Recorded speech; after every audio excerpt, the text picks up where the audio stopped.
Hello, my name's Mike Butcher. During my day job, I'm an editor at TechCrunch. But a few months ago, friends and I got together and created a new organisation called Techfugees. Techfugees is a non-profit designed to bridge the worlds of refugees, technologists, and the NGOs trying to help the refugee situation. There have been 1 million migrants come to Europe in the past year. Syria has disintegrated into civil war, and it's the greatest refugee crisis since World War II. And in fact, only a few days ago, we learnt that 10,000 refugee children are missing in Europe. One man once said that all that is required for evil to triumph is for good people to do nothing.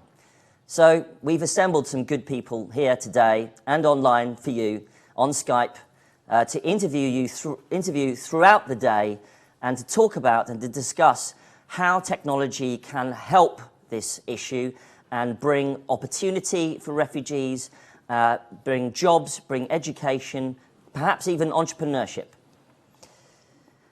Tomorrow in London, number 10 Downing Street will witness the Syria Donors Conference, where the major donors to the Syrian refugee crisis will assemble. These include countries such as the UK, Germany, France, and many others. In fact, it will also be attended by the UN Secretary-General Ban Ki-moon and Queen Rania of Jordan. Now, they will be talking mostly about funding the refugee crisis. But one of the major issues that they will also be discussing will be jobs, education and skills for an estimated 1 million Syrian refugees, which are estimated to come towards Europe in the next few years. Therefore, this is something that the technology world can address. When NGOs are stymied because their innovation can be relatively slow, when governments are slow to react, technology is the one thing that actually does genuinely scale. So these are the things that we want to talk about today. We've also, therefore, done a few things with this Techfugees project. Firstly, we've created a survey which you can access from techfugees.com. The survey is there to survey the fast iteration, the fast processes of innovation that engineers, technologists are coming up with today to solve some of the refugee problems and issues. Secondly, we've also created this opportunity, this live stream to discuss. We'll have almost 50 speakers today, both on the live stream and here in the studio, here at Newspeak House in Shoreditch in London, in the heart of where many people call the heart of Tech City in London. And thirdly, we'll also be asking you that if you can, if you feel that you're able to donate to Techfugees, the project, in order that we might continue this work. You'll be able to access that from gofundme.com/Techfugees. So we want you to submit your projects through the survey. We also want you to go to our mini Wikipedia, our hackpad, access through techfugees.com. And if you can, donate. Later, I'll be joined by two other journalists, Matt Cowan and Melissa Jun Rowley, who will be also be co-hosting with me this live stream. Now, to switch over to our first guest, I'm delighted to bring online. Now, unfortunately, they can't see me, but you can see them and you can see me. Our first guest will be Hugh Bosley and his co-founder, who we'll hear about in just a second. And they have been creating a coding bootcamp for refugees in the Middle East called Reboot Camp. Hugh, can you hear me? Yes, I can hear you, Mike. Brilliant. Thank you so much for joining us. We're going to dispense with a chit-chat, and it's great that you could join us. Oh, by the way, where are you coming in from just now? The edge of the Western world, San Francisco, California. Amazing. Thank you so much for joining us. First of all, we're short on time. We've got many speakers to get through today, but perhaps you'd just like to quickly outline what Reboot Camp is all about. Code boot camps, we got about 70 of them here in the United States. We've got a few here in San Francisco, and we're partnered with a big one, Hack Reactor, and we're bringing code boot camp pedagogy, technology, for lack of a better term, to the Middle East, and it's landing about 5 miles from the largest concentration of Syrian refugees outside of Syria, Zatari refugee camp in North Jordan. And what exactly are you trying to achieve? So we'll be turning refugees into programmers, full-stack developers. It's a 16-week program, and we have promises from the tech industry to hire every single graduate that we can produce for the next 2 years. That's incredible. So you've just started the project. How are you going to fund it? The project is being funded by a number of different partners. These are both private sector and government partners. The King Abdullah Fund for Development, Queen Rania Foundation, the Royal Court, but also big corporate partners like SAP, Autodesk, Adobe, and of course Hack Reactor is playing a major role in this.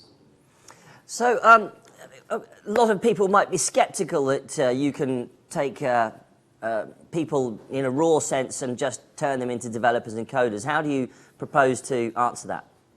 Well, we've got 4 years of proven outcomes here in the United States. There's about 70 boot camps, and they've demonstrated the power to take somebody from maybe knowing a little bit about programming to somebody that's qualified as a junior developer in 12 to 16 weeks. We're applying the same model. There's certainly going to be challenges with language, with culture. We're working those out in a test pilot, localizing the curriculum.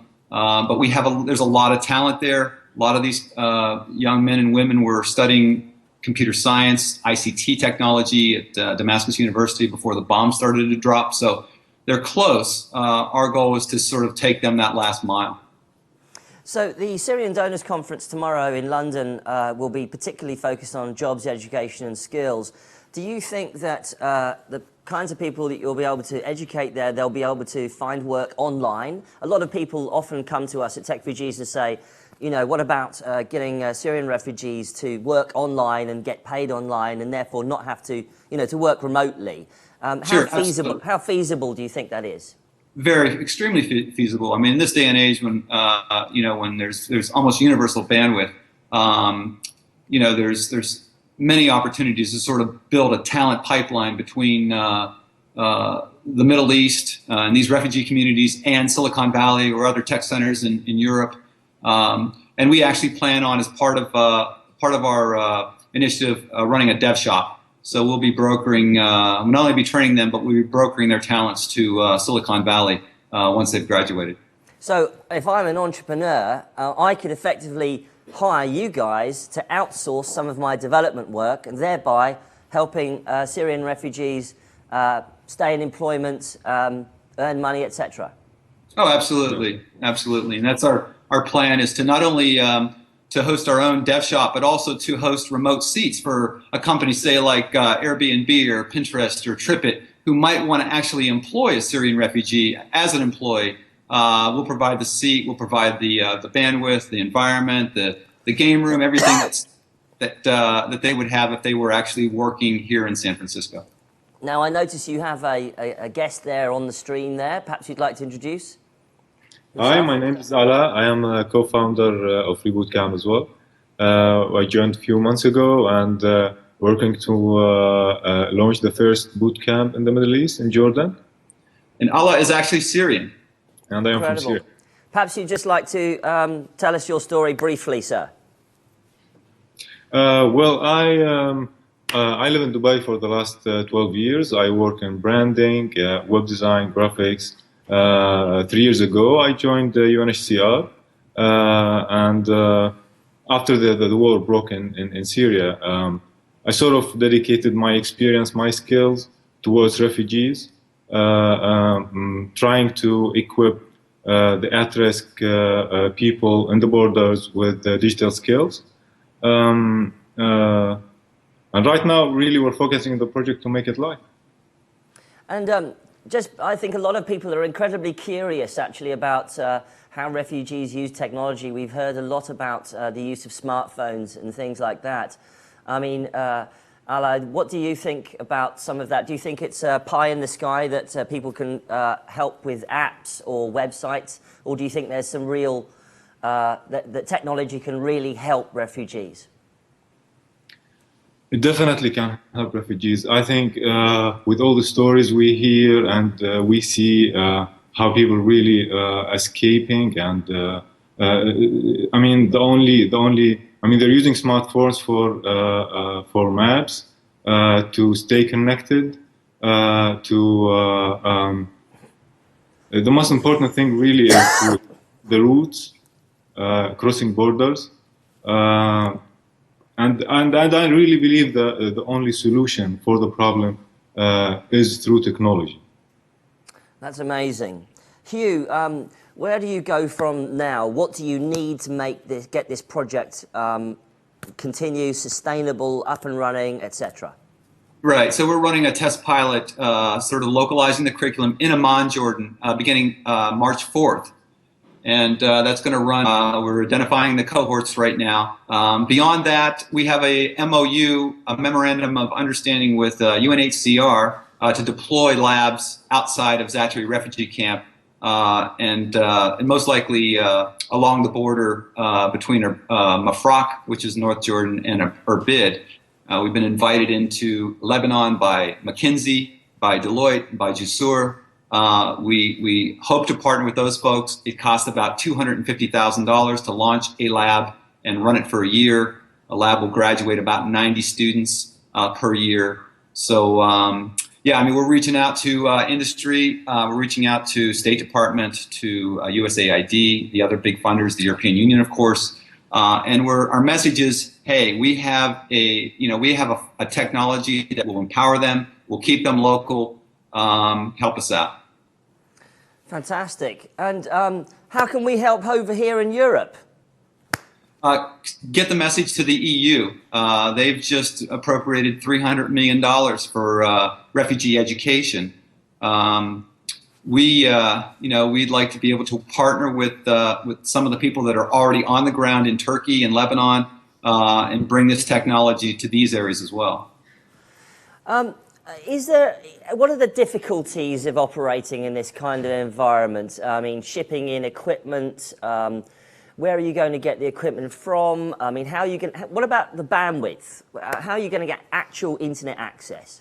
Right. So, believe it or not, bandwidth is pretty good in the areas, even in the remote areas in North Jordan. Amazing. Of course, in Amman, it's very thick. But as we get out towards the refugee communities, and a lot of them are very informal, the bandwidth is still pretty good. they're 3G right now, which we can pull a lot down through the towers at night. A lot of the curriculum is cached by night and utilized during the daytime. So technology, at least in terms of bandwidth, doesn't pose the greatest problem. The greatest problem is sort of localizing the curriculum. 50% of our curriculum is soft skills. So it's important that these be delivered in the native language. We're having to translate those right now. All the facilitators will be bilingual. So those are some challenges. And what about staffing, Hugh? How are you going to get teachers, lecturers to get there? You're running on a minimal viable product, as it were, and then lots of Skyping in, or what? How will you staff it? Of course, yes. So originally, we're starting out very lean. It's a lean startup approach, sort of listen hard, learn fast, pivot or persevere. But we're getting some of our first facilitators from Hack Reactor, of course, and we've invited other code boot camps to offer their facilitators as well. Ultimately, we'll end up training the facilitators from within our own cohorts. So, one of the pathways might be industry, another one might be our dev shop. Still another pathway, of course, could be come back into the school as a facilitator. You know the curriculum at this point. You're bilingual. You're the perfect person for this. So it's a good model once you kind of get it rolling. But initially, you have to rely on others. We actually have identified Syrian refugees here in San Francisco that have gone to code boot camp. So they're going to be volunteering for us as well. That's incredible. So what you're saying is you're able to make it self-sustainable by teaching people on the ground, and then they themselves become the teachers of their Absolutely. We train the trainers. It's a model that's worked wonderfully here, and eventually we'll push them out because we want them to get into industry. But they also act as ambassadors. They're going out into the community. They're sort of spreading the message. One of the things we're going to be running is called Code Mobile. It's basically a bus with a bunch of computers inside. We're going to the refugee camps. We're going to the refugee communities, also the at-risk host communities, doing little hackathons. Kids code their first, hello world, planting seeds, if you will. And our graduates and our facilitators will be sort of staffing the Code Mobile, and they will be ambassadors to our future students. Role models are extremely important in this culture, so we're very mindful of that. And are you? There's a lot of been tons of initiatives to get people to learn to code just in the Western world. Code Academy, Code.org, etc. Absolutely. Are you going to be using some of those kinds of tools? Absolutely. Hadi at Code.org is a big supporter. Zach Sims at Code Academy. So we've gotten. It's not a difficult sell. We're going to teach refugees to code. Are you in or are you out? Almost everybody is in.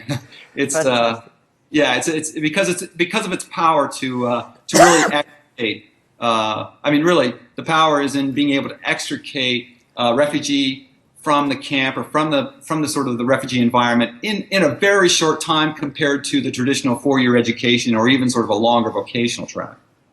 Okay, Hugh, we've got just a couple of minutes left on this particular call. So, finally, sort of capping off, are you guys going to be over in London anytime soon? We'll be able to kind of hang out with you guys, or how can people connect with you if they want to help? There might be people on the live stream here today at Techfugees Live, #Techfugees Live, guys. Who might want to help you, perhaps even come and join you. What's the best way of doing that? What's the best way of doing that? Yeah, absolutely. We're accepting volunteers. We're going back and forth a lot because we're brokering relationships with partners here, hiring partners. So we'll pop through London and do what we can to sort of to spread the message. And I think, Hugh, what's your email address so people can find out more? Hugh, H-U-G-H, at rbk.org. Fantastic. Well, Hugh Bosley and Ala from Reboot Camp, Code Camp in San Francisco, thank you so much for joining us here on Techfugees Live. It's fantastic you are kicking off our stream today, and all power to you. Good luck. Let us know how we can help at Techfugees, and thank you very much. And we'll be going now over to our next interview. Thanks, guys. Thanks, Mike. Thank you.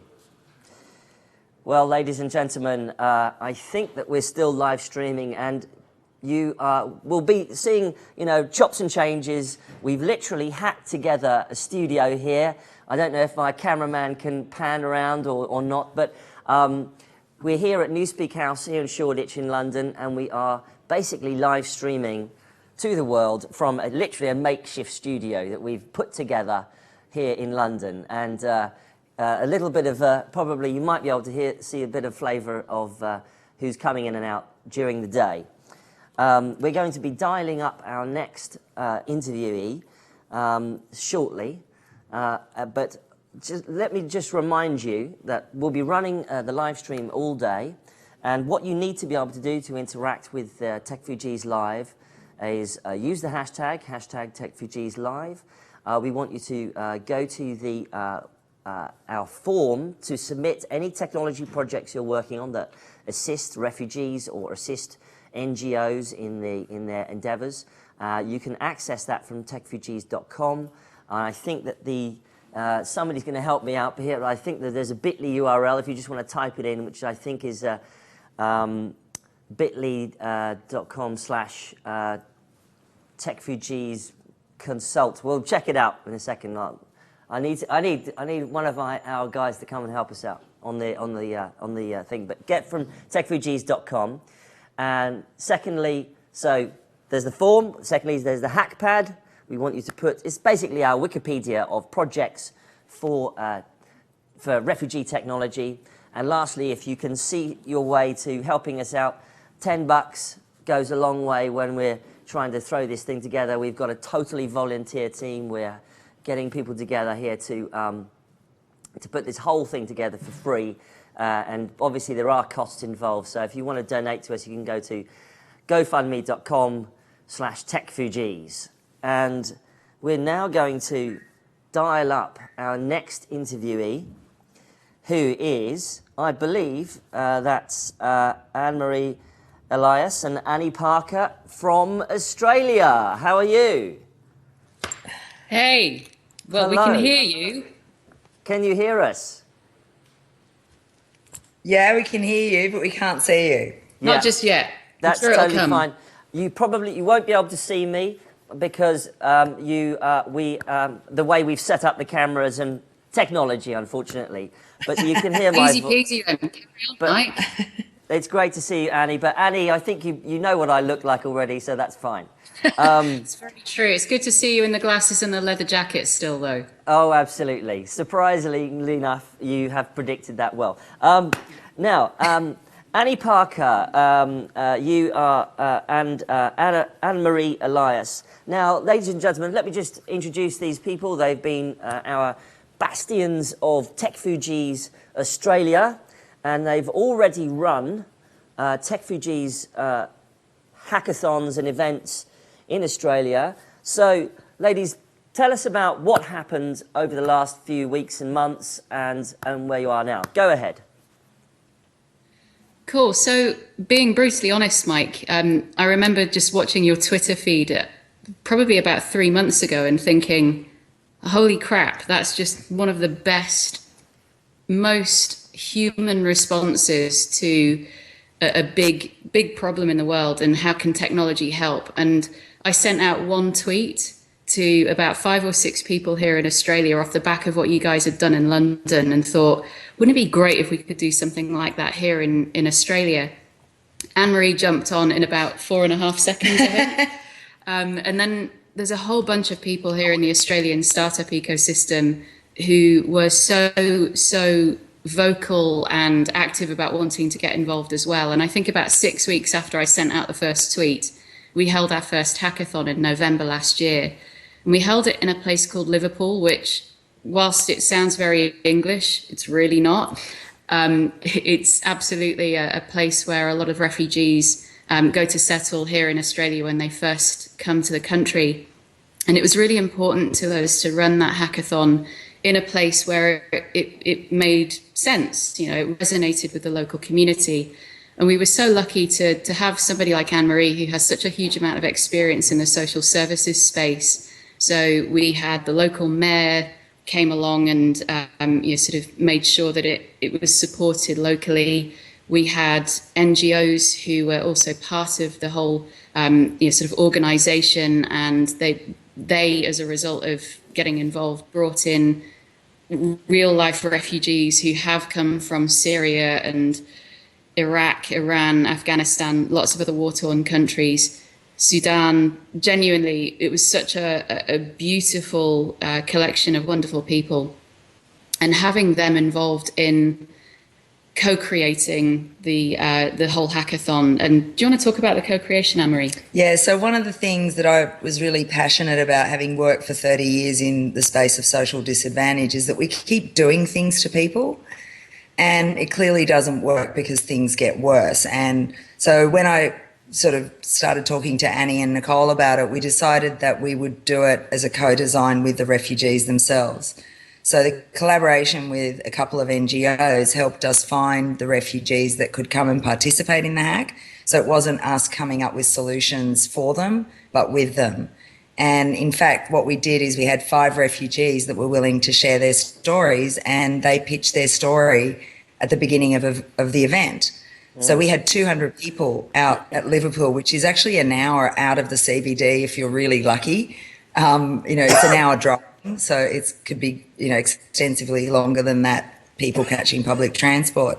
But we had Uber actually drive people for us. We had everybody out there, and then 11 teams formed around the 5 areas that the refugees talked about. And amazing. That was like the most amazing part. It's that's actually the biggest feedback that we've had from the participants at the hack, that was their favourite part. And, what eventuated from that is we had the refugees continuing with the teams. So they've continued to work together and to build the solution. And one team actually emailed us a couple of weeks ago to say that Simon, who was one of the guys that told the stories, and his passion is to become an environmental engineer, but, didn't know how to apply for university. Okay, tears are going to come now any minute now. But come on, it's all right. Keep going. Basically the team the startup team that was working with him actually applied to every university with him, and he's just been accepted into the University of Western Sydney. And amazing. Now the team who keep having dinner with him and hanging out together are now helping him apply for a scholarship. Incredible. So that's what happens. Incredible. Now, I think it's absolutely crucial that, so wonderful to hear that you guys emphasised the co-creation of your products with refugees themselves. That's something that we've been getting, certainly at our end as well, this really, really important thing that we must emphasise to everybody out there, that if you are going to design technology products for refugees, whether it be apps, whether it be job skills education, societal integration stuff, that they must be co-created with refugees. I'm assuming you would agree. Oh, absolutely. I think it was probably that was the real goosebump moment for me when we actually had one of the caseworkers that worked for Settlement Services International, which is one of the NGOs here, who fully supported the hackathon all the way through. And they actually gave a $10,000 Australian dollar prize for the winning team. So it wasn't just a great hackathon where people came up with great ideas. It was also a commercial hackathon. The team that won got $10,000 worth of support and support in terms of mentoring from a number of different organizations here in Australia, which clearly that's important as well. There has to be an output and a genuine impact. But one of the caseworkers from Settlement Services at the beginning of the hackathon, he was meant to be a judge, by the way. He got that excited about wanting to help co-create some of these solutions that he just stopped being a judge, and he said, that's it, I give up being a judge. I would prefer to actually be part of designing some of these solutions. Amazing. That's amazing. What I think is fascinating is that as you say, Anne-Marie, that you ended up with people literally driving an hour outside of the centre of town to go and do this project. Even Uber, who sometimes has tricky problems with the press, even got involved. What's the experience of refugees there in Australia, and how do you? What are the major issues? Because I should imagine that really a lot of it's to do with education, with jobs, skills, and integrating into society. Correct? Yeah, and it's also they have no network. So one of the pieces of work I did with the NGO is to get them to find refugees that could participate that had either engineering or tech backgrounds. We had 2 graphic designers and 2 engineers actually. So that they would never have had access to the community here. So I think a really big part of the settlement difficulty is they're smart people. A lot of them are really well educated, but they don't have the networks to be able to reach out and be mentored by somebody, or get the work experience, or the sort of support to actually get in the industry. And so I think part of the alchemy of what happened on the weekend that we did was that all came out in stereo. And so even people that weren't involved in tech really want to be involved in tech now. So it opened up people's minds and hearts. The other thing, as you would know, the global narrative around refugees has been pretty awful, and in Australia it hasn't been a huge amount better. So, I think that was actually the wonderful surprise from the part of the NGOs that we work with and the refugees themselves, that all of us were happy to go out and be in their world and support them. And I think that was so powerful for them to feel that connection to community and to realise that, man, if 200 people will go out of their way to go to this suburb, it's quite far out of the city, that not everybody has a bad view of refugees and people genuinely want to help. Yeah, that's incredibly important to emphasise. And I think also that certainly myself participating in some of the events that we've run and other things, that you get this amazing, as you say, I love your phrase, alchemy, that you get this amazing atmosphere that's produced. Obviously, Australia's experience of the refugee situation is quite different to what's going on in Europe, but similar and also in many other respects. Tomorrow, the Syrian Donors Conference will meet at number 10 Downing Street to discuss many of these issues. As far away as you are, but as common as the experience also is, what sort of message do you think you would like to send to those dignitaries, to those heads of state, about anything that comes into your head, that's fine, but also in the context of what we're talking about here, do you feel that, for instance, would you say that they should really embrace technology solutions? What sort of message would you like to send to them? So I'll start and you can add if that's all right, Anne-Marie. Yeah, absolutely. So I think the biggest thing for me, and it's sort of a follow-on from what Anne-Marie was just talking about, we put together a hackathon in approximately 6 weeks, and we hoped that about 50 people might turn up, and we had closer to, sort of over the whole course of the weekend, close to 200 people. If you create a process or a way for the tech community to contribute, they will get involved in droves. They will absolutely give of themselves. They will donate their time. They will volunteer. We have such an extraordinary ecosystem when it comes to entrepreneurship and startups. And when you put that and focus it on problems worth fixing that have a global impact, I am so massively overwhelmed with, I also have the moments where I don't want to cry as well, but genuinely, it was one of those amazing moments over the weekend where I thought, holy crap, look at what you can put together just by harnessing that level of innovation, that level of passion, that level of care. So the first thing I would say is create some form of global process where any entrepreneur, whether they be a technical person, whether they be a creative, a designer, Doesn't matter. Give them a way to contribute, and they will overwhelm you with how much they give. And the second thing is sometimes the technology doesn't have to be the most complicated piece of tech in the world for it to make a difference. So the application that won from our judging panel here in Sydney, or on the outskirts of Sydney and Liverpool, all it is a milestone tracking application so that case managers can make sure that the refugees that they're inboarding or onboarding here into Australia get through all of the things that they need to do in a timely manner and a sensible manner. But at the moment, they have to do that by sort of having face-to-face conversations. Whereas if they could do it through an app and they can tick things off as they go, then they can actually help those families go through all of those actions much quicker. That's not new tech. That's just applying technology that already exists into an area that needs the help. So create a process for startups, for entrepreneurs to contribute, and reuse tech that already exists to make a massive difference would be my two things. Anne-Marie? And for me, Mike, 30 years working in the space of social disadvantage, you guys nail it when it comes to solutions.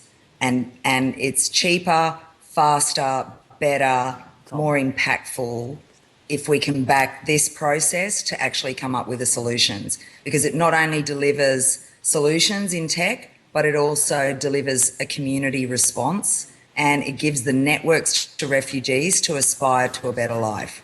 The one amazing thing about Australia, which has actually been built on migration, is the resourcefulness of migrants. But we were much more connected as communities before. That's not happening now.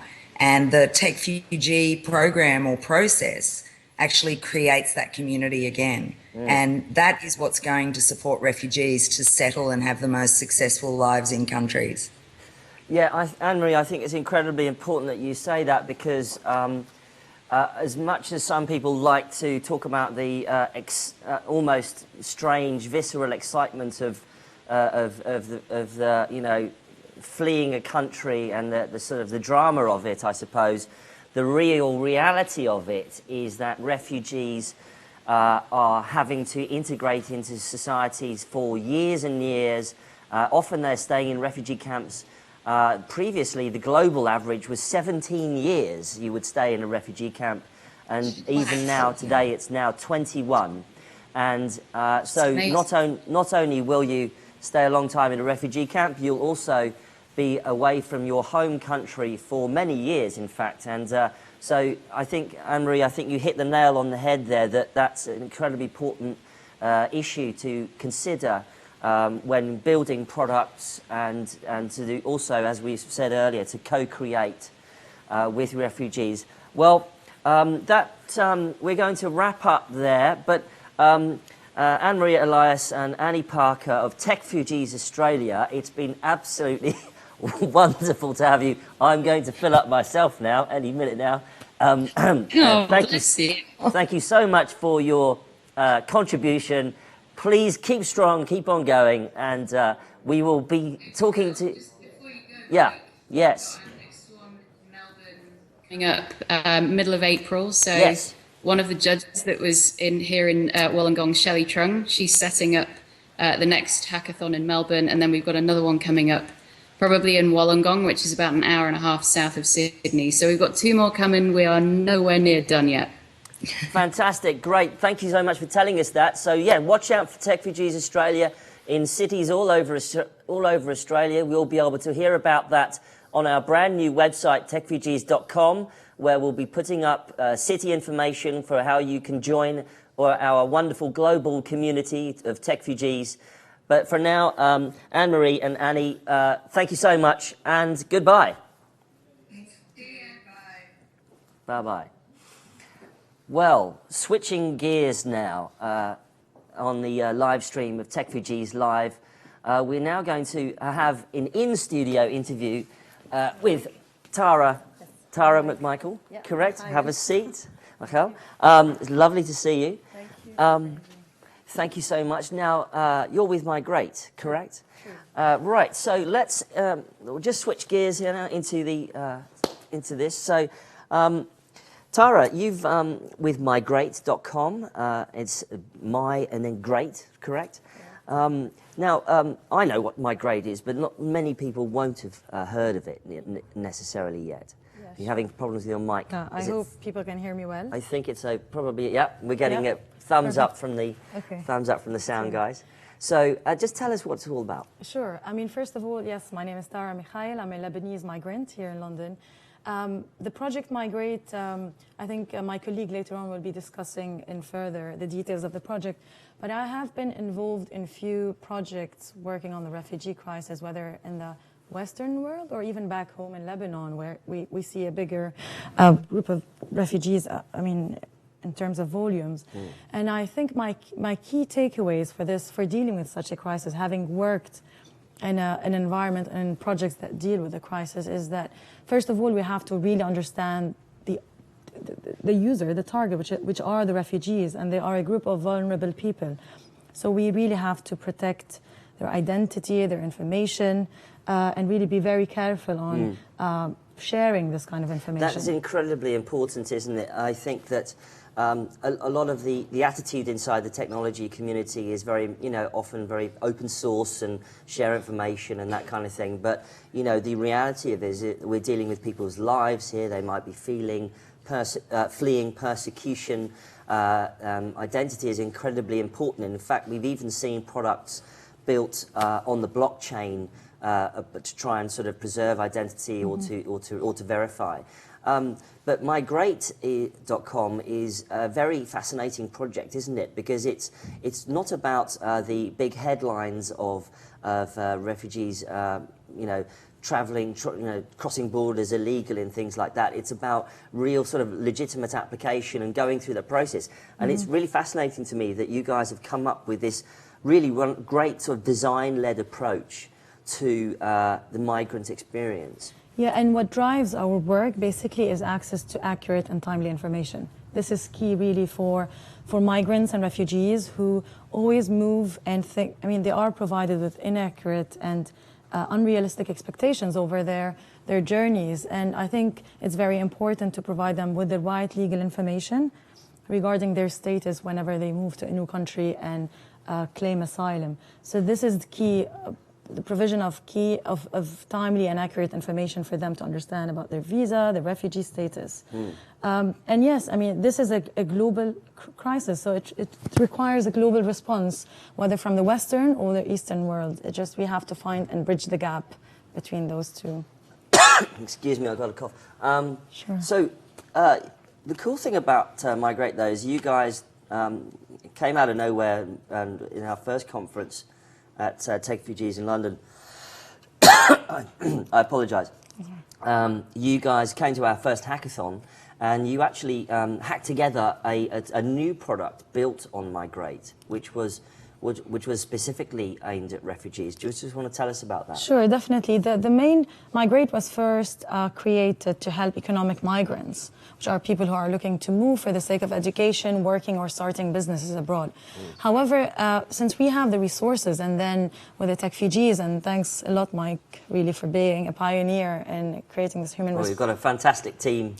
Of friends who've all put work in, but carry on. Yes, so after having seen and we got involved with the Techfugees, we realized that there's an opportunity missed here, because we have the resources, we have the platform, so why not create a platform for refugees to understand their legal rights and understand the different options for them out there in terms of claiming asylum and becoming refugees.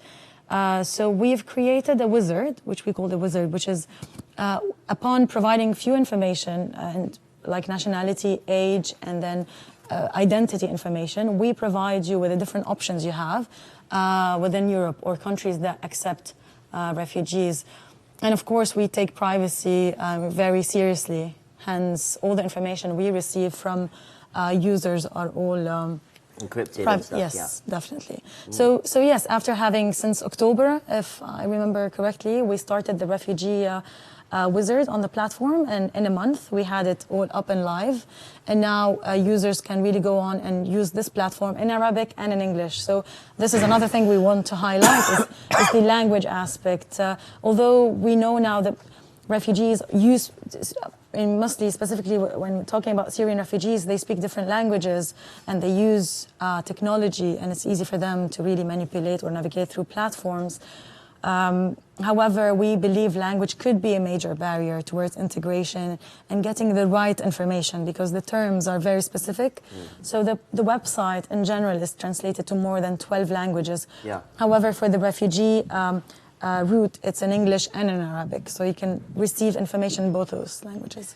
I think that's one of the key issues, and I know that lots of technology people who've created products have had to deal with the issue of translating their apps into Arabic. I mean, how did you do that? Sure. So we have a network of translators, and we have Arabic speakers on board, of which I am one, and another few people. If I was an engineer building a product, how could I reach out and find people who could translate my stuff into Arabic? I think today you can really, Arabic speakers who are ready to help specifically for this cause are really all over the place, on social media, and on different platforms. So I think we just put a call on Techfugees Facebook group, and you'll get like 20 people ready to help. So yeah, we've got a fantastic resource, not only on the Techfugees Facebook group, which is facebook.com/Techfugees, but also on all of the other networks that we've got. So, but anyway, Tara, we're going to have to, unfortunately, move to our next guest. Sure. But Tara Mikhail from migrate.com, thanks very much for you, coming Mike. on Techfugees Live. Thank you. Thanks very much. Bye. Big round of applause, ladies and gentlemen. We've got a little studio audience gathered here, and we're going to. It's like being on BBC. We're now going to switch gears once more. And to another Skype call, but just to remind you to go to techfugees.com, where you can access links to our both our live stream, of course, which you're on.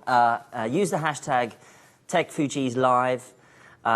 Go to our global consultation form via techfugees.com/GCW. Which is basically which will get you to where you can fill out the form to describe the technology platform or app you're working on for refugees. To emphasise what's going on is that both the full information from that and an executive summary will be submitted to the Syrian Donors Syrian Donors Conference tomorrow here in London at number 10 Downing Street. But I think, if I'm correct, we're able to... No, we're still actually having to dial in Skype. What's going wrong with you? Microsoft, please sort out Skype. We love you, Microsoft, don't worry. We're just going to try and dial in to our next guest. But if we having problems with that, I'm going to ask our stage managers whether or not we should switch to in-studio again or not. You guys let me know. We're going to give it one more minute. And then also let me remind you that you can donate to Techfugees, which is a non-profit here in London, but globally will be rolling out chapters across the world. You heard earlier from Techfugees Australia. We'll also be hearing later on today from Techfugees in New York, Paris, and other parts of the world. This global movement that has, frankly, ignited as a result of the technology world's desire to engage with the refugee issue and the massive issue of migration that's now really going to be here with us for a long time to come. But you can donate at gofundme.com/techfugees. And frankly, anything you got is fine. Because we frankly run very much on a volunteer basis, but of course, obviously, we do have some costs to cover, such as buying or renting all the equipment for this live stream today. So I'm going to. I think we're still on the live stream, or shall we switch over to live, guys? What do you think?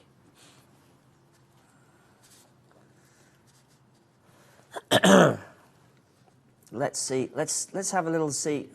I'll tell you what I'll do. while we're sitting here, I'm going to see what you guys are saying on the social feeds. So we tweeted out earlier Techfugees live on Twitter, and you guys should probably know that we're all on Facebook as well. As far as we can tell, hello, Lewis. Oh, let's get Lewis on. Come on, Lewis. Is this mic working? So, Lewis, it's Jones, right? Yes. Yes, Lewis Jones. Right, Lewis Jones is actually a volunteer with Techfugees, and Lewis has been running our social channels. What's going on our social feed at the moment? Yeah, so we're broadcasting on Twitter using hashtag Techfugees Live, and we're also got sort of obviously the live feed going on our YouTube. Any reactions so far? Yeah, some good comments coming back. I think there's people coming in. Got a truly global audience coming on here. Yeah, we've had somebody coming from San Francisco. We've just been broadcasting from Australia. So we've got some good. Hello, Kushra and Ali in Berlin. Hi there. We've now got. So we can go live now to Roxanne. Thanks very much, Lewis. Right. See you later. Lewis Jones there. He's been running our live feed. He's tweeting live from @Techfugees on Twitter. I'll just do some stage management now.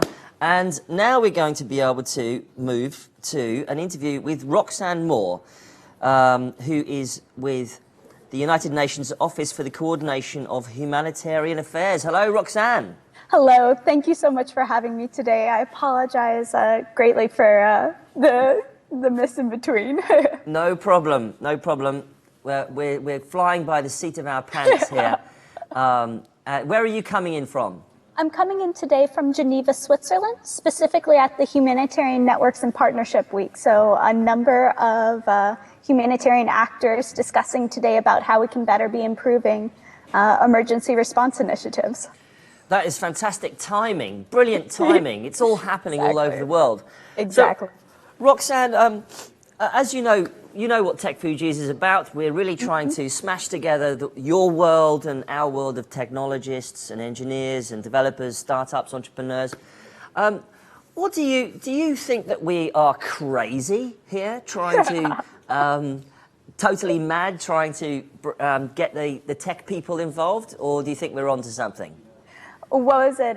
Jack Kerouac, who says, "I only like the mad ones." So very, very excited to have individuals such as technologists, engineers working on humanitarian initiatives. So where I'm at, primarily with OCHA, we're trying to connect with remote communities. So we recognize the added value. So many technological communities have skills and capacity that, when mirrored with the humanitarian actors' knowledge and experience in politics, I think we can make some really remarkable things come to life.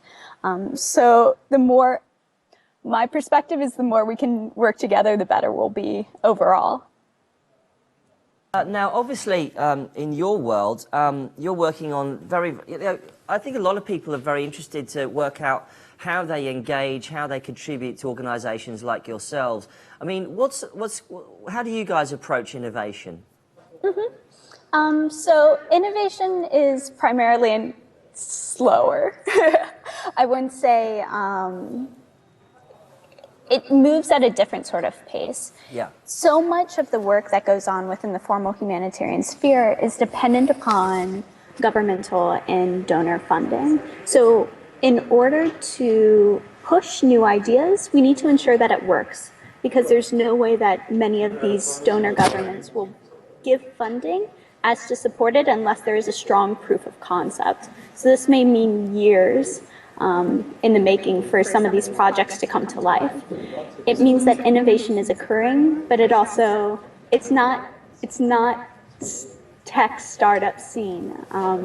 It means that it's a little bit on a longer time frame. But there's a real reason behind that, isn't there? Which I think Exactly. is worth getting across, because you can't do a minimum viable product and then see if it works, and if it doesn't work, people die, right? Yeah, exactly. So do you think that there's a way that us in the technology community can sort of sandbox approaches, sort of test them out in a way, in a kind of test them before then, presenting them to organizations like yourself? Of course, so much of the stuff we do cannot fail in any way. Whether it's an online platform which has minimum downtime or small things. It means that from our side, we love proof of concepts. We love to be able to see new ideas, but that very first stage is a little bit hesitant. Rather, we'd like to see how it works on second iteration, third iteration, fourth iteration, or multiple times down the line. To be able to engage, I primarily suggest simulations. So engaging with the formal actors in their preparedness initiatives as well as their simulations. It enables some face-to-face time, interactions with the platforms, but it also allows us to start understanding how we can work together better. And once they have that, and once humanitarian response is all about who you know. So once they know a number of tech partners, then we can move forward. And do you, are you able to do things like, in the startup world, take pitches, we sort of always pitching each other. Yeah. Would it work engaging with organizations like yourself, or would it work, is it a different way of doing it? Yeah, I would say it definitely works. Then again, it's always trying to figure out who are those persons and individuals within the organization who have the same mindset. So within OCHA, figuring out who are the persons in OCHA who are really open to these types of ideas. And also many other organizations. It just may take a little bit of time to find them. Lastly, I just want to lastly ask you, have you come across technology products which you think are amazing, or have blown your mind, or have really answered a need, or is that putting you on the spot too much? And there's a number of products where just opening up sites are amazing. And honestly, brand new, complete innovations are not my thing. For me, if I can answer if I have a simple tool that works offline, that enables us to share information in an easier manner and can be easily explained to individuals across multiple languages, as well as who may be illiterate or as well as illiterate, those are the things that matter to me the most. So it may be really, really basic innovations, and those are the things that I love. Trying to convince formal humanitarian agencies to use mobile data collection systems, that's a big win for us right now. So that's really fascinating. That's really interesting to hear. And I think it's very interesting that you said that it should be simple, it should work offline. That's very interesting to me. And I think lots of people will be fascinated to hear that. We need to hear this stuff directly from people who work with the refugee situation directly. Well, we're going to let you off the hook now, Roxanne. Thank you so much for joining us on Techfugees Live. And we really appreciate your contribution. We hope to interact with you guys in due course. But for now, Roxanne Moore from the United Nations Office for the Coordination of Humanitarian Affairs, thank you so much for joining us, and goodbye. Thank you so much. Have a wonderful day. Thank you. Bye. Well, as you can see, we're still broadcasting live on Techfugees Live. You can use that hashtag and check out techfugees.com for all the links to our Global Consultation Week form, where we'll be submitting the results to the Syrian Donors Conference tomorrow here in London at number 10 Downing Street. We'll also be attempting to get some great data out of our HackPad.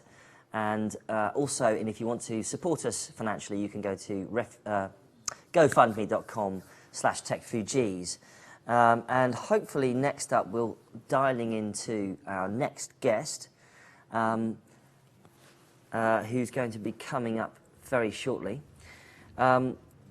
What has been going on actually with Techfugees over the last few weeks and months is we've assembled a fantastic network globally of volunteers who've come under the Techfugees banner in Australia, Warsaw, Oslo. We've had hackathons in Australia, Oslo, Warsaw, as I said. We're about to actually have Techfugees New York on February the 9th. So if you're in New York, February the 9th is the date.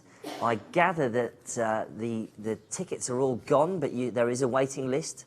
So there's going to be an innovation conference in New York for Techfugees, run by some of our great friends over there, including Ryan Soma and a whole bunch of people, Keith, etc., who have got a great bunch of people who are going to basically bringing the great firepower of the New York tech scene to the refugee issue.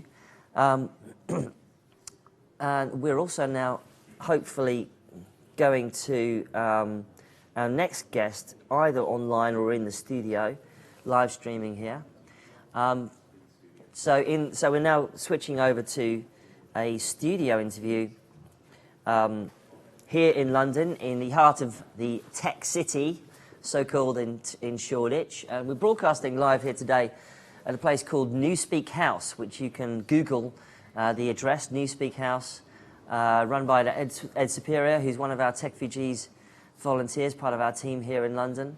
And we're now going to welcome over Harold Neidhart, who's from MLove. Hello, Harold. Good to see you. Thank you very much for joining us in London. You're standing or sitting? No, we're going to sit down. There's some water here for you if you need it.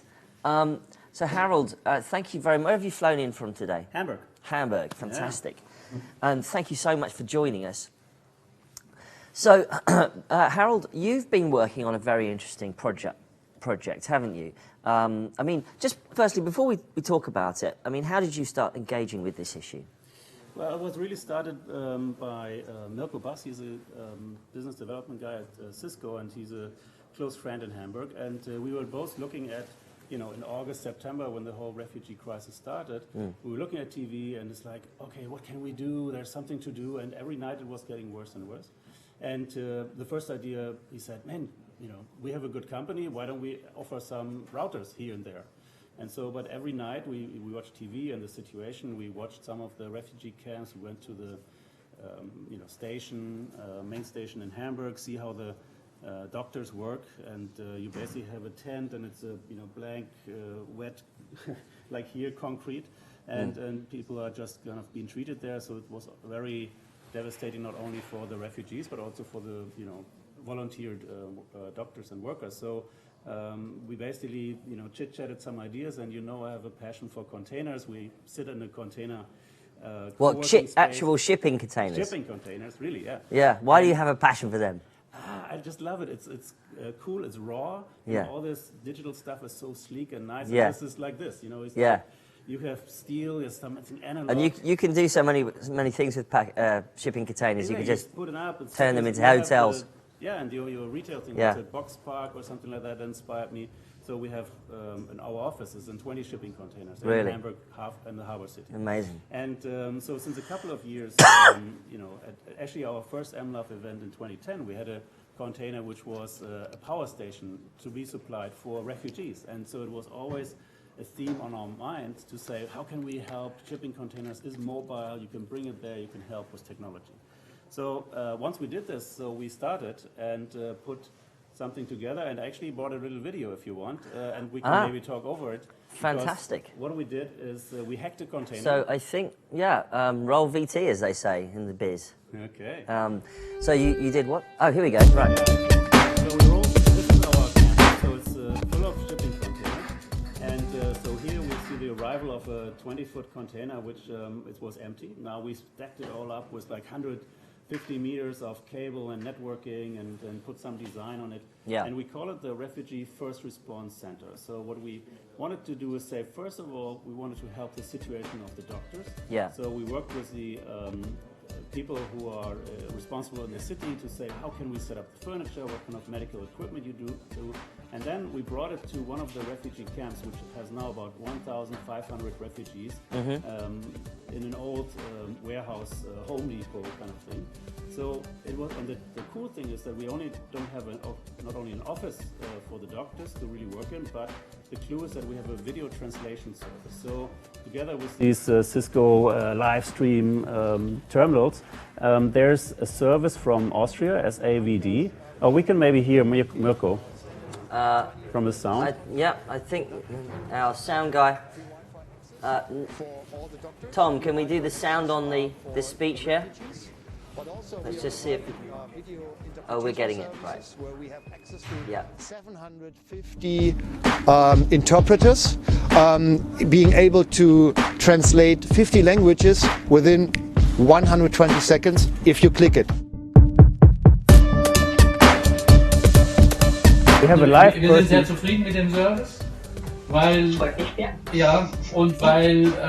die Sprache praktisch der Schlüssel. It's a doctor from the University Clinic from Hamburg, and he really says something like, language is the key to communication. So if the patients come, you're able to understand them because you have a live video translator.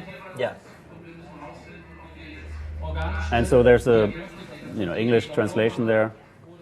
But the main thing is, okay, first of all, you come in, the typical situation now in a refugee camp is that you come in as a patient, and there's like 4 translators, physical people, sitting on the bench where you were supposed to sit as a patient. Yeah. So that's the situation. First of all, you have to pay 4 people, then some of them are maybe not there, one of them is sick as well, and so the door opens, you don't know what language they speak. Farsi, Russian, Syrian, Arabic, different dialects from the Baltics and so on. So now with this service, there's a video terminal. You press a button, and there's 50 languages, and most of them within less than 120 seconds. And then there's a live translator. More than 750 live translators are throughout Germany, Austria, and Switzerland.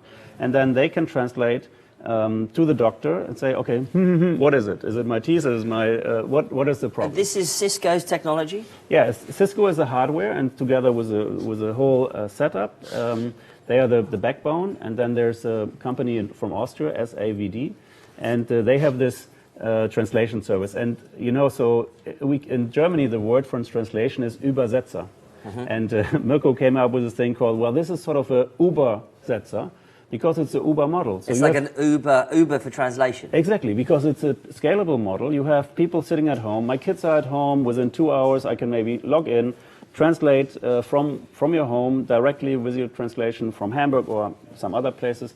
Do you have to be sitting in front of the terminal there and then to be able to receive the call? Do you have to have set hours, almost like a call center? Yeah, no, you actually log in. Log in? Yeah, you log in and say, I'm now available for the next 2 hours. I've got some free time, I log in, see what I can do. And my language is Farsi, so let's see if the next 2 hours there's demand for Farsi. Amazing. And that is the cool thing, so that, you open the door, because normally you have these four translators, and Farsi is in, the other guys could drink a coffee, but they already had 3 coffees, so they just sit in. So the refugee is not, first of all, he is sick, he is or she is feeling intimidated maybe by a German doctor, but then there's like 4 other people, and then like, oh yeah, can you open up? So it's like a train station. Not only the cost. So one thing is, I think we can make it more human for the refugee. We can make it much more human and agreeable for the doctor who, do voluntary work. Because you're actually speaking to a real human being. You're not trying to go through some machine translation service. Exactly. Yeah. And so we saw some of the scenes where people, basically come in and say, oh, I'm sick, and then you see, oh, somebody speaks my language. You right away, your body language is opening up and say, oh, wow, somebody understands me, and the doctor is explaining the whole thing. And it's a totally different experience, isn't it, with a real live human being? So we basically came up with it.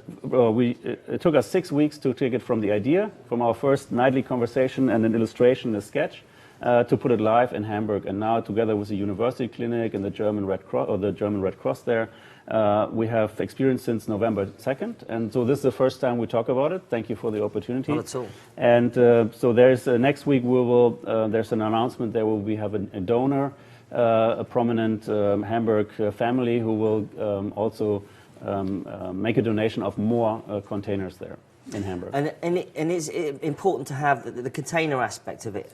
How important is that? I think it's really cool because, first of all, most of these container camps or refugee camps in Germany and throughout Europe probably have to be built really fast, and they use containers for that. So you can actually dock it on. There's the infrastructure. They already have trucking, and you can easily, I mean, if it's not moved, not needed after a year, you can move it to another station. Right. And the dream from the team is so that we can supply more in Germany, because as you know, Germany has probably taken on all of them, well, most of the refugees. Many refugees. We're a very, I think, favorite country right now. But my dream is, or our dream is to say, can we take, build 100 of those, pull together support, and bring them basically from Lesbos to the Austrian border? Because my feeling is, if they walk there and they have this, on the right way, they break their leg, some of these countries say, you know what, move on.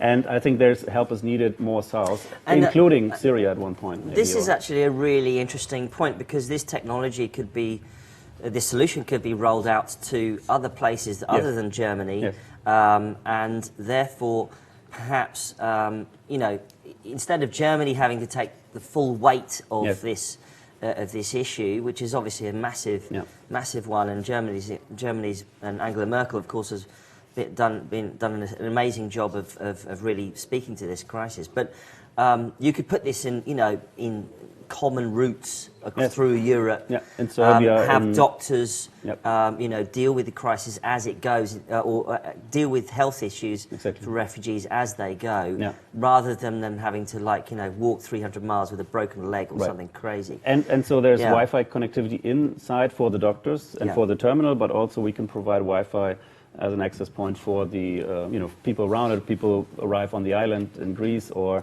even maybe more south than Turkey, where obviously Turkey and Lebanon is hit with a lot of the location. And so is it who's actually in charge of the project? I mean, who can make the decision to say, let's roll this across Europe, or let's put this into Jordan or Turkey? Who can make that? Who can push that button? Well, right now we basically offer the service. We have this started with a Hamburg kind of smart city ecosystem. There's Avodag as a company who's doing the Cisco stuff, and they are the general contractor, if you will. So it's up to you where you put it. Exactly. So if somebody says, we actually basically, this is our call today. If somebody says, I want to help put 100 of those together, find locations. We have a location. Maybe we have, Doctors Without Borders. Maybe UN says, hey, we could use 10 right away in Turkey.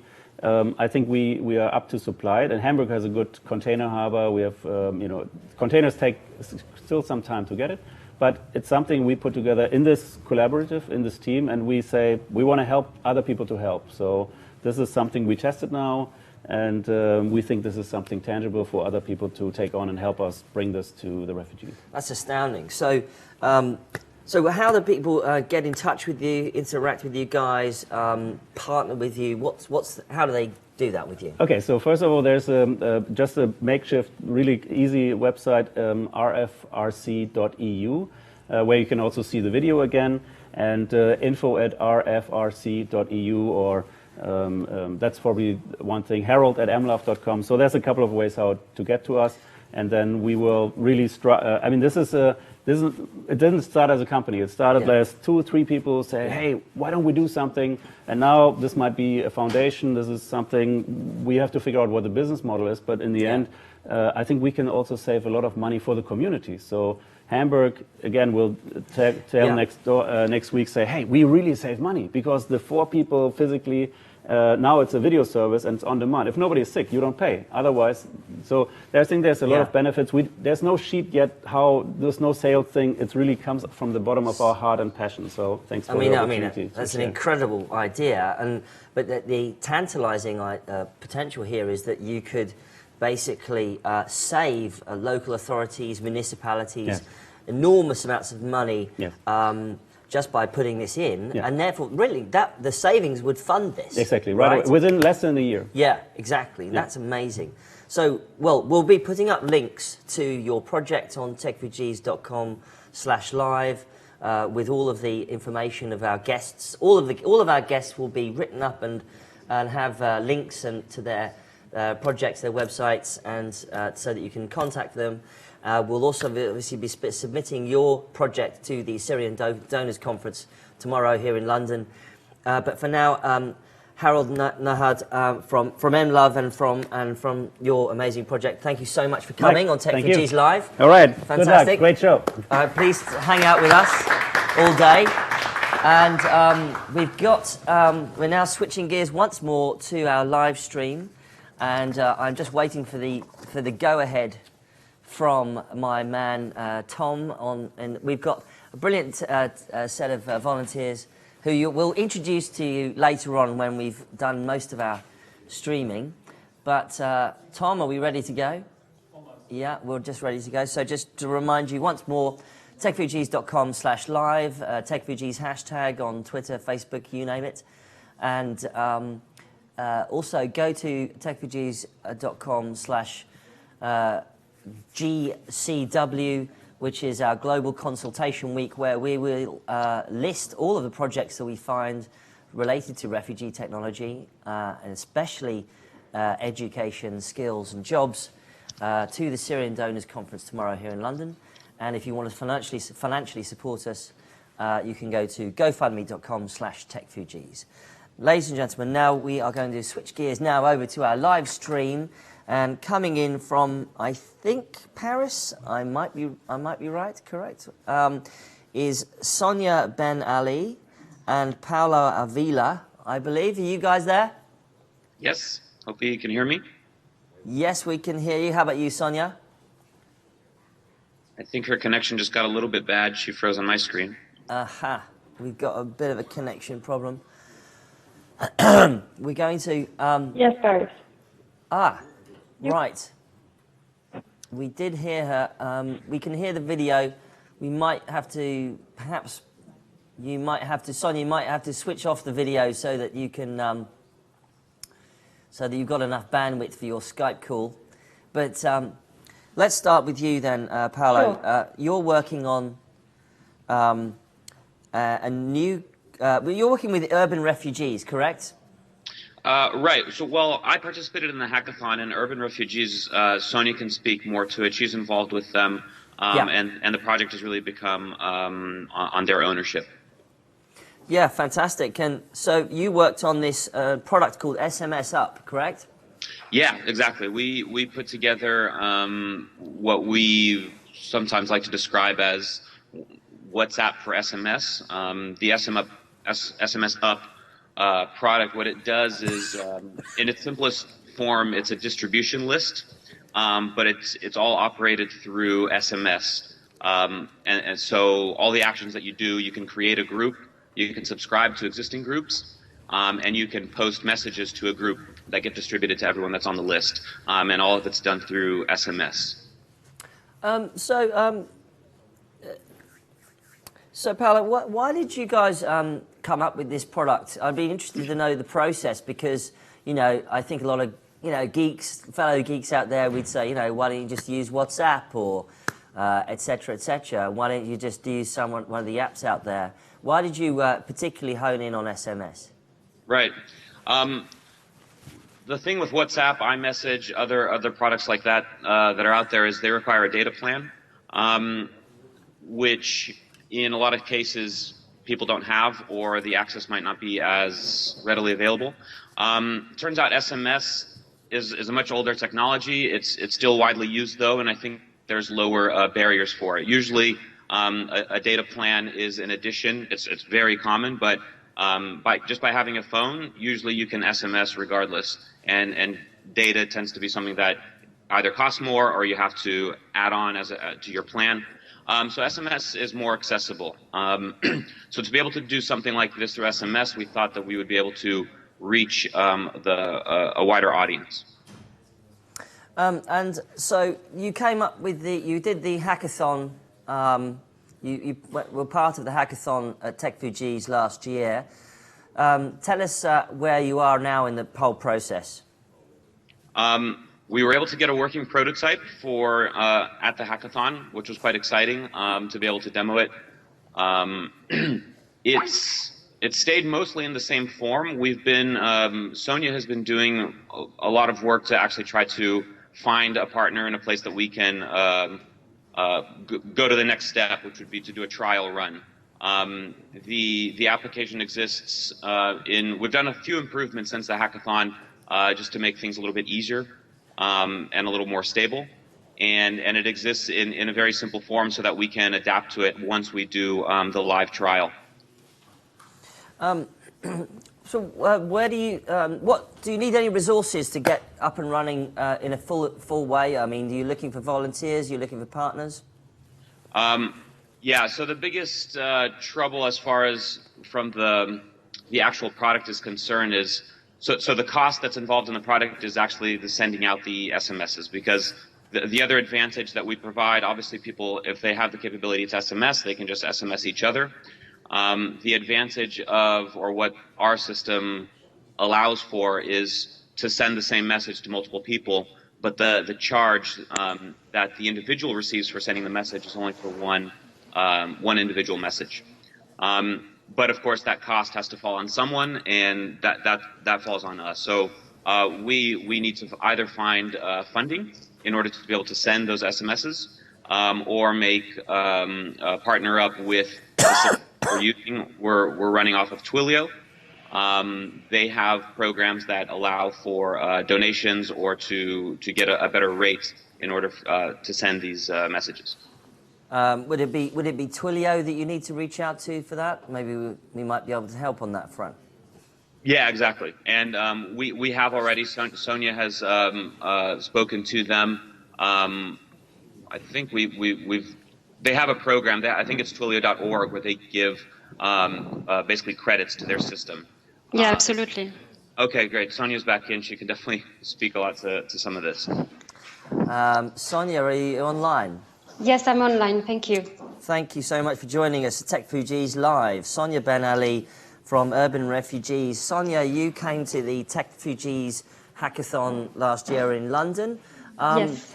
And I think let's start off right off the bat to hear more about what Urban Refugees is.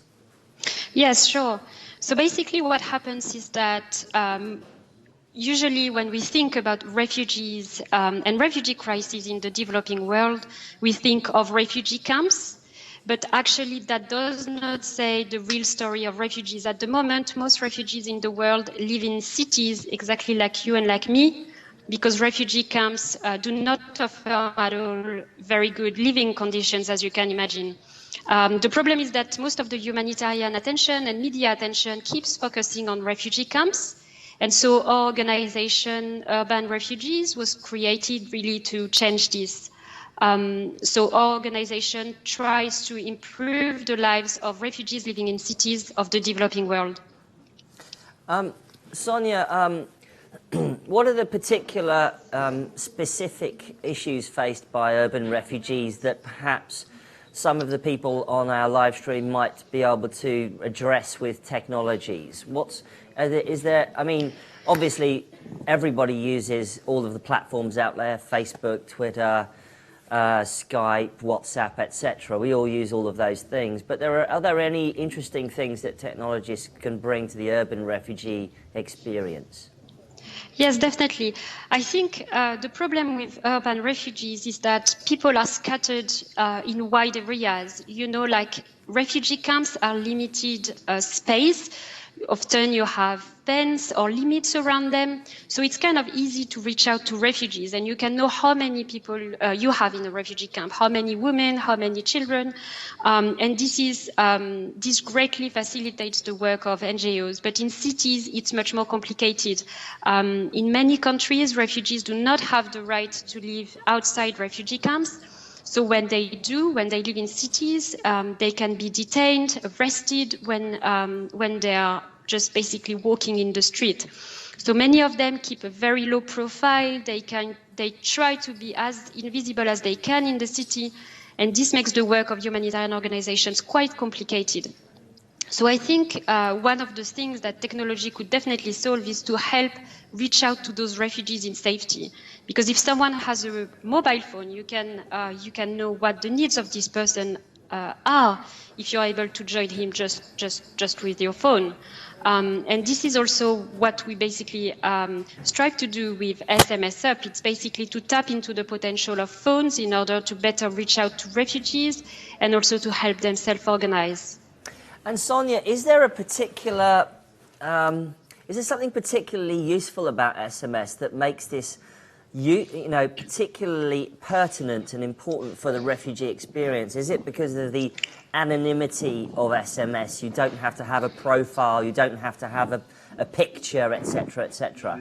So yes, indeed, there is this element of anonymity, but one of the biggest elements of SMS Up, and the reason why we chose to work with SMS, is because many refugees do not have a smartphone. And I know that at the moment, a lot of applications are being developed, which is great, but very often you need a smartphone to be able to use those apps. So basically, we want to create a solution that is available to most refugees, because at the moment, according to surveys and research that have been made, most refugees do have a phone. They do have a phone, which in the developing world very often is just a feature phone. So, Sonia, what are the next steps for this application, and what other things would you like to build, or where would you like to go next? Yeah, so the idea is basically to first do a pilot in Kuala Lumpur. We are going to launch the pilot in mid-April. We are going to test the solution in this country for about 6 months, try to get as many feedbacks as we can from beneficiaries. And when our solution is well refined, when the model is pretty set up, we'll be able to expand to other countries. The idea is that SMS Up shouldn't need any kind of training. Anybody should be able to use it in a very simple, easy way. So the idea is really to test it, refine the solution, and then expand to countries where refugees are. And I'd love to know, has it been useful to you to interact with the Techfugees community on your projects? Give us some feedback, anything we can improve on. What can we do to help? I can say it has been absolutely amazing. I've been working in this field, in this refugee protection field for quite some years. And I've always felt that technology was missing, that there's so many things that we struggle with as humanitarians, when actually technology could definitely solve many challenges that we have. So definitely being in touch with Techfugees and also working with Paolo and the rest of the team has been incredible for us, because we're able to build a solution that is absolutely that absolutely matches the need that we have identified in the field. And I think the technology, the tech community would be of great help to the humanitarian world. And I think it's really important to make those links and to enable NGOs who have needs in the field, and not only big NGOs. I'm also talking about small NGOs, grassroots NGOs that are working in developing countries, to actually tap into the potential of the tech community who wants to give time pro bono to help refugees. I'd like to quickly add, I come from a different background as Sonia, but the tremendous value in having and being able to network with people from different backgrounds at the types of events that you guys put on. I found very beneficial. We met there, and we met other people who are helping the project move forward. Brilliant.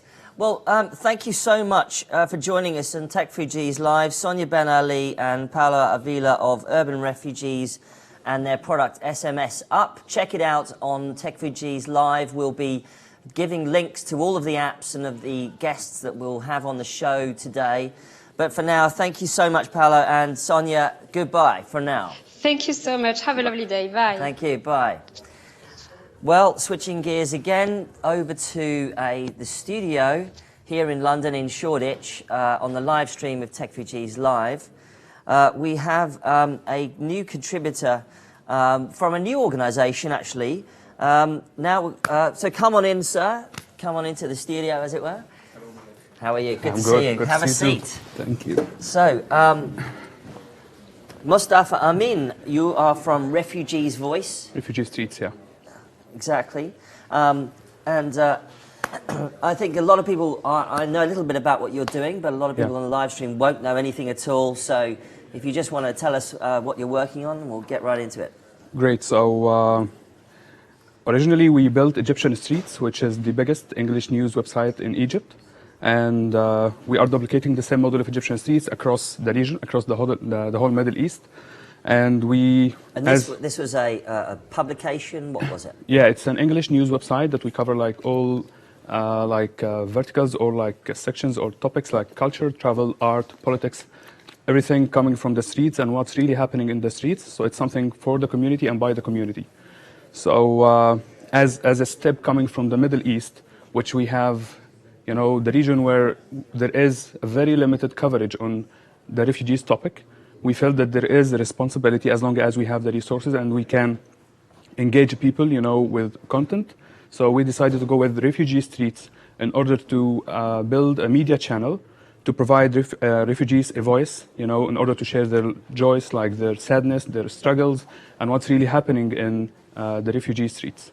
So you created EgyptianStreets.com exactly. as a publication about Egypt, about Cairo, about culture, news, business, technology, etc. Exactly. And kind of like a HuffPo for Egypt in a way. The HuffPost. And then you had this idea to create RefugeeStreets.com. Exactly. Right? Exactly. Which is about the refugee experience. Are you covering only Egyptians, or are you covering any kind of refugee coming into Egypt? Or any kind of refugee anywhere? Any kind of refugees anywhere. So like Syrians, Colombians, Sudanese, this is the plan. Yeah. We softly launched Refugee Streets 3 weeks ago with the beginning of 2016. Yeah. And the aim is to cover everything that is related to refugees and to get content from refugees themselves and anyone who's interested in the topic. So it's very much digital publishing about the refugee experience, that news, breaking news. Yeah, like dedicated and focused platform for refugees. What sort of reaction have you had since you launched RefugeeStreets.com? It has been a good experience so far, good feedback. We still have, you know, a bit of content. We are scaling the content the coming few months in order to get like more like focused news and focused informational coverage on what's happening regarding the refugees topic in general. The feedback was good so far from people who are into the topic, and yeah. What I'd like to know is one of the things that has come out of the Techfugees project is that we realised that storytelling was an incredibly important part of this, because without storytelling, you can't get across the refugee experience. You can't also work on decent products to address some of the issues. I mean, what sort of avenues could you take this into? I mean, for instance, how are you going to get refugee voices onto the platform? Are you accepting video? Is there a way of? Is an app? This is real sort of almost like digital journalism, isn't it? Sure. So it's crowdsourced journalism. So what sort of the ways are you going to get refugees to interact with you as a media platform? Exactly. So right now we are reaching out to like all refugees camps in Germany.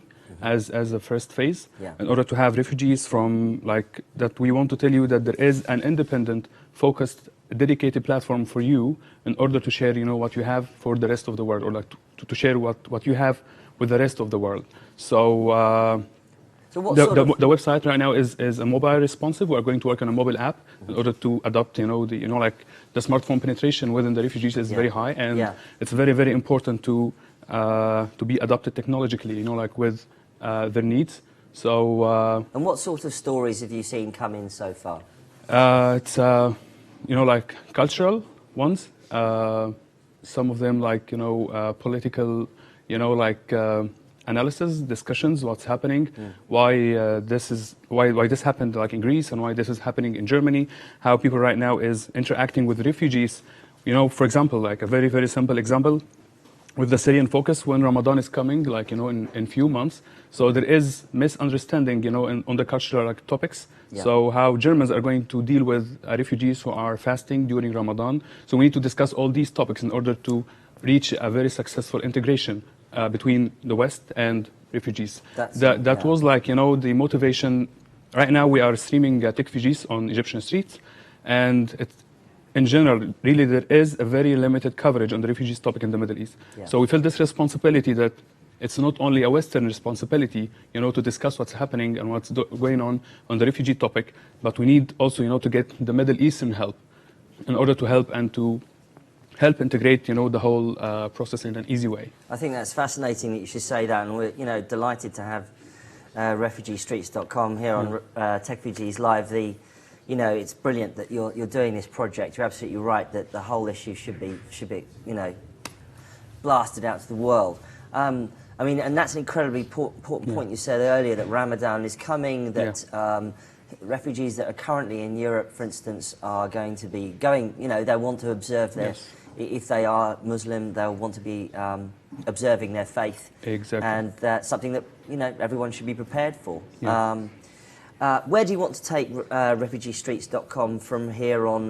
How can people help that might want to get involved? Yeah, so we are reaching out to contributors. If anyone who has, like, you know, stories and he want to really like tell a story of a refugee-related topic, just to send us to write@refugeestreets.com. So write@refugeestreets.com, and then we'll take this from there, and we'll be in contact in order to scale the content.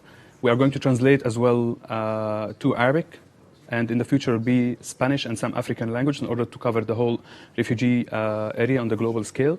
So if there is any translators as well, they would love to contribute to the platform, that would be great to send to info@refugeestreets.com.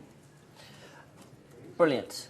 Thank you very much for coming. Where have you come from today? Right now, I came from Berlin. Yeah, you're in Berlin at the moment. Yeah, I'm in Berlin at the moment, but we'll come back to Cairo next week. Back in Cairo next week. Yeah. Well, I was in Cairo only a few weeks ago, and an amazing city it is. Yeah. Thank you so much, Hassan, Thank for you coming so on much, Techfugees Mike. Live. Thank you so much, Thank Mike. you so much. Thank you. Thank you. And I'll send you back on your way Thank over you. to back to Berlin and Cairo. Thank you. And I think that we're now switching back to Skype to our live feed with Hugo Williams. Hugo, can you hear me? Oh, brilliant. Thanks very much. Where are you coming in from for today? I'm coming in from Camberwell. Camberwell in London. Wonderful. Thanks very much for coming on Techfugees Live. Hugo Williams, let's open up with a little, just 30 seconds on what projects you're working on.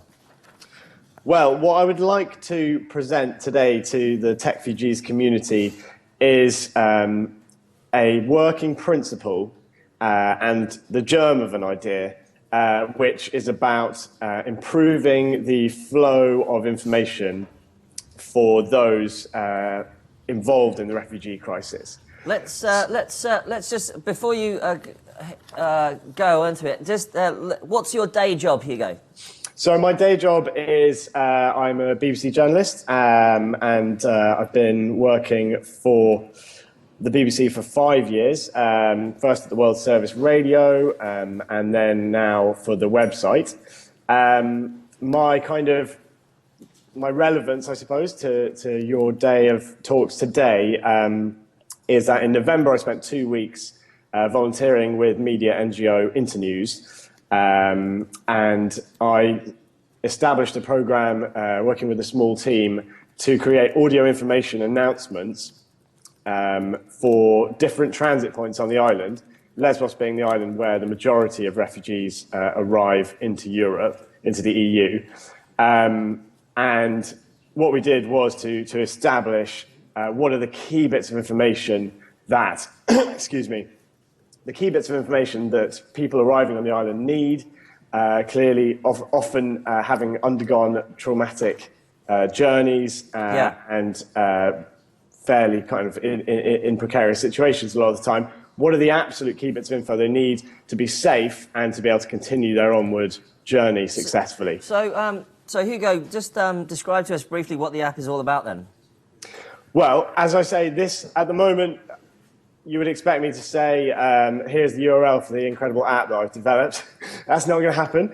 But what I would say is the project which I did on Lesbos, whereby we showed that in the space of 2 weeks, you could create high quality information that was targeted to people in specific locations, is something that I'm very interested in expanding out. So to give you an idea, I think there is a problem with the current information flow for refugees caught up in the crisis.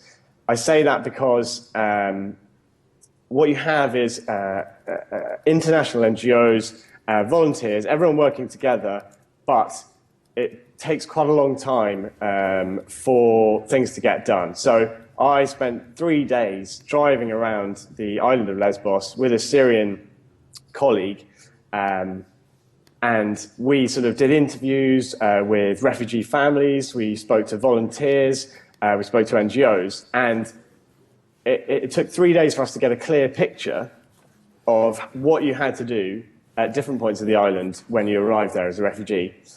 And we had a car, I had an Arabic translator and colleague, and we had all the resources which people who getting off a boat after a sort of terrible journey don't have. So it's a very complicated, there's complicated information that needs to be handed on. And I think what I'd like to propose is a sort of rallying call for us to improve that information flow to create a hyper-local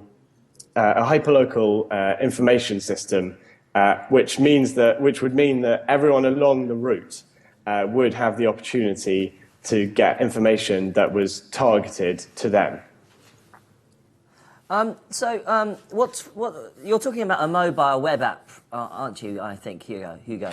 Well, I think so. The important thing, Mike, is that what I'd like to do is to focus initially on the concept, which is that we need good, high-quality information to bring some of the principles of high-quality news journalism, such as accuracy, something being concise, and something being timely, and to bring those to bear on how we get information. Once you've created that information flow, however we manage to do it, then you can worry about, we're going to put it out on WhatsApp, we're going to do SMS blasts, we're going to share it with Facebook groups. So what I want to do is say, here, I have a set of skills which is in breaking news, curation, social media, and advanced social media, and communication flows.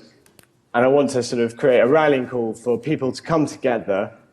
We need sort of translators. We need people who understand technology sort of better than I do to say, well, look, if you want to create a system where sort of people can submit information at different points of the route and then it can be upvoted, for example, according to its reliability, then we could do that. And the whole sort of premise for this is that I've sort of done it the lo-fi way, and I've done it the traditional way.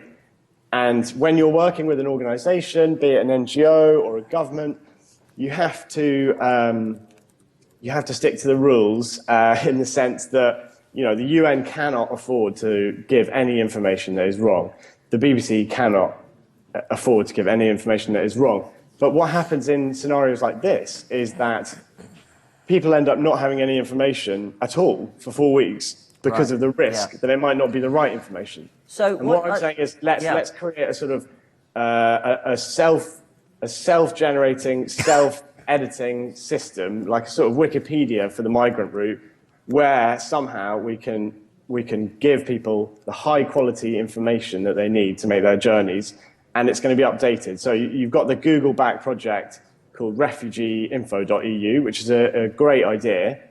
The problem is it's a bit like throwing an encyclopedia at someone as they've just got off the boat and saying, here you go, read that. That's all the information you need.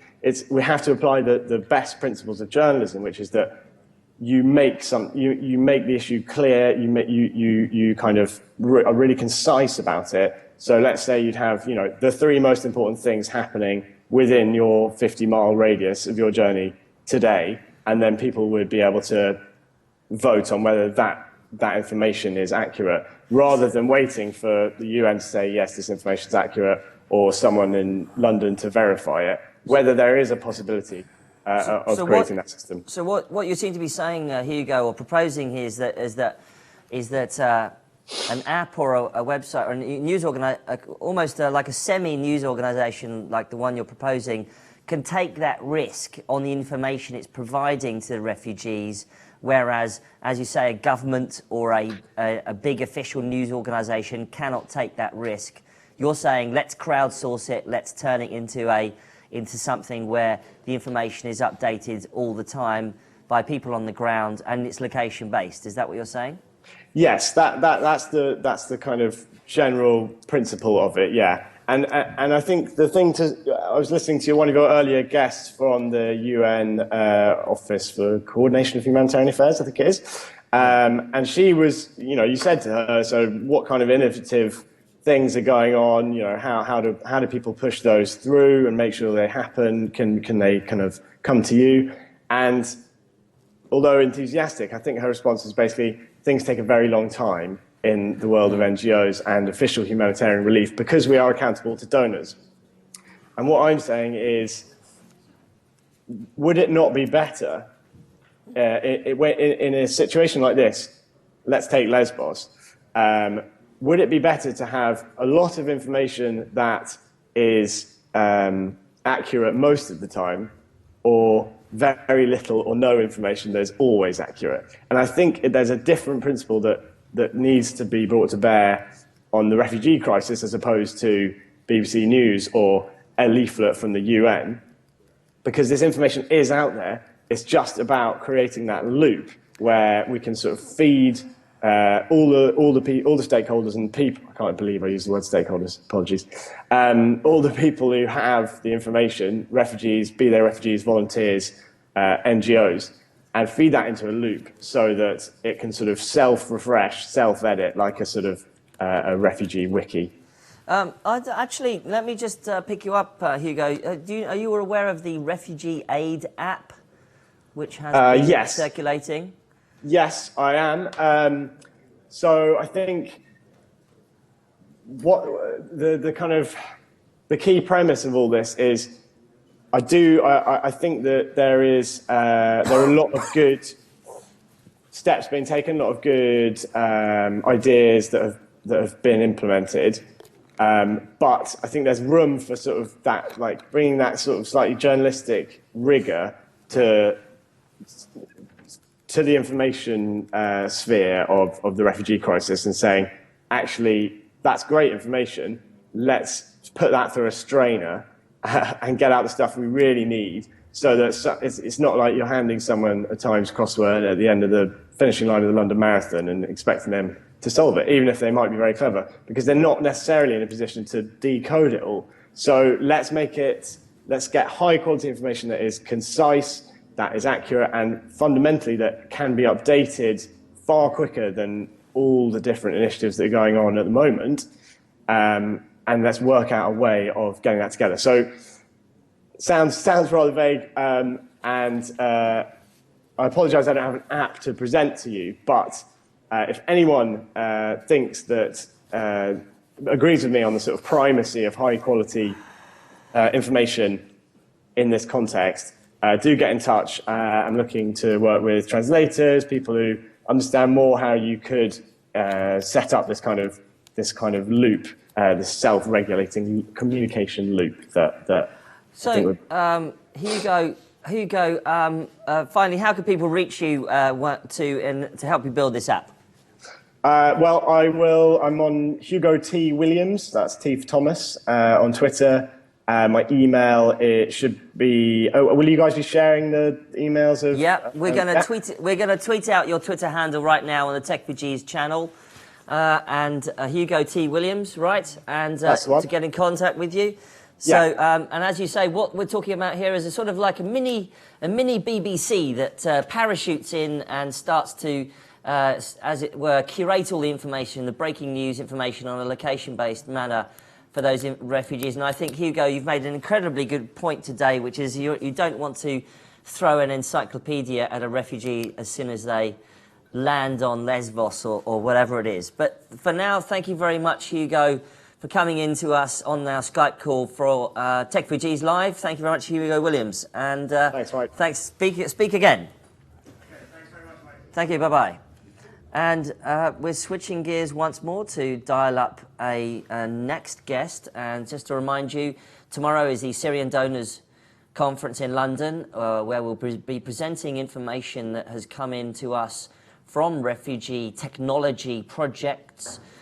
Please go to techfugees.com/GCW to access our survey form, the results of which an executive summary will be presented to the Syrian Donors Conference tomorrow, so that we can get in front of these world leaders the fact that technology can really bring some brilliant, helpful solutions and answers. Not a magic bullet, not a magic bullet, not a perfect solution, but certainly can help the issues. And next up, we're going to move now to one of our core Techfugees team here in London, Josephine.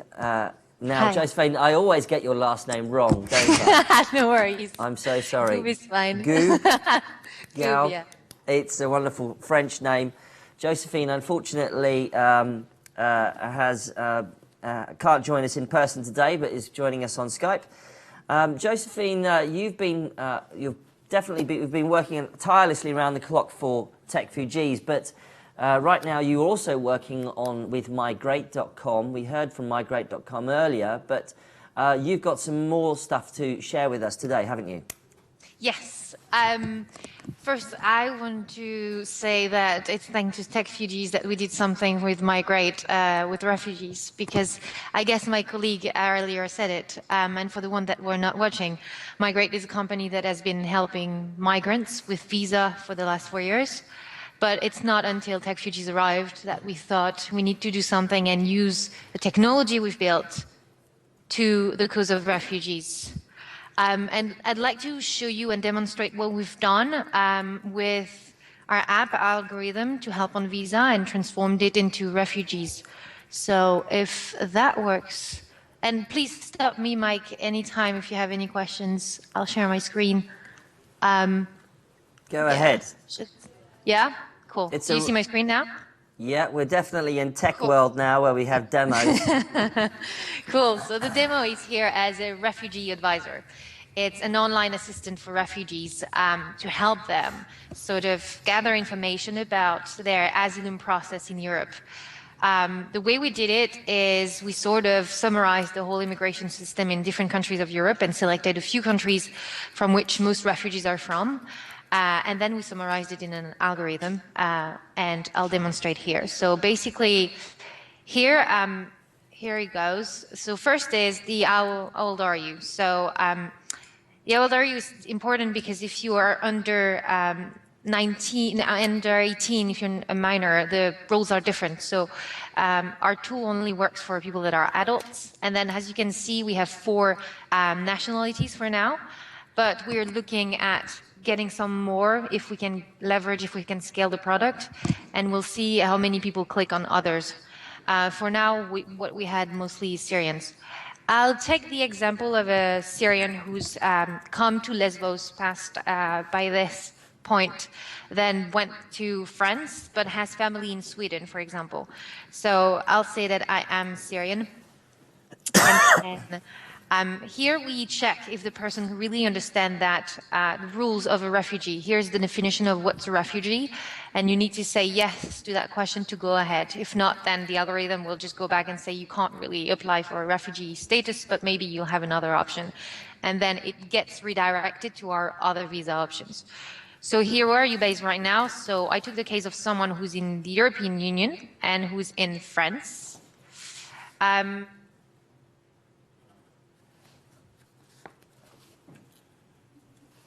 Have you been separated from close family members that you live with? I am Syrian and I was separated from my family, and my family was from Sweden.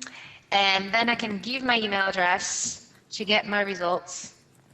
And then we will get, anyone can get freely their results. I'll log in via Facebook so that it will be easier. It's missing. Okay, logging in. So that was a bug. Here we go. Oh, it's All okay. right. Never do live, never work Never with do animals, live. children, or do live demonstrations, as they say in the tech world. I won't try to get it again because I should have done a screenshot. But here is the product. We've built it after Techfugees, the first Techfugees. We've been able to launch this 2 months later. And we're looking really much to get in touch with lawyers in every country to get better with the results and the predictability of the status of someone going to that country and where to go, because the information is changing every now and then. Every 2 weeks, informations are changing, rules are changing.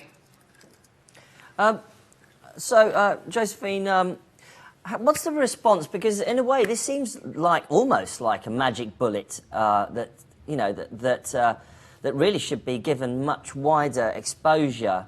Have you demonstrated it to European governments? Has Migrate been able to get it into the hands of NGOs? What sort of reaction have you had? Are you banging on closed doors? What's going on? It's a little bit difficult because Oh, gosh. Damn. Oh, dear. Oh, this is the problem. What a shame.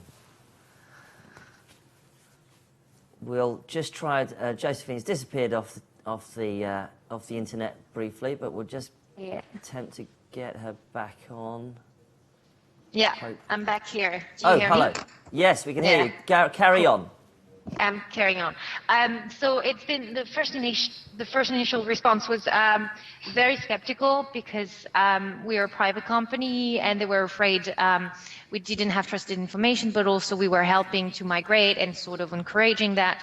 But when we explained that we were trying to provide trusted information that helps people not take boats or not to pay any smugglers, that is when we started discussing. So it's something that is definitely the European Union is interested, but national governments less. And what's the sticking point here? What's the stumbling block? Is it you just can't find the person to talk to, or that nobody's listening, or what?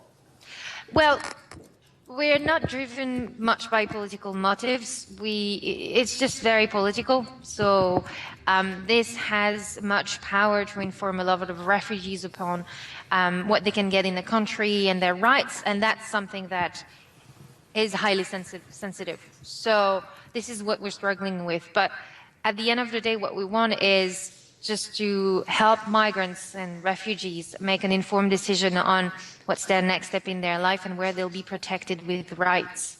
Because rights is a foundation to your next life. So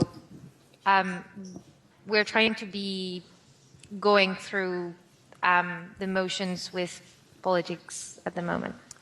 Well, let's hope we can give some light to your really quite amazing application there, which frankly is incredible, the way you could just literally seamlessly go on there, register yourself, get some decent information, and really a fantastic example of technology product design at work and almost literally saving people's lives. So from migrate.com, Josephine Goob, thank you so much for coming in on Techfugees Live today. Thank you, Mike. Thank you.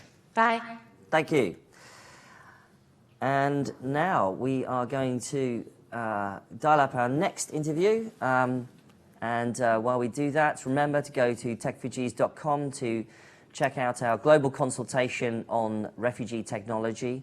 It's at techfugees.com/GCW.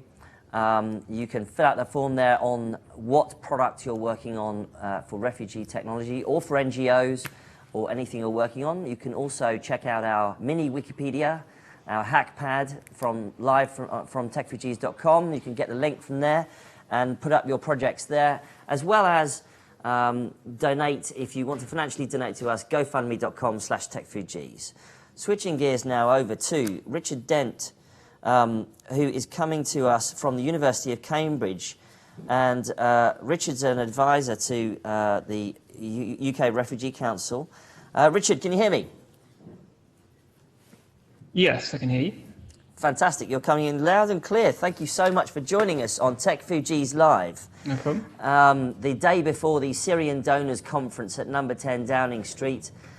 We are live from London right now. Richard, you're working on a number of issues to do with refugees. One of the particular issues you're working on is building social networks for humanitarian relief and refugee integration. Do you want to unpack that for us, for those watching out there? Sure. Well, this started about 2 or 3 years ago when I was trying to figure out what my PhD was going to be about. And I wanted to develop an app that helped people in disaster situations, including refugee crises. And so I started designing my own app, what I thought would be like, what would I want to have during a disaster? And I thought, well, that would be a social network that would connect me to other people nearby or other people who could help me. I tried to show NGOs and government officials this app, but there was a feeling that it was a bit ahead of its time, which I think it was because it was for smartphones. When the refugee crisis came along, it was, I started getting phone calls again because people wanted to know, like, how can we use these kinds of apps? And then Techfugees came along, and we've seen, well, I've personally seen a huge amount of progress in this field in the last 6 months. Using smartphones to help people in situations like we're seeing. That's amazing. What's sort of the highlights of some of your research and your findings so far? Excuse me, you dropped out there. Oh, sorry. What are some of the highlights of your research so far? What's jumped out at you?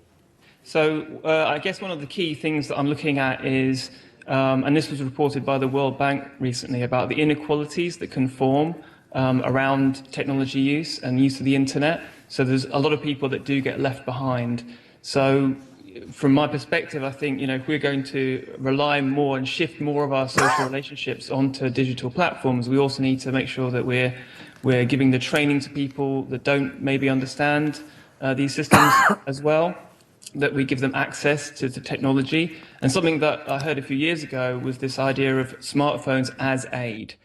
So, making sure that everyone has a smartphone. Again, 2-3 years ago, people thought this was ridiculous, but now the price of smartphones has come down so much that it's actually, feasible, especially with the donations. We can possibly get donations from people who have newer phones that can donate their older ones.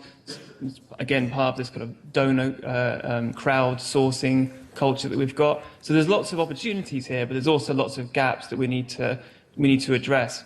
And that brings me to how I sort of got involved more recently, is that I did some outreach to Refugee Council, simply to sort of like talk to them about what their experience and what their thoughts of all these developments were.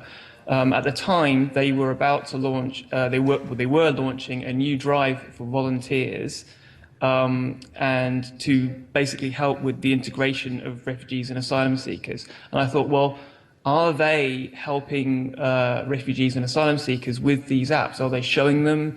Are they training them in their usage? Because there's some fantastic stuff out there, as people have been demonstrating on this stream and as part of Techfugees. And that conversation sort of grew, and we talked to also Refugee Action about that. So we're now at the point where we're looking to figure out which are the best apps, which are the ones that we think can be most useful to refugees here, and then work together hopefully with developers to improve those apps. So give them feedback about our experience or what Refugee Council's experience has been. But we first need to go through that careful curation process to make sure, like one of your previous presenters said, to make sure that information is accurate, and that we've really thought through this process so that we make sure that people who have no experience of digital or don't want to use a smartphone, that we're not creating further boundaries or barriers to them getting that information through other means, so that we do both essentially in parallel. I think that's something that we need to keep in mind as we're going forward. Richard, how open are NGOs to the whole tech thing?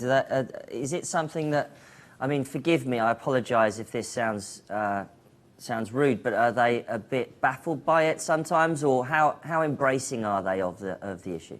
I'd say a couple of years ago, I pretty much got the door politely closed in my face mostly. There was a lot of skepticism about smartphones and smartphone integration. This is before the Syrian crisis blew up.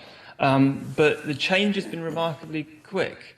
And International Red Cross and Mercy Corps got together with Google, and they're working now on this refugee crisis info app. I think that just the volume of interesting and potentially really useful apps that are now being demonstrated, it started to get the NGOs interested.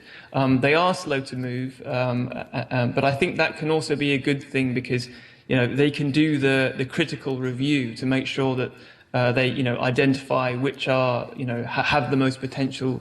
And I think you've got to think about this, that the refugee organisations are going to be there no matter what, and they want to make sure that they're delivering their services. They're not introducing something which may only last a couple of years. The project may fold or may not have funding. They want something that's sustainable in the long term, and offer equality. So but back to your original question, I think it's really positive from my perspective anyway.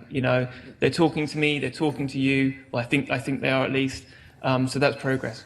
What if somebody plopped you in front of all those world leaders at the Syrian Donors Conference tomorrow in London at number 10? What would you say to those wonderful world leaders of ours? Well, actually, I put a top 10 on the Techfugees hackpad, which was basically exactly that. Let me just I'll just try and pull it up, because I think really there's a making sure that this movement is equal. So this is my top 10. So one, that we have that we can offer access to a reliable smartphone. That's key. That we can offer access to power for that smartphone and access to good internet service. I mean, this comes off the back of when refugees arrive in Europe. One of the first things they ask is, where can I charge my smartphone? Where can I get internet? Those are often the first questions. So fourth is training in the digital skills to use these apps and social networks effectively and securely. So this is a critical piece that if as now Angela Merkel has said, refugees are going to be returning home, that we don't send them back with a smartphone with a bunch of information which may compromise them if they show their political or religious views and they go back to a country. Smartphones are being seized in these countries, in Syria, and being used to sort of figure out who the person is and where their allegiances lie. So we need to make sure that we're secure. So knowledge of the best apps and social networks, as I've mentioned, confidence and ability to trust these apps. I think trust is a big issue. That's a big part of my research. Access to up-to-date information, links to online resources within Facebook and WhatsApp and Google, rather than just focusing on new apps, making sure that we're working with these big social network providers, because that's where a lot of the Syrian and other refugees are communicating. So refugee caseworkers and volunteers with the appropriate digital skills and knowledge, the NGO sector to get up to speed with these apps and help develop them, and lastly, active cooperation between NGOs and tech companies to make sure this goes forward. And I think that is a critical area where governments can help with funding to make all those things happen, and then leave the tech folks to develop more wonderful apps and keep that iterative design process going. Well, Richard, thank you so much for your contribution to Techfugees Live today. I assume people can reach out to you on Twitter? Yep, that's fine. So Richard is Richard Dent on Twitter, @RichardDent, if you want to take that conversation with Richard further about his research. He's an advisor to the Refugee Council on technology and been a brilliant supporter of Techfugees project as well. So for now, Richard Dent, thank you so much for joining us on Techfugees Live. Thank you. And now we're going to go to our next guest, coming in from, I think, from Paris. Just as a reminder, we've got our Global Consultation Week has been happening all week. We're looking for all of the technology that projects. Coming in loud and clear. Thanks so much. Great. Thank you so much for joining us, Kavita. Now, Kavita Abramat, you are working on a project in Paris, I believe, yes? Called Refugees Employ.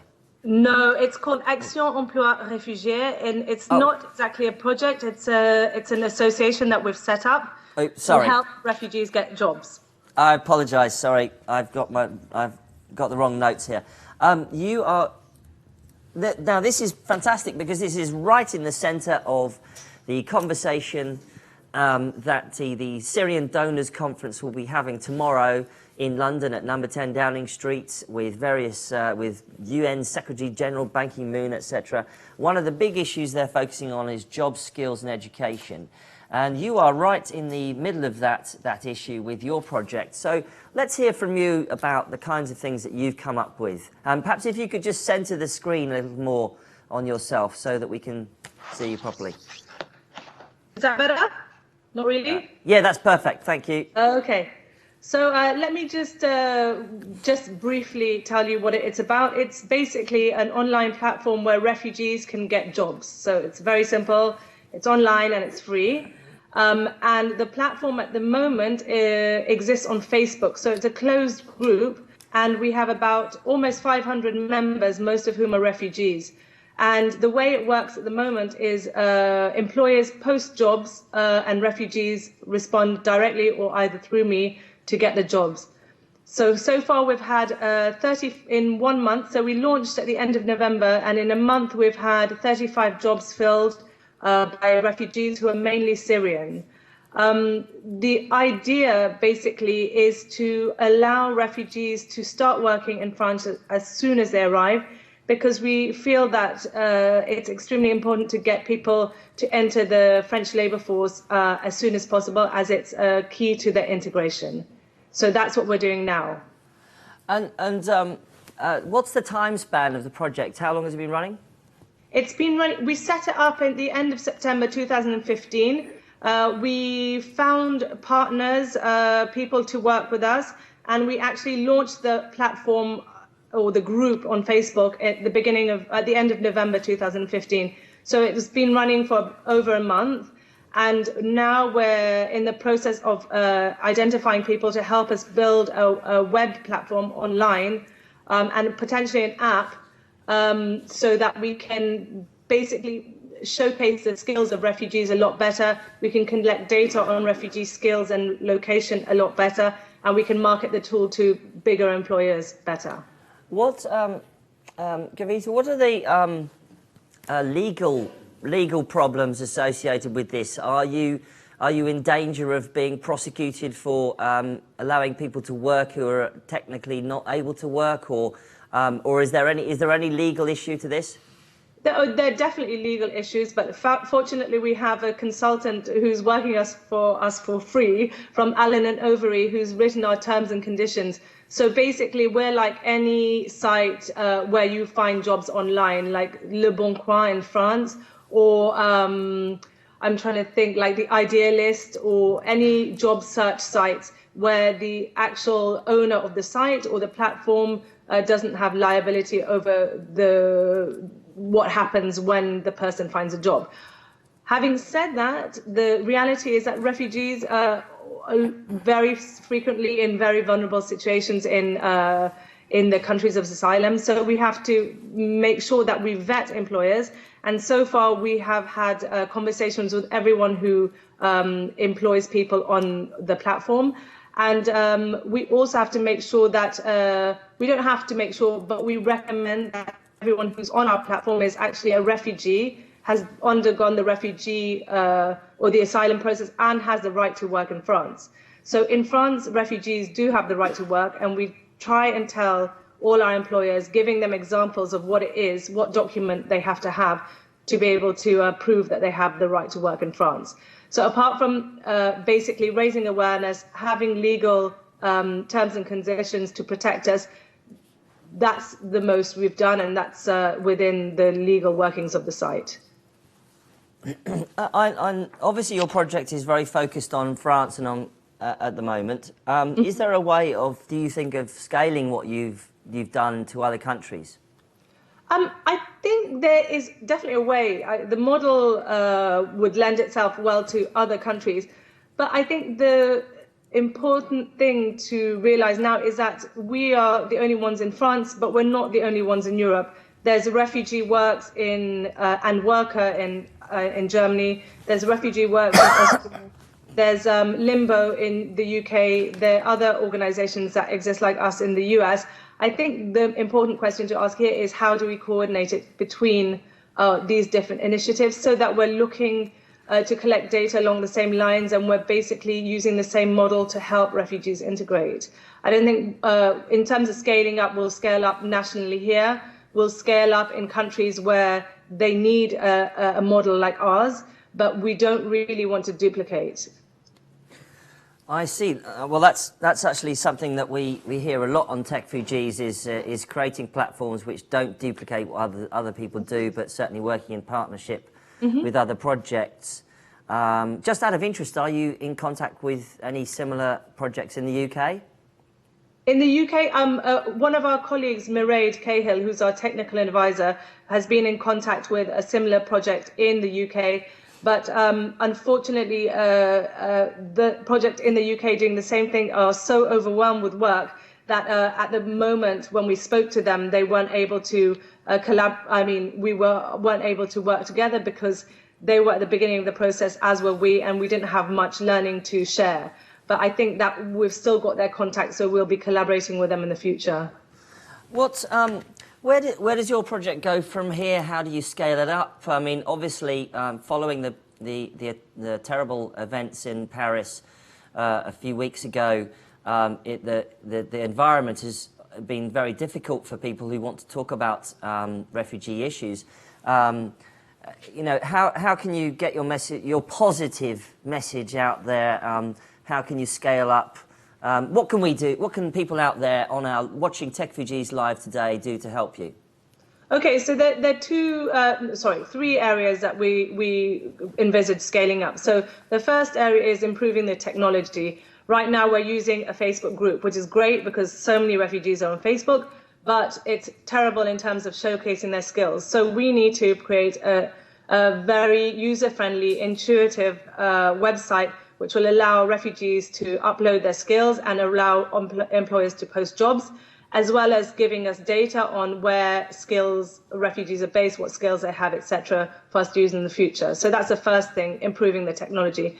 The second thing is getting more people to offer jobs. So at the moment, we have personal connections, individuals and small and medium-sized enterprises giving jobs.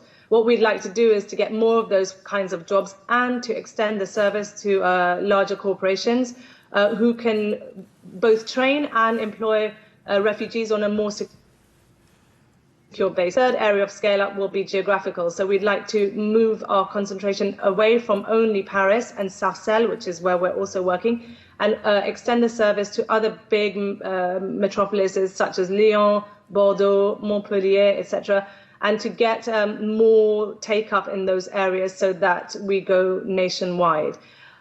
In terms of Techfugees can help us with, it would be more along the awareness-raising side. And as you asked in the first instance, you said, how can we combat the sort of negative images that people have of refugees?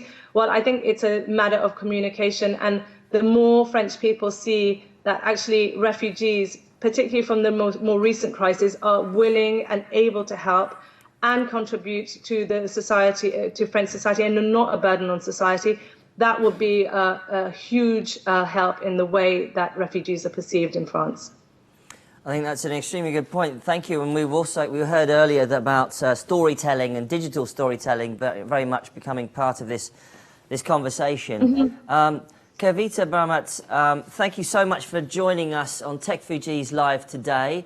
What's the best way for people to reach out to you? Is it Twitter or something? What's the best way to contact you? Yeah, we've got a Twitter account, which is, the handle is AE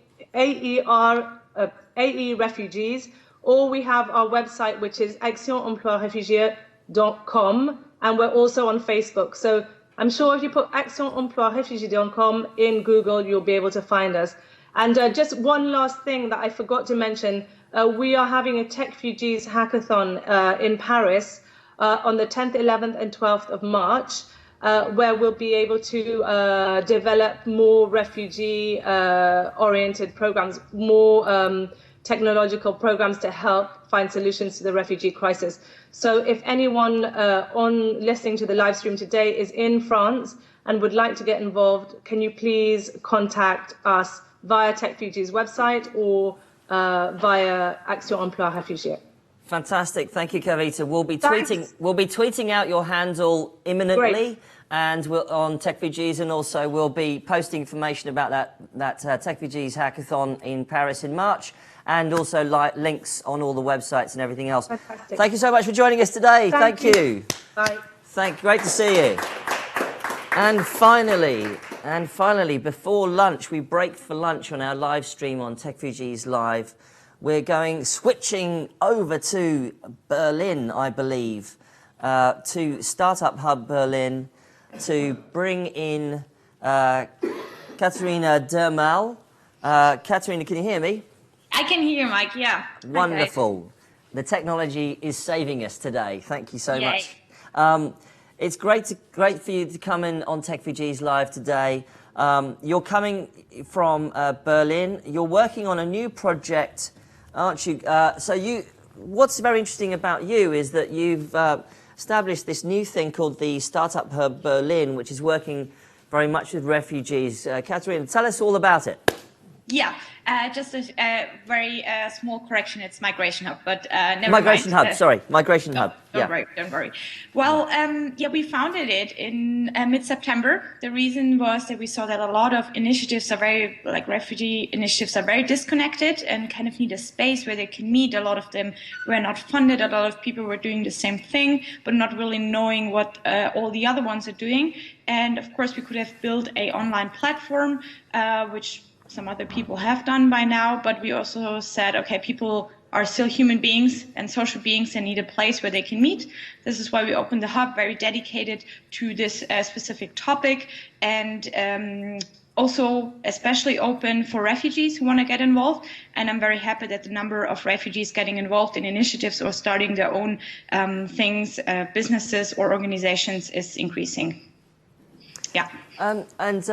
So this is a very interesting concept, isn't it? We've seen a couple of things or projects develop around co-working spaces, Migration Hub. I think a lot of people out there wouldn't really understand how you create that concept, if it has anything to do with technology or not, or if it's just a sort of a meetup space. I mean, how do you do it? How does it actually work on the ground?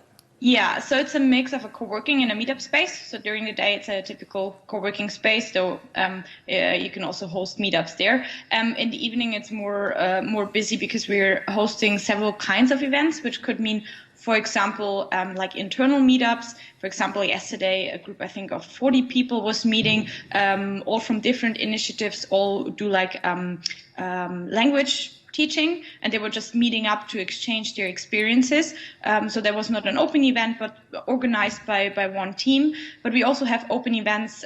For example, Start Next, which is one of the biggest crowdfunding platforms, did a workshop on how to crowdfund for your refugee project, where like 200 people attended. So basically, we offer a space that can be either just used as a typical co-working space, or be used for events. Some of the events are organized by us. So, for example, on the weekend we had one of the first events on entrepreneurship, both for refugees and also for locals.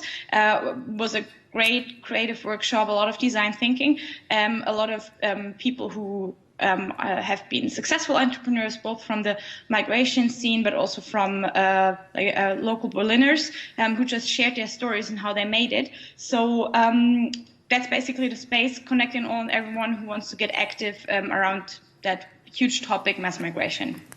Katharina, you've co-founded Migration Hub in Berlin, which has seen a lot of refugees come in over the last few months, and now you're working with Chiron University, I might have said that wrong, Chiron University, which is providing higher education for refugees through online MOOCs, offline study hubs.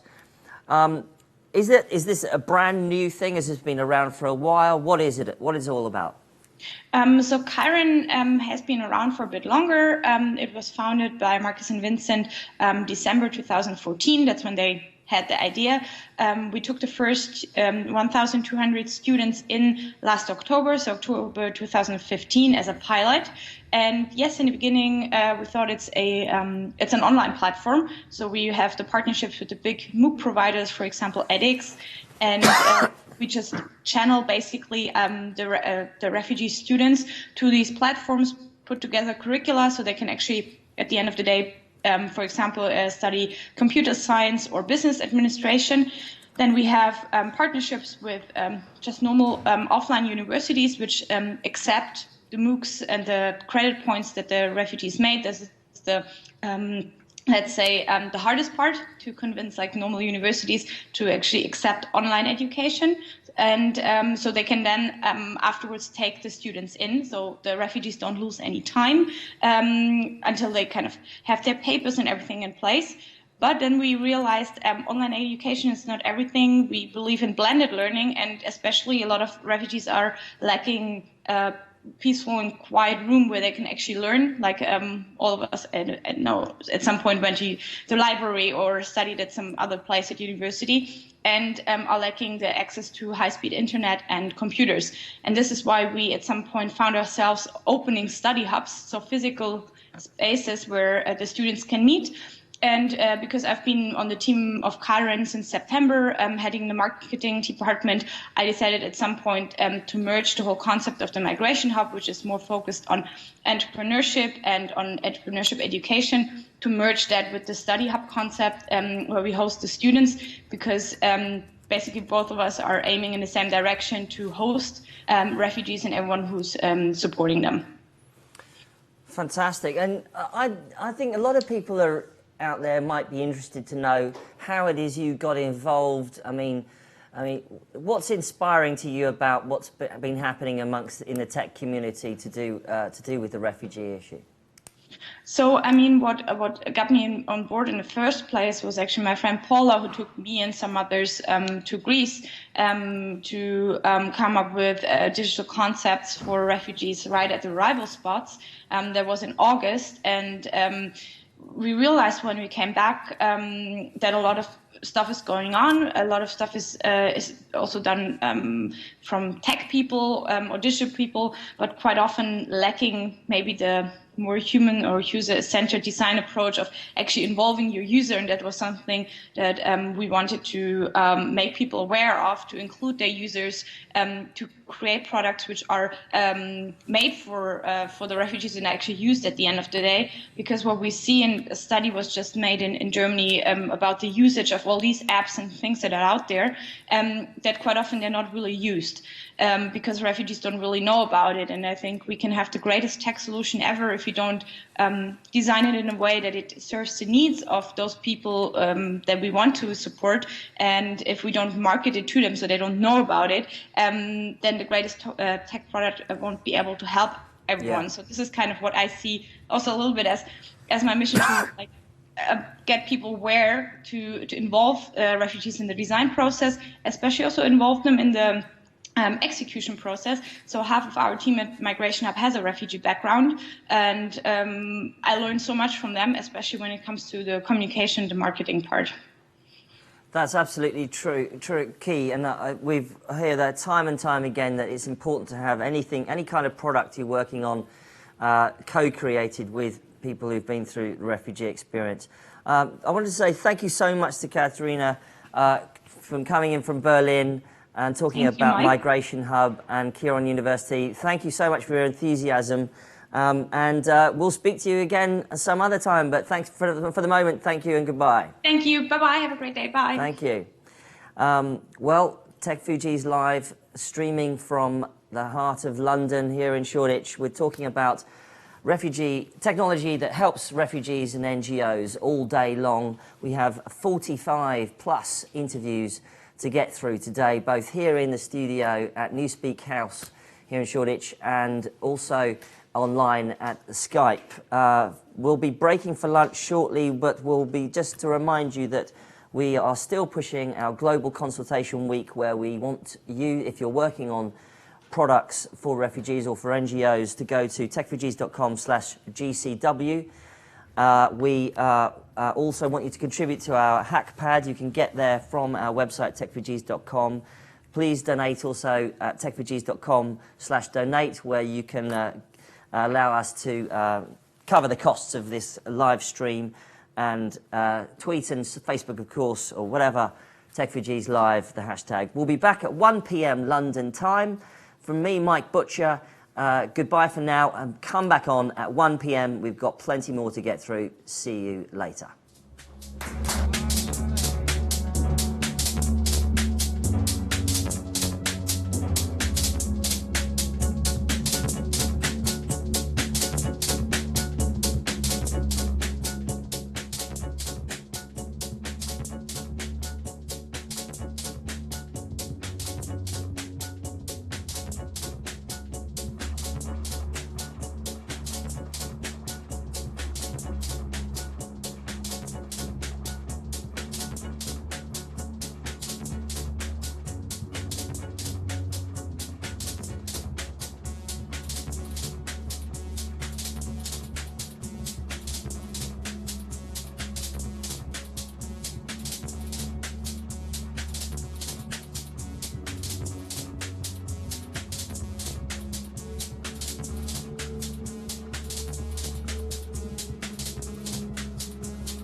Hello, Mike Butcher with Techfugees, and we're live streaming all day from London, the day before the Syrian Donors Conference in London to discuss how Europe is going to react to Syrian refugees and also addressing job skills and education in particular. And we at Techfugees, the non-profit formed just last year, are addressing some of the ways that technology can scale solutions to the crisis. Some people call it crisis. Let's also call it an opportunity because we're talking about human beings here. I'm joined in the studio here in Shoreditch in London by Matt Cowan, who's with the MediaWorks agency. He's the founder, and he's also the former Reuters television technology correspondent and a contributor to Wired magazine. So thanks very much for joining us, Very happy Matt. to be here. Brilliant. You're doing a great job. He says he's not experienced at this stuff, but he's a master. You're too kind, man. I've always fancied myself on breakfast television, you know, with orange juice and croissants. So Matt's going to co-host with me a little bit now for a couple of interviews, and we're bringing on live now, I believe from New York, a fantastic guest, Chris Fabian, the technologist and innovator who co-leads UNICEF's innovation unit. And some breaking news from UNICEF this week was the launch of their new innovation fund in concert with a number of other agencies. So bringing you in, Chris Fabian, you can hear us, yes? Hi, Mike. I can hear you well. Can you hear me? Yeah, we can hear you fine. Thanks, Chris. Thank you very much for joining us on Techfugees Live. UNICEF very much at the forefront of some of the efforts to address the needs of refugees, and in particular Syrian refugees. You've just announced this new initiative. Let's talk about that and what else UNICEF is doing. Go ahead, Chris. Sure. Thanks so much, Mike.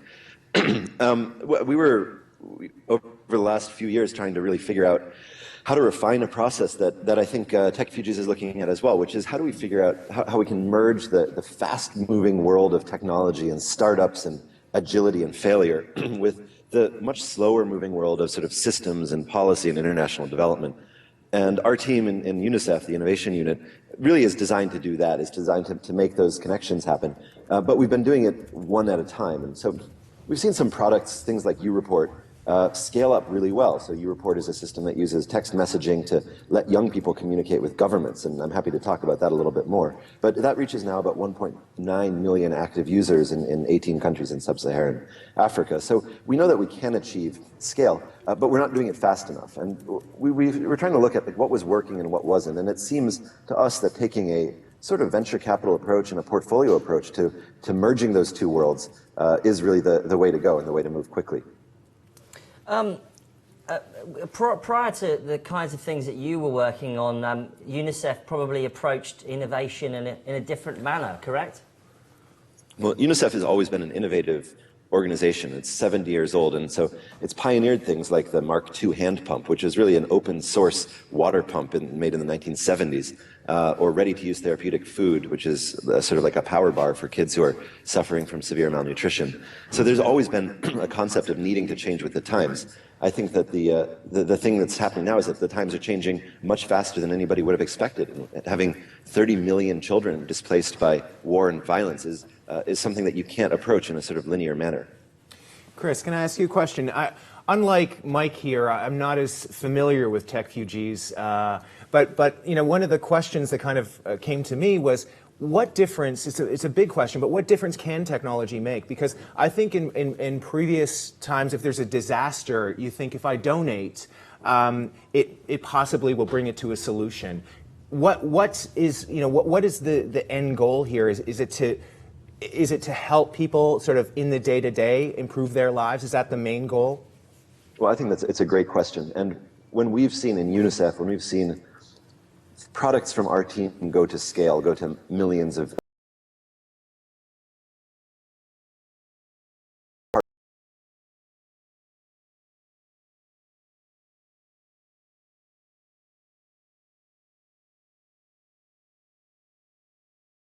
message, but it's the human system around it It's the fact that we can get information from 1 million kids in Nigeria and hear in real time what they're thinking about and turn that into action at a government and at an institutional level that really makes the difference. So I think that the technology is important. It's a driver. It's something new, and it can accelerate things. But it's also very important to understand the human systems around it and the political system, so that when that technology change happens, when you're getting real-time information, when you're able to move something more quickly, it connects to a system that can accept that and that doesn't fall apart. And we've had a lot of failures in our team as we try to connect to these complex systems where we have quick die-out of technology because it wasn't synced up right. The gears weren't synced. And so that's really the art of it. And I think the technology is almost the easy part.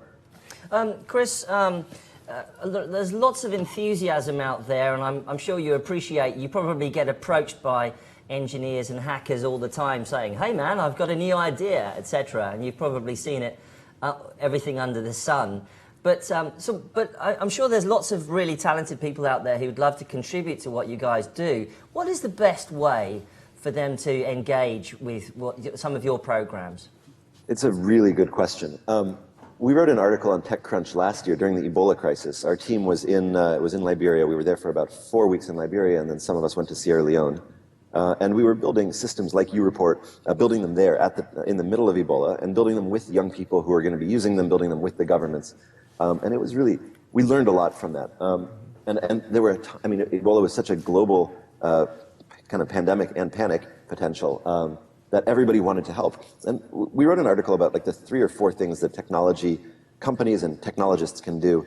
And it was really sort of, at the end of it, it was very reductive. It was like, new ideas aren't that valuable in an emergency. It's the idea itself doesn't help. It's whether or not you can contribute to something that's already there, to the gearing that's already happening. And I think that's what we found working with the government in Liberia. So, obviously contributing to open source code bases, 100%. And there are some really good open source code bases out there that are being used. I think financial contributions are always helpful to big organizations that are doing good work on the ground. And using channels. I think that one of the most important things people can do is use their channels and their networks to expand the kind of number of people who are able to work on those open source code bases and on those problems. But one of the things that we saw in Liberia that really wasn't as helpful was like people who wanted to send 50 smartphones and send them to Liberia, or kind of like do a little bespoke thing that would never integrate with a government system. And that almost was a distraction. Mm-hmm. This is called an innovation fund. How much money do you have you raised, and how do you decide where to deploy it? So this fund is small. It's $9 million.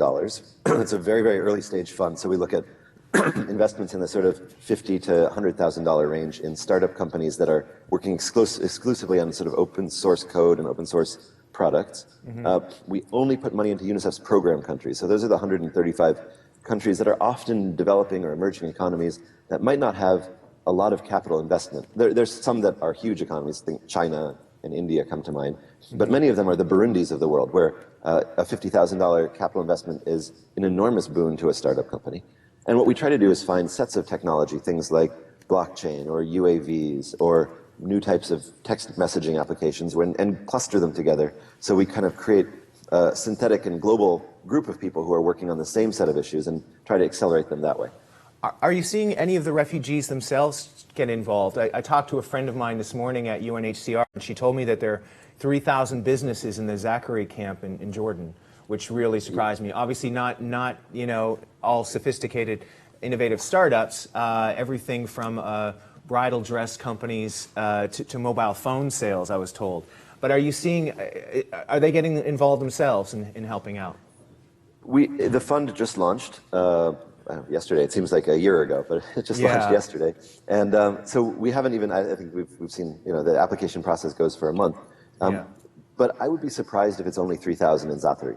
When I was there, you just see everybody working to make their lives better. And I think that's whenever we've worked with, and our team has worked with populations who are displaced, these are the people who are often the most creative, the most in need of solutions, and the most able to start building things together if they are given an enabling environment to do that. So in Zaatari, in addition to all of the businesses you described, you have places where people are renting out small parts of other businesses to start their own little thing. We've got, and I've seen a lot of work on like technology and teaching basic programming in some of the areas in Zaatari as well. So there's a lot of stuff going on, and I think it's a question of how we who are really outsiders, can help connect the dots and connect those things and help push them forward and give them a network that can support their work. Chris, you recently had a kind of a global awards for some of the more innovative products, such as I think it was an RFID tag for kids in India that they wear around their neck. You know, what are some of the other ideas that are really floating your boat at the moment? In, you know, what are some of the things that you're excited about that technology is bringing to the situations of the issues that UNICEF addresses? Thanks, Mike. Yeah, I mean, so that the RFID chip was part of a challenge that we did with ARM, the chip designer. Wow. And we have a collaboration with ARM looking at the future of wearables and personal data. And that's a partnership that's researched together. It was this global challenge. And it's a few other parts. It's a pretty interesting collaboration between UNICEF and private sector where we both benefit. And the RFID chip is a kind of a storage for medical records that is a really beautiful little device that kids can wear, anybody can wear. We see 5 big areas that we think are really interesting and appealing and can help a lot in a refugee crisis, or they can help me too in my personal life. But there are things like identity. The fact that 1/3 of children in the world don't have a birth registration, they don't have a birth certificate, and so they are essentially unable to access many formal services. Things like transport and logistics, which we know are changing a lot with the potential of drones to move stuff more quickly, or 3D printing to change supply chains. Things like finance and the future of money and what blockchain and Bitcoin and related technologies will bring to that. I think the 4th one is around sort of what personal data and wearables look like, and the 5th is around learning.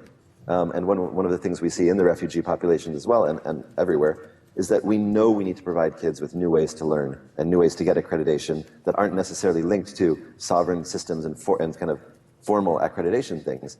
Because if you're moving from country to country, in addition to maybe not having an identity with you, you may not have the ability to record what you've learned and to use that. And that creates a discontinuity in life, which is very hard to overcome later. So you've been working on these new ideas for some time. What will the Innovation Fund help you do that you couldn't have done before?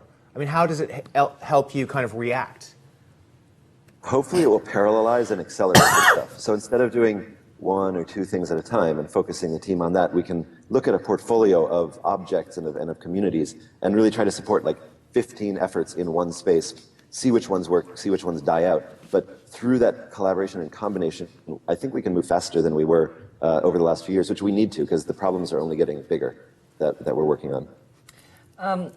Finally, Chris, what are some of the best ways of getting involved in what UNICEF is doing? Is it by applying to the program, applying to the fund? Is it a sort of a startup pitch scenario in the same way that many people who work in tech are familiar with these days? Or is it I mean, I apologize, but is there a lot of red tape, for instance, or what happens? There's a very little bit of cyan blue tape, but we're trying to keep it to a minimum. No, it looks much like much more like a VC application process, and we built it that way on purpose. So if you go to unicefinnovationfund.org, it's about a 17-question application process, and it looks like what any startup would do if you're filling out sort of very early stage funding. So it looks at the team strength, it looks at backgrounds, and and it's light. That's a great place to go if you're a startup company registered in one of UNICEF's program countries. The other ways to get involved are to follow us on Twitter, so it's @UNICEFinnovate, and to sort of watch what's happening in terms of the narrative on unicefstories.org, which is the blog. And then I think, Mike, I really have to commend you for the efforts that you've done in pulling together a community in a time of such global need. I think that the work that you guys are doing is really impressive and inspiring. And so, we're always happy to chat and to be connected to you and the people who you're working with. Well, Chris, thank you so much for that, and it's very kind of you. And, I guess a lot of people here would say that we've been pushing at an open door in terms of the sheer enthusiasm from the tech community wanting to bring their skills and knowledge to the issue. And we really thank you for coming in at early time in New York, I think, for you, and joining us on Techfugees Live. But for now, thank you so much, and we'll speak to you again, I'm sure. Thank you. Thanks so much, Chris. Have a good afternoon. Nice Thank you. Thank you very much, Chris Fabian from UNICEF's Innovation Unit. And we are now going to have, switching gears to back here into the studio. We've got people coming in on Skype all day. We've got people coming into the studio here at Newspeak House in Shoreditch in the heart of the tech city cluster, I believe. Did we call it that? I don't know, somebody did. But we're now going to bring on Sadaf Ahmed, who will just make way for Sadaf, who's going to come over here. You're going to come in the middle. Oh, come on in. There you go. Go through there. Now, have you mic'd up? Do you have a mic? No. Right. Let's bring this over here. This is the microphone. So thank you very much for joining us on Techfugees Live. Thank you for having me. Is it working? We're getting the sound. Let's have a thumbs up from our sound guy. Yeah. We're all can good. hear you. Yeah. Fantastic. So Sadaf Ahmed, you're the co-founder of the Musafia Collective. Well pronounced. Thank you. And you've been working very much hands-on on the ground in Calais, in the so-called jungle, the refugee camp in Calais, and you've been particularly working on real nuts and bolts stuff like feeding people, the kitchen, and you've also done a ton of work around like getting Wi-Fi into the camp as well. I mean, just backing up for a second before we get into some of the things you've been doing. I mean, what sort of paint us a picture of what the Calais jungle camp is like. It's hard to really describe. I mean, it's not like anything you'd see in Europe. It's the kind of thing you see on the documentaries about slums very far away. So it's quite a shock walking in, driving down 3 hours from London to something that you just can't believe exists. And I think more than anything, it's just that kind of lack of, you see this huge police presence outside of the camp, but inside it's like no one's really in charge. Everyone's living in tents or shacks. There's no locks. There's no private property. It's a different world, really. And I think, it is very much a case of... fairly chaotic? It's actually not. It's amazing. Human beings are amazing. It's actually relatively structured. There's a town centre, there's shops. There were, up until recently, there was a church and a mosque. They were bulldozed a couple of days ago by the French authorities. But there was definitely a structure that had developed over time. Very recently, the French have they're building what they're calling a permanent camp, which will house about 1,500 people. There are currently about 6,000 people in the Calais jungle, though, so obviously it doesn't cover everybody. And then outside of Calais, there's another camp in Dunkirk, which has been growing steadily and is now at 1,500, which is pretty much 100% Kurdish families. So you've got an awful lot of children in that camp in particular, but also in Calais. And it's quite a weird thing to see, just children wandering around, some of them in flip-flops, walking in the mud. It's quite a shock. And it's winter now, and obviously it's things are tough. So what role does technology play? Because I think for a lot of people, they hear refugees and technology, and those two worlds don't really seem to go together. We've seen many refugee crises in the past that didn't involve smartphones whatsoever. And so this idea that this is an important thing to have, I think is surprising. Tell me, being on the ground, is it a regular part of everyday life? It is, and I mean, I think the tabloid press have made a huge thing about refugees having smartphones, but being a refugee doesn't mean you're incredibly poor to start off with. You become poor by the situation you're in, and you're going to take the most precious things to you. You need that communication, and smartphones are a lifeline to the refugees who have them, and not all of them do. A lot of them end up losing them. They get stolen, they get broken, all sorts of stuff happens.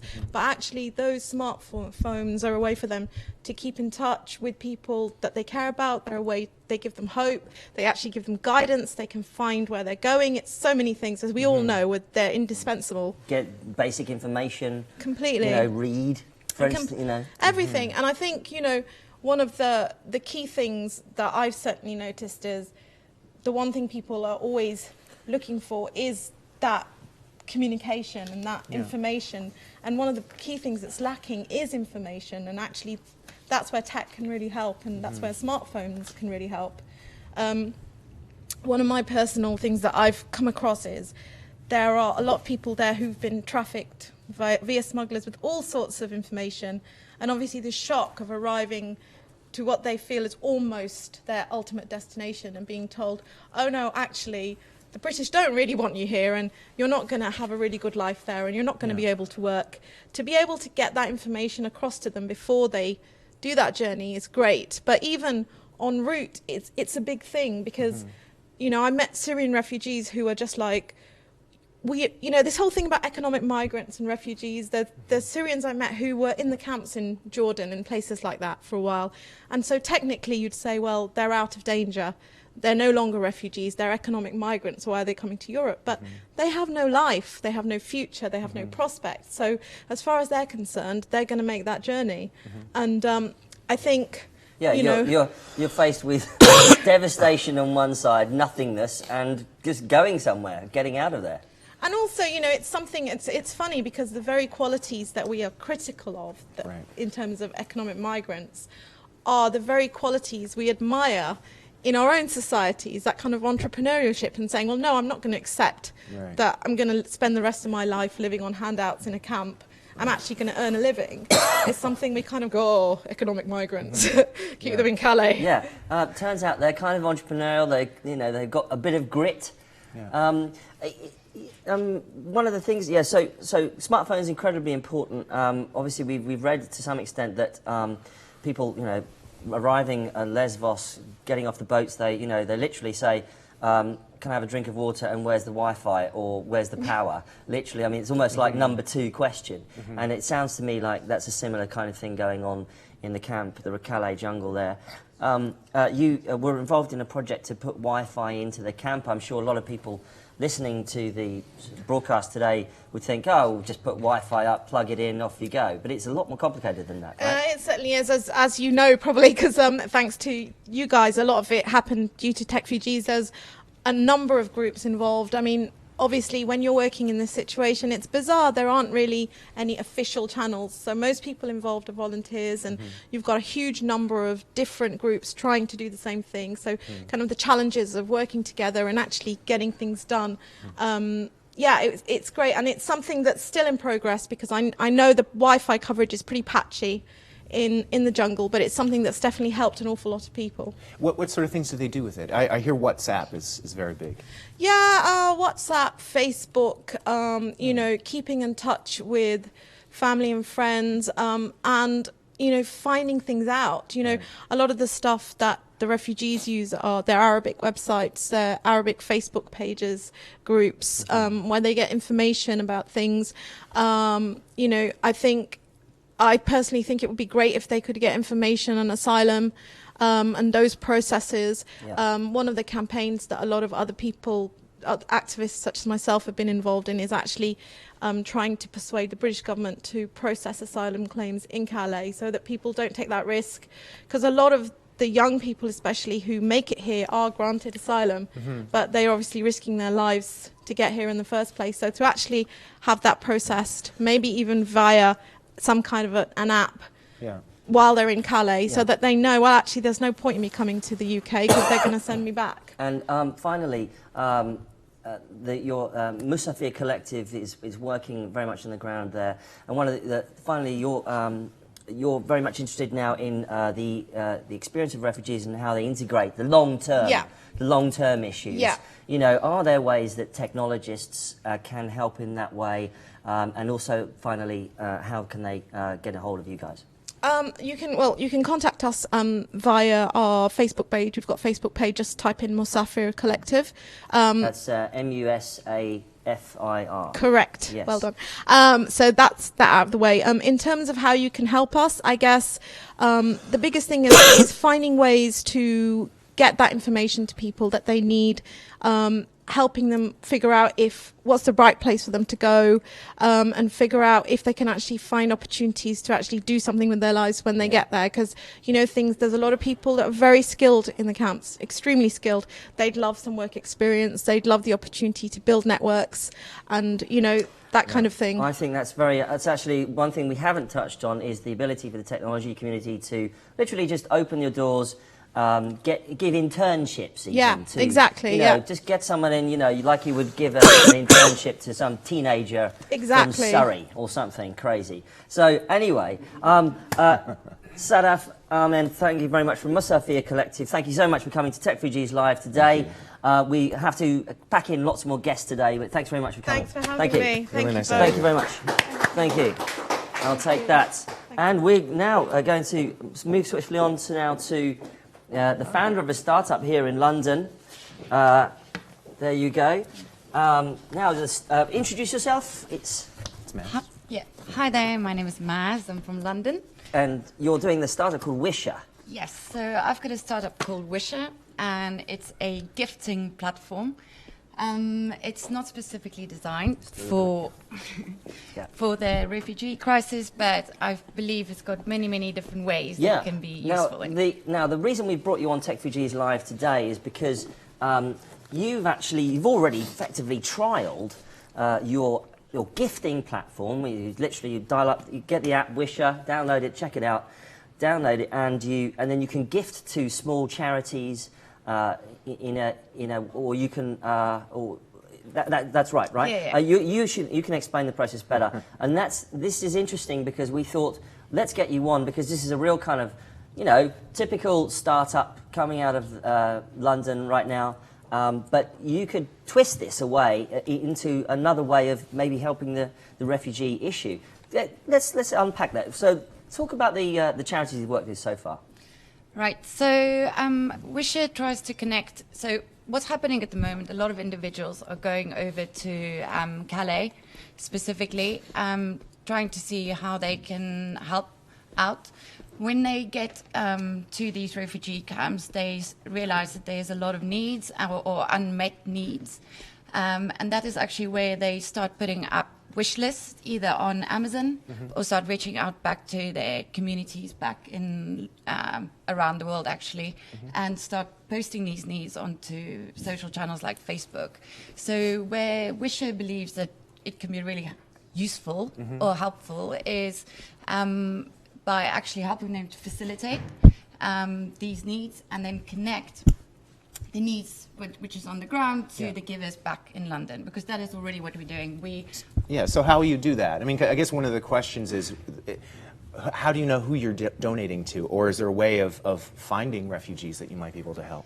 Yeah, so I guess there's two parties involved. There's number one, it's the helpers, so the people on the ground, and number two, it's the refugees. So I guess the helpers, they're the middleman, so they would go to the refugees and ask them what their needs are or what their wishes are, and actually have that conversation or hear their story out. Yeah. They then will post it back onto Wisher, and that then connects back to our community in London, or actually around the world, and then people can then gift to make it happen for them. Yeah. And do you think you're going to roll out a product or do a campaign, or is there something maybe we could help you with at Techfugees? Yes. So the refugee crisis is the heart of our kind of immediate future, or the project that we want to be involved in. So what I'm seeing a lot from our community and givers could be organizations or brands or retailers or artists or anybody. Everybody's looking at ways to give and to be involved into giving back or giving forward. So we just want to connect the givers and the wishers to one another. And that really is I guess the benefit of Wisher. Yeah. Fantastic. Well, Maz from Wisher, thanks very much for coming in. And I think this is a great example of how existing technology products can pivot or fork or augment some of the products that they're using right now and they're offering to the community to do some good for the refugee issues. So thanks very much, Maz, for coming on. Thank you so much. Thank you. Thanks, Maz. Nice to meet you. We'll see you again. Thanks for contributing to Techfugees Live. And Matt, thank you very much for joining us. Yeah, you're welcome. It's fantastic to be in the company of yourself, who's been such a journalist covering technology issues for such a long time. I mean, just briefly before we throw to the next guest, you're an outside observer seeing this, at the moment. What's some of your sort of initial impressions of what's going on? Well, I think, one of the issue with the refugee crisis right now is, it's the scale of it, but it's hard to know what you can do.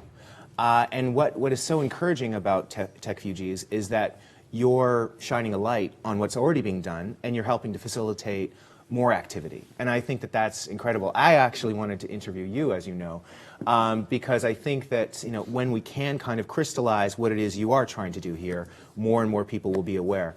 So if I could, I mean, how did this come about for you? Well, briefly, I know we've got another one on the line right now, but for a minute, just to explain, I think a lot of other people were thinking about in the technology community about what can they do about the terrible issues facing refugees, both in the Middle East and in Europe, globally, of course. And I guess just coming up with a slightly crazy name for Techfugees, I mean, I came up with the idea walking along London Street on a Sunday afternoon, put up a Facebook group called Techfugees, just popped into my head, and in the morning I had 100 people, the next day I had 300, the next day I had 500, and now we've got nearly 3,000 members on the Facebook group.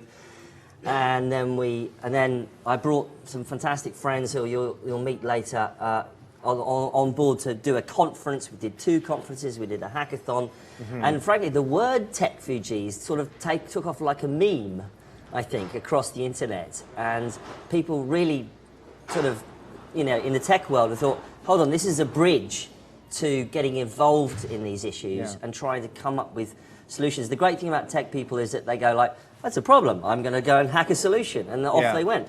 And I think that's what wasn't present before. There were a few initiatives, but they were a little bit quiet, maybe utilising a lot of the social tools out there, which is just an obvious thing these days.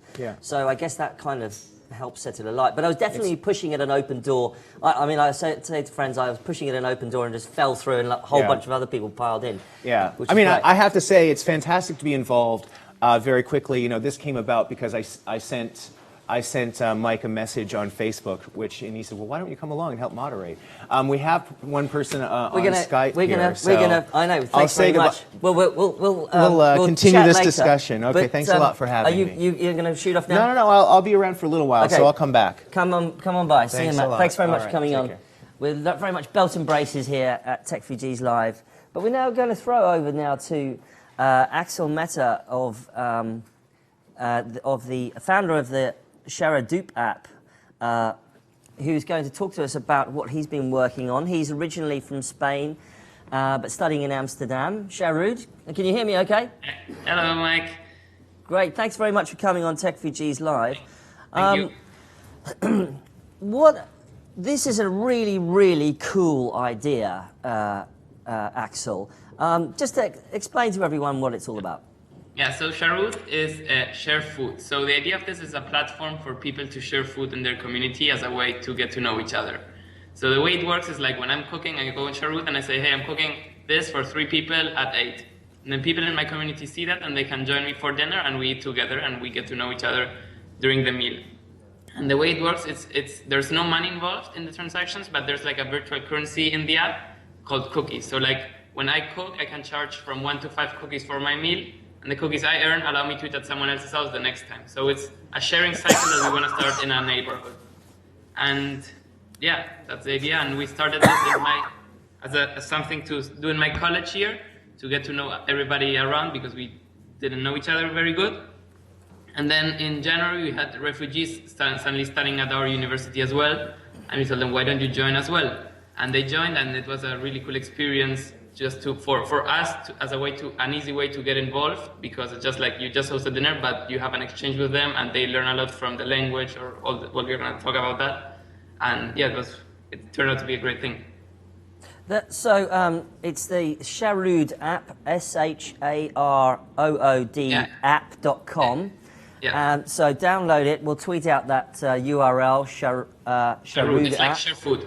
On Techfugees. And it's such a very interesting idea because, you coded up this app.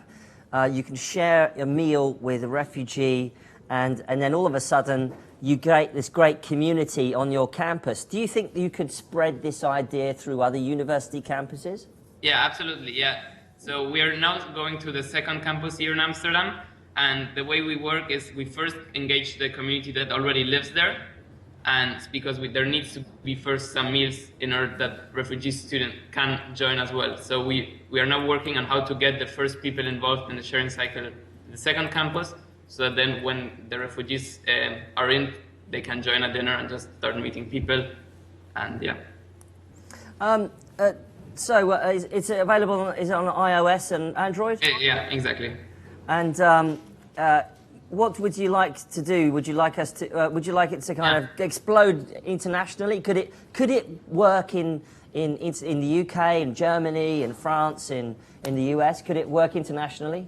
Yeah, I mean, the technology is there. The hard thing with this is to start the sharing cycle in a community. You need to change people's mind about it. You need to say, okay, when you cook, you have to open, like, it's something you have to get used to. So that's the hard part of it.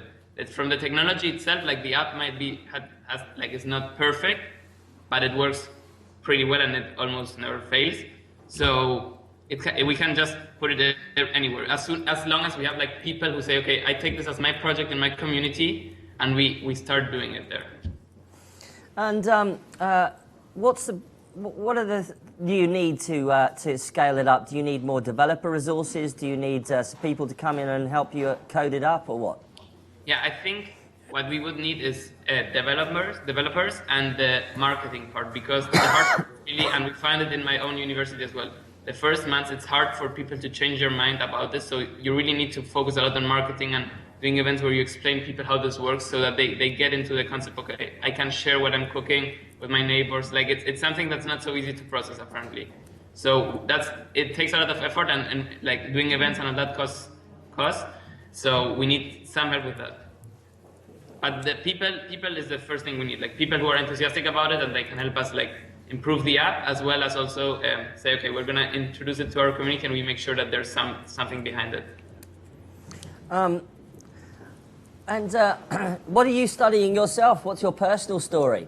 Yeah, so I study anthropology here.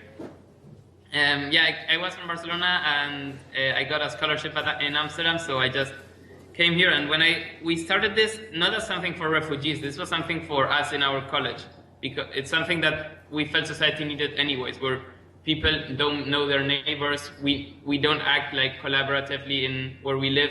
So we just wanted something that we can get to know the people around us, so we have a better sense of who we are living to and getting more used to our environment and acting accordingly because we know the people around us. So that was why we started Sharut. And then the refugee thing was just something natural, because if we work in integrating people in our community, if we have new people in our community, we are just going to join, like let them join as well. And that's the story. We launched, like it's very new. We launched this in our college in August, so it's all new for us as well. Well, Axel Meta, apart from the fact that I love your name, Axel Meta, very meta. Do you get that a lot? People saying meta? Yeah. Yeah, you're so meta. Axel Meta, from the founder of the sharood.app.com. Sharood.app.com. It's just Sharud. Sharud, that's right. Just Google it up and check it out. You can download this app.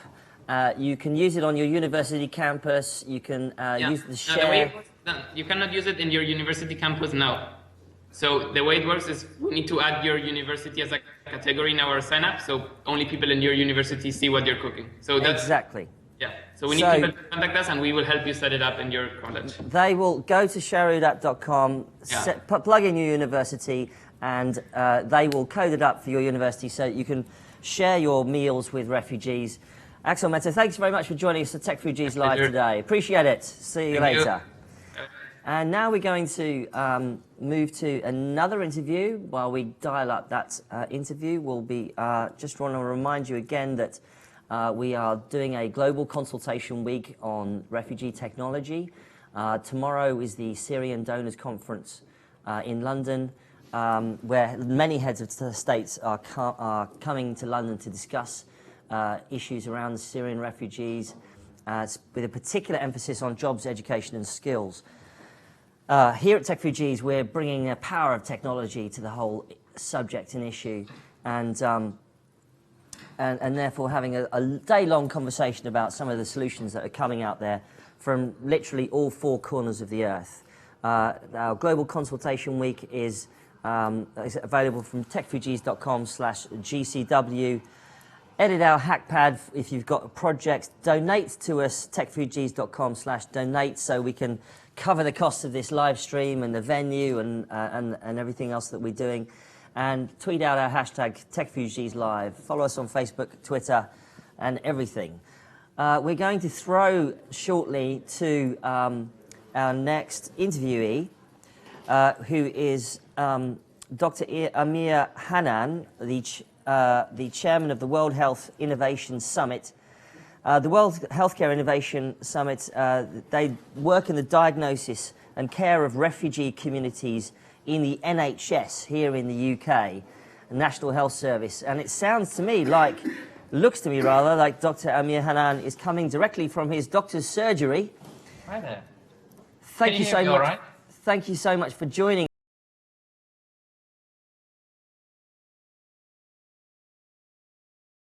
Obviously concentrating on healthcare around refugee communities in the NHS. And just briefly, perhaps you could introduce what you're working on at the moment, and then we can get into some of the subjects. Go ahead. Okay, could I just clarify a few things? Well, I'm not quite there at the moment. So I'm a GP at Fulton Thorne Medical Centres in Hyde, which is East Manchester.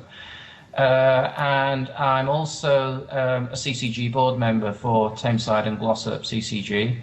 For those of you that are not from England, England is divided up into a population of about 240,000 units, and the commissioning group, the CCG, delivers care for that population of 240,000 or so people. GPs sit on the board that makes those decisions about how that money is spent and where it's spent and where the resources are. And I'm one of the CCG board members for Tameside and Glossop CCG. I'm also the co-chair of the Greater Manchester NHS Values Group and a member of the Equality Diversity Council for NHS England. So it's not specifically to do with refugees as such, but it's more to do with how we deliver care and what the NHS is there for. I fully thank you so much for that clarification, and it's absolutely important to say that say what you're working on. But obviously, I think the interesting thing is that refugees are very much at the sharp end of the experience, very much at the extremes of experience in healthcare.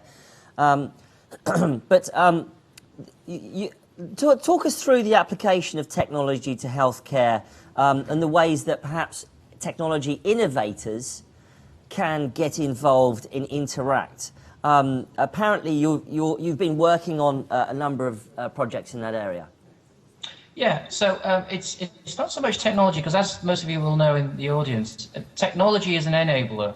It doesn't actually replace, it doesn't actually fix the problems as such. The problems are fixed by people and communities. And I'm going to start with a quote from Nelson Mandela. Education is the most powerful weapon which we can use to change the world. And I love that quote, because it's not about technology, it's about education, it's about learning. Even this, those of you that are listening in at this moment in time, why are you doing that? What is it that you're, but of course the answer is because you're hoping to learn something from that, educate yourself, educate your other people around you. Well, who are those other people? What are those other people that we're talking about?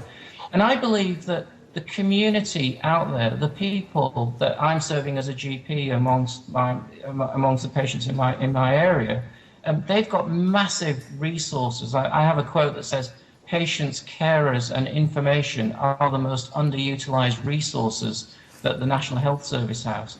And if we start to think about those resources in that community, then oh my gosh, amazing things happen. In my role in the CCG, I'm the long-term conditions lead for the CCG. And to give you some idea, currently at the moment, 70% of the total NHS budget is spent on people with long-term conditions. So people with diabetes, heart disease, stroke, depression, and so on. And if we think about how much time does someone who's had heart disease, diabetes, or stroke actually spend, or how much does the average person in the street spend with a healthcare professional in a year, it's 0.01% of their time. So that means that 99.99% of the time, you're on your own, home alone in effect. And so I'm thinking about, well, does technology have an opportunity, or does technology give us an opportunity to enable all those people to be able to do things for themselves? And if I then bring it down to refugees, because we've got refugees within our own borough. What I'd like to do, because I'd like to apologies for interrupting, but sure. What I really want to get to the one big question I'd like to ask you, okay. which is that what are the problems refugees face when they try to register with a GP's practice right now here in the UK? Okay, so there's a couple of things. First of all, the question is, and it's back to that education issue, that if you've got a refugee who's got diabetes or whatever, what do? Well, part of the problem is that they don't actually know necessarily what they're entitled to. And that's a big problem. They come into the country, they're told, well, you can register with a GP surgery, but how do you do that? What do we need to do to be able to do that? And on the flip side of the coin, the receptionist who suddenly sees this person that's arrived at the front desk, who might not be able to speak English, who possibly suffers with post-traumatic stress disorder and is very stressed out, and is saying, I need some help. And the receptionist is saying, well, where's your paperwork? Where's your passport? Where's your proof that you are entitled to be in this country? And that's the point about the education, is that we now need to think about how we can get that information, which does exist, there's no doubt about that, but how do we get that into the hands of the very refugees who are coming into the country?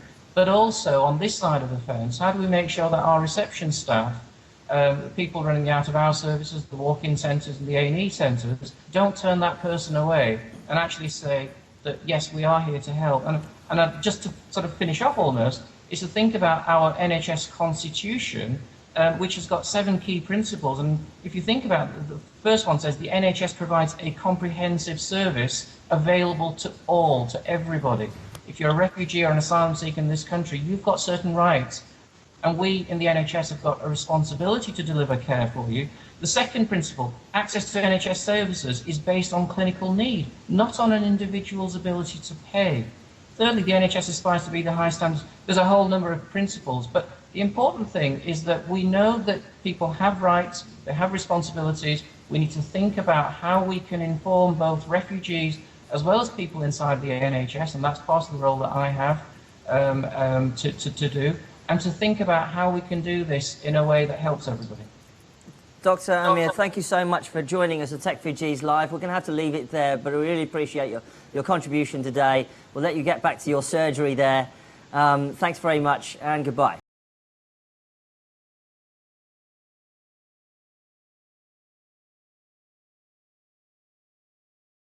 Here in the UK, trying to interact with health services, it's a real problem.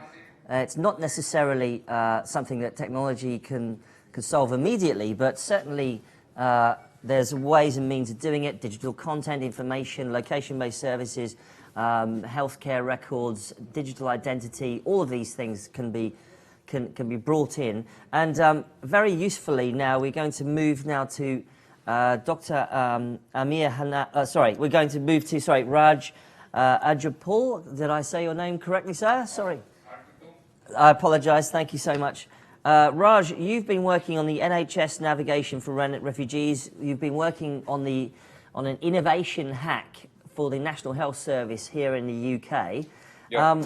What's interesting to me about what you guys have been doing is really trying to sort of unpack how the National Health Service works in the UK.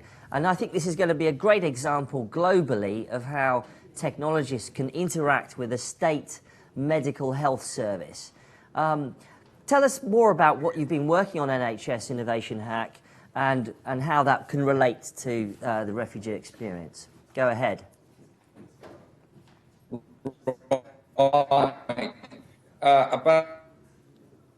About a year ago, I was looking who have recently settled in the UK. And what I found was migrants are attending A&E because they're working or they have got a parking ticket because they just do not know where to go. And I made a business case where one of the hospitals in the southwest, their A&E department is costing them over £100,000 just in unnecessary A&E attendances of migrants who do not understand about the healthcare system. And, sorry, do you want me to continue? Oh yeah, sure. Could you slightly reposition your screen so we can see you in the set? That's great. Thank you. Is there a what are you doing? Working on APIs? What kind of reaction are you getting from the NHS to your innovation attempts right now? Well, I'm getting a lot of sort of help and support in terms of awareness, and a lot of professionals are coming forward. There is clear guidelines set out by Department of Health, and there is information out there, but it is not in a way which is accessible to migrants in a format which they can access, and it's not easy for them to find their way around it. And in most cases, most of this information is only available online and in English. So what I'm trying to do is, I'm trying to create pathways which will help migrants understand not the barriers. So for example, imagine if a migrant is in the house and they want to see a GP, the barriers they have before they even get to the GP are a lot of them. So that would involve getting on a bus, knowing about how to buy a ticket, communication with the driver, communication with the secretary when you go and see, even before they have gone to see a GP. So what I'm trying to do is help design an app which will include all the steps and identify the barriers and help them access the care effectively.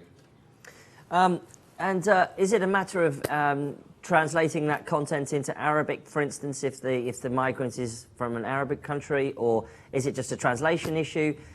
Is it easily solvable that way, or is there something more involved, as it were? Well, I mean, translation is just one element. We are hoping that this app eventually will be translated in 65 languages. So say, for example, when a migrant has to go to a GP surgery, they do not know that the bus will stop if you press a button. It's very confusing. They just simply don't know. And secondly, about understanding how much it costs in bus fare, and where you are and where the nearest GP is, and to understand what the role of a GP is. So in my experience, what I found out, migrants they access healthcare if they have sort of physical injuries, or if they have got children. And when they have children, most of the time they go to A&E because they do not know that a GP could provide answer to most of them. And this is one attempt of trying to save money to the NHS. And do you think that technology can have a role in that, or do you think or is it more about telling stories or video or something like that? Well, technology will have a big role to play, because the moment migrants arrive here, they do travel with smartphones. There is evidence of that. And when I did my health needs assessment of migrants in the Southwest, majority of them have smartphones. So technology will play a big part because it gives them autonomy, it gives them options to find their way around it. And what I'm also finding is migrants will help each other with the help of this technology, because they can disseminate this information and they can help other migrants who are in a similar situation, which is what I'm finding out. Now that the hack website is live, a lot of migrants are coming forwards who are living in this country for the last 12, 13 years. And they are saying that, look, we know what the problems are. I was a migrant too. So they know what the problems are, and they would be happy to help other migrants. I see. Thank you. And lastly, if people want to get involved in the NHS Innovation Hack and contribute to what you're doing, what's the best way of doing that? Well, the best way to do is to go on this website, which is nhsnavigationhack.co.uk. Now, it's not just for coders or designers. This hack is, if you're a coder, designer, you're a charity, you're an organization, you're a well-meaning soul, you could contribute, you could volunteer. So not just designers and coders, but if you're a photographer, because you could actually take pictures of locations and signs which could go in the app, and we will formally acknowledge people. So people could help write blogs about this app. They could take pictures, short video clips, and help create content of this app. Also, one other thing which people could do is, those who have been living here for long periods, they could just write simple barriers what people face, and they could help upload on the website, which we can use during the hack. Great. Thank you, Raj. I really appreciate you coming on Techfugees Live today. Stay tuned for the rest of the stream, but thank you very much for your contribution, Raj from NHS Navigation. Thanks very much. Bye-bye. Thank you. Thank you. Okay, now we're going to switch over to a studio interview now with the guys from the eMerge Venture Lab. Okay, guys, come on and have a seat. Now we've got a microphone. Nice here. to meet you. Oh, there's lots of you. Right. Oh, yeah. Come on over. Okay. Let's make way. Hi. Now you're going to have to introduce. This is your microphone. Like, introduce yourselves.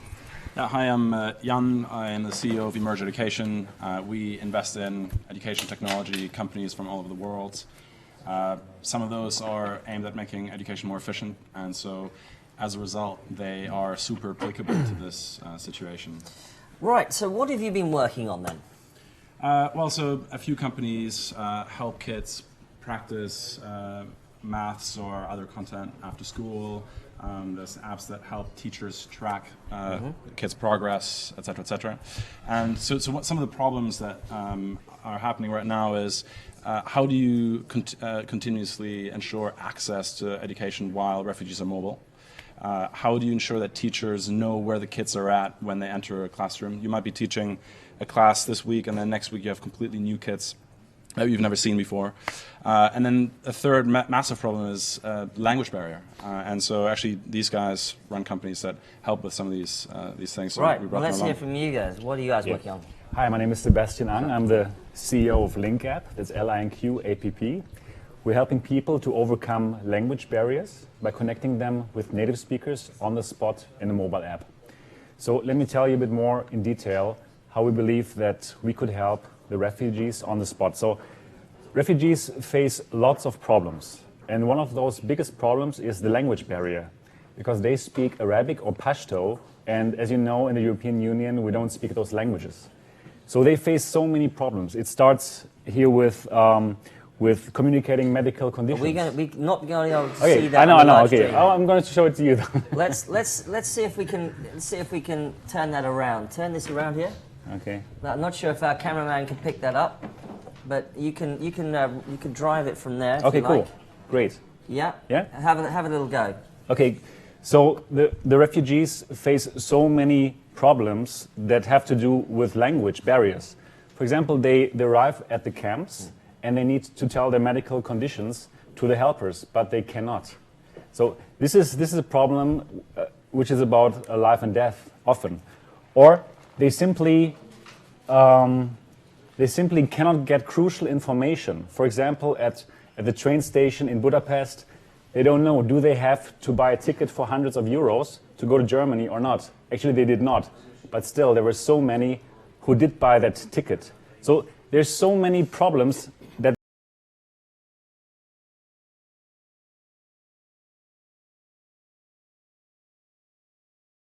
by the mass of those refugees. So the authorities were calling for volunteer helpers. However, there were lots of people who want to help. However, those volunteer translators are scattered around the country. They cannot be there physically. So what happens next? Yeah, so let me show you what is needed.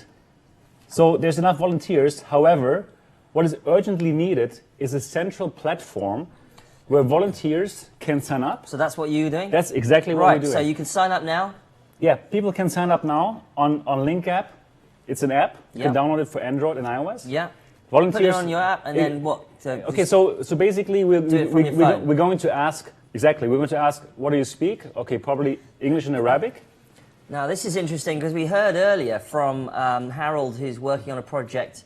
Harold, what was the name of your project again? Refugee First Response Center. Refugees First Response Center, which is working in physical locations with doctors. You're saying you can do some of this. It's probably obviously it's different in some ways, but you're saying literally you can make yourself available on an app. Exactly. You just download the app. You tell You tell the app, okay, I speak Arabic and I speak English. And you can do live translation. Live translation. So basically, you can do you can basically Google Translate as a human. As a human, for exactly. a refugee. That's it. If you're a helper. So you can, I was a refugee. I go, listen, tell the doctor I've got a broken leg. And then the Exactly. guy says in Probably, Pashtun to I'm not the sure, doctor. can the camera pick this up? I'm not sure. Can you pick that up, cameraman? Okay. Right, let's have a go at that. Yeah, so basically the helper, he has this interface. I need a speaker of Arabic who can communicate with me in English. Go for it, yeah. And then he has to confirm this again. Mm-hmm. And now, what's happening now, we're sending notifications to all those... Anyone who's registered as exactly, on this Off we app. go. And you do this over over the internet? Or Exactly, over the internet. I mean, what I mean is, it's not a voice call, is it? It's What a is voice it? call. Is it just a normal voice call? No, it's a VoIP over the internet. It's Oh, within our app. Okay, so yeah. So within VoIP. Yeah, exactly. Within 1 minute, you get a call, a VoIP call from this helper. Yeah. This helper is now in Egypt. Right. And he speaks English. This is fantastic. So, Sebastian, so this is the Arabic. link app. Link app. Off we go. LINQ-APP. I can basically use this. Now, what I want to know is, and we get a lot of these companies coming in, or the projects coming into Techfugees saying, like, we've got this project, etc. Now, the issue is distribution. Okay. How do we get it out there into the hands of people who need it? You Yeah. know, what's going on? Like, when did you launch it? Have you had any downloads? How are you promoting the app? Yeah, we have 100,000 downloads already. We have now 5,000 Arabic and English speakers who are on the platform. And yeah, we would hope that Techfugees could help us, of course, to get this into the hands of the people who need it, the helpers. The helpers could simply download the app and use and get this Arabic and English translator there whenever they need it. Now, do you have any costs associated with this? Well, Are the calls being routed through your servers? Yes, of course we have. However, we want to give this to the community for free, to the refugees for free, because we want to make a meaningful impact and really help for the refugee crisis. So basically, this is an Uber for translations, and we would like to give this infrastructure to the refugees and the refugee helpers in order to help them. Well, this is a fantastic piece of technology. We'll definitely be promoting this on Techfugees and probably some other places as well. It would be incredible. Thank you very much for welcome. now. Yeah. Let's talk to you now over here. You're Jesse, yes? Yeah. Jesse from PyTop. So you're talking about learning coding, making hardware, 3D printing. What are you working on? So I'm one of the co-founders of PyTop. The first thing that we made. Yeah, let's get this so the camera can have a look at. Right. The first thing that we made, we did an Indiegogo project for a laptop based off the Raspberry Pi. Raspberry Pi, it's a fantastic learning resource. It's got a lot of free software, but big problem with it is it's hard to deploy. So what we wanted to do is make super affordable computing available to any school, and the way it applies to really like refugee crisis and in general people who don't have a lot of funds available to them is that it's a fully modular system. You can put anything you want in here. You can turn it into a ham radio, to a weather station, home automation controller. It's basically a laptop based on a Raspberry Pi. Yeah. But it's $299, and then when a new Raspberry Pi comes out, you can just pop the new one in, so you can upgrade for $35. So my role here is to be the skeptic and say, you know, you're not going to deploy this in a refugee camp, are you, or are you? I mean, what's the scenario here? So the scenario is actually this here. This is our second product that we popped on Indiegogo last October, and that is a $99 Raspberry Pi desktop. It is the most affordable all-in-one desktop in the world, and it does the same trick as the PyTop. This one's just a prototype coming out in April. And you put a separate keyboard on that? Yep, it's compatible with any type of USB keyboard and mouse, so it doesn't matter what language you speak. You can use the AZERTY, QWERTY, Japanese keyboards. And is it Wi-Fi enabled? Yep. So you literally get this, plug it in, and you have all the resources that you get from Raspberry Pi, but also our own learning resources. So we make it really easy to learn how to code, learn how to actually make circuits and make hardware, and then apply that to coding in new and novel ways. And time again at Techfugees, we hear lots of projects come in, they go, I've got this great idea, I just need funding, we need to be able to fund it. You put this on Indiegogo. Yeah. So you're getting people out there, just ordinary people, to fund it effectively as almost like a donation, I guess, in a way. Well, but I mean, this is a commercial product, is yeah. it sustainable? So, we make about 2,000 laptops a month. now, and we've just closed a funding round of $2 million to basically bring this across the world. So we've shipped PyTop to 56 different countries. And are you going to be able to give sell this to NGOs at cost, or what are you going to do? So we offer an educational discount for the laptops. The desktop really represents the most affordable piece of kit you can possibly buy at $99, or in the UK £99. That includes the Raspberry Pi and an SD card. Yeah.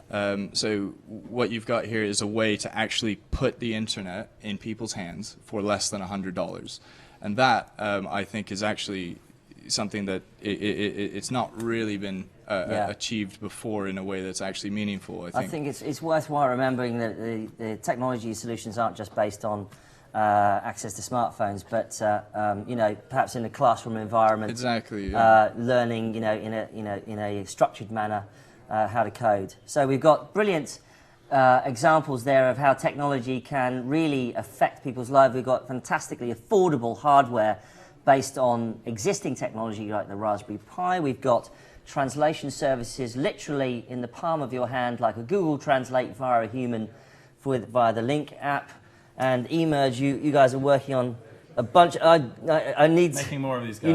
You need more of that stuff. Yeah. Great. Well, thank you very much, gentlemen. Awesome. I appreciate you coming to Techfugees Live today, and we'll certainly be putting up links to all of these guys on techfugees.com/live, and obviously on our write-up after the event today and the live stream. But for now, thanks very much for coming in. Awesome. Cheers. Thank you so much. Thank you. And next, give a round of applause, everybody. Marvellous. Thanks very much, guys. Okay. Right, off we go. And now we're going to switch gears once again back to the studio with another guest. Hiras Hussain has been working... oops. Sorry, we're moving... Oh, sorry. No, we're going to Skype again. We're flying by the seat of our pants here. Prashant from Localoids, I believe. Hello. Oh, gosh. Interesting. Is your microphone okay? Yeah, can you not... let's just make sure we can get the sound working. Just do a 1, 2, 3 for me, sir. 1, 2, 3, Mike. Can you hear me, mate? That's fine. Thanks very much. Can you can we see your face a little bit more fully, please? Yeah, okay. I did turn video on, so let me see if that's going to work. Okay. Is that better? Great. If you just sit up straight, we'll see you properly. There we go. Thank you. Perfect. Okay. Okay, Prashant, thanks very much for joining us at Techfugees Live. Prashant, now I'm going to say this wrong, aren't I? It's Lagisetti, correct? Close enough, Mike. Thank you, sir. Tell me all about what you're doing. What is Localoids? Well, look, I'm quite new to the Techfugees ecosystem. Localoids is actually a platform connecting travellers and locals. But more recently, I've been thinking, rather than just travellers, it could really apply to recent movers. So that includes international students, economic migrants, and of course, refugees. Our aim is to unite global citizens by sharing our worlds. So we are a platform connecting locals with travellers and recent movers to connect around interests, and it's both online and in person. The idea is that it's to allow people to help each other however we can. So it's local advice, experiences, and information, but we also share culture, language, skills, and knowledge. Look, if you've got, what I'll do is I'll share my screen with you, and then I can give you a bit of a demo. Okay, go ahead. Well, we've got a short time for a bit of a demo here. Go ahead. Do it very, very quickly. Just let me know when you can see it. Yeah, go ahead. Okay. So it's about making new friends, and that's online and in person, so you can actually meet up with people, getting the local advice and experiences, practicing languages with each other. Now, that could be really key for refugees. But also there's a fun element to it as well. So it's meeting up around interests. Maybe it's cycling or food or wine or arts or crafts or whatever it is. It's also about exploring a new city and getting an understanding of a city. But it's more about being a part of a global citizenship. So let me just quickly log in here. No, I'm going to interrupt you there, Prashant, and I'm just going to say, you know, what are you doing here that's different from what Facebook could do for me? Yeah, no, that's a good point. So perhaps when I log in, I can show you more about it. So please bear with me a moment.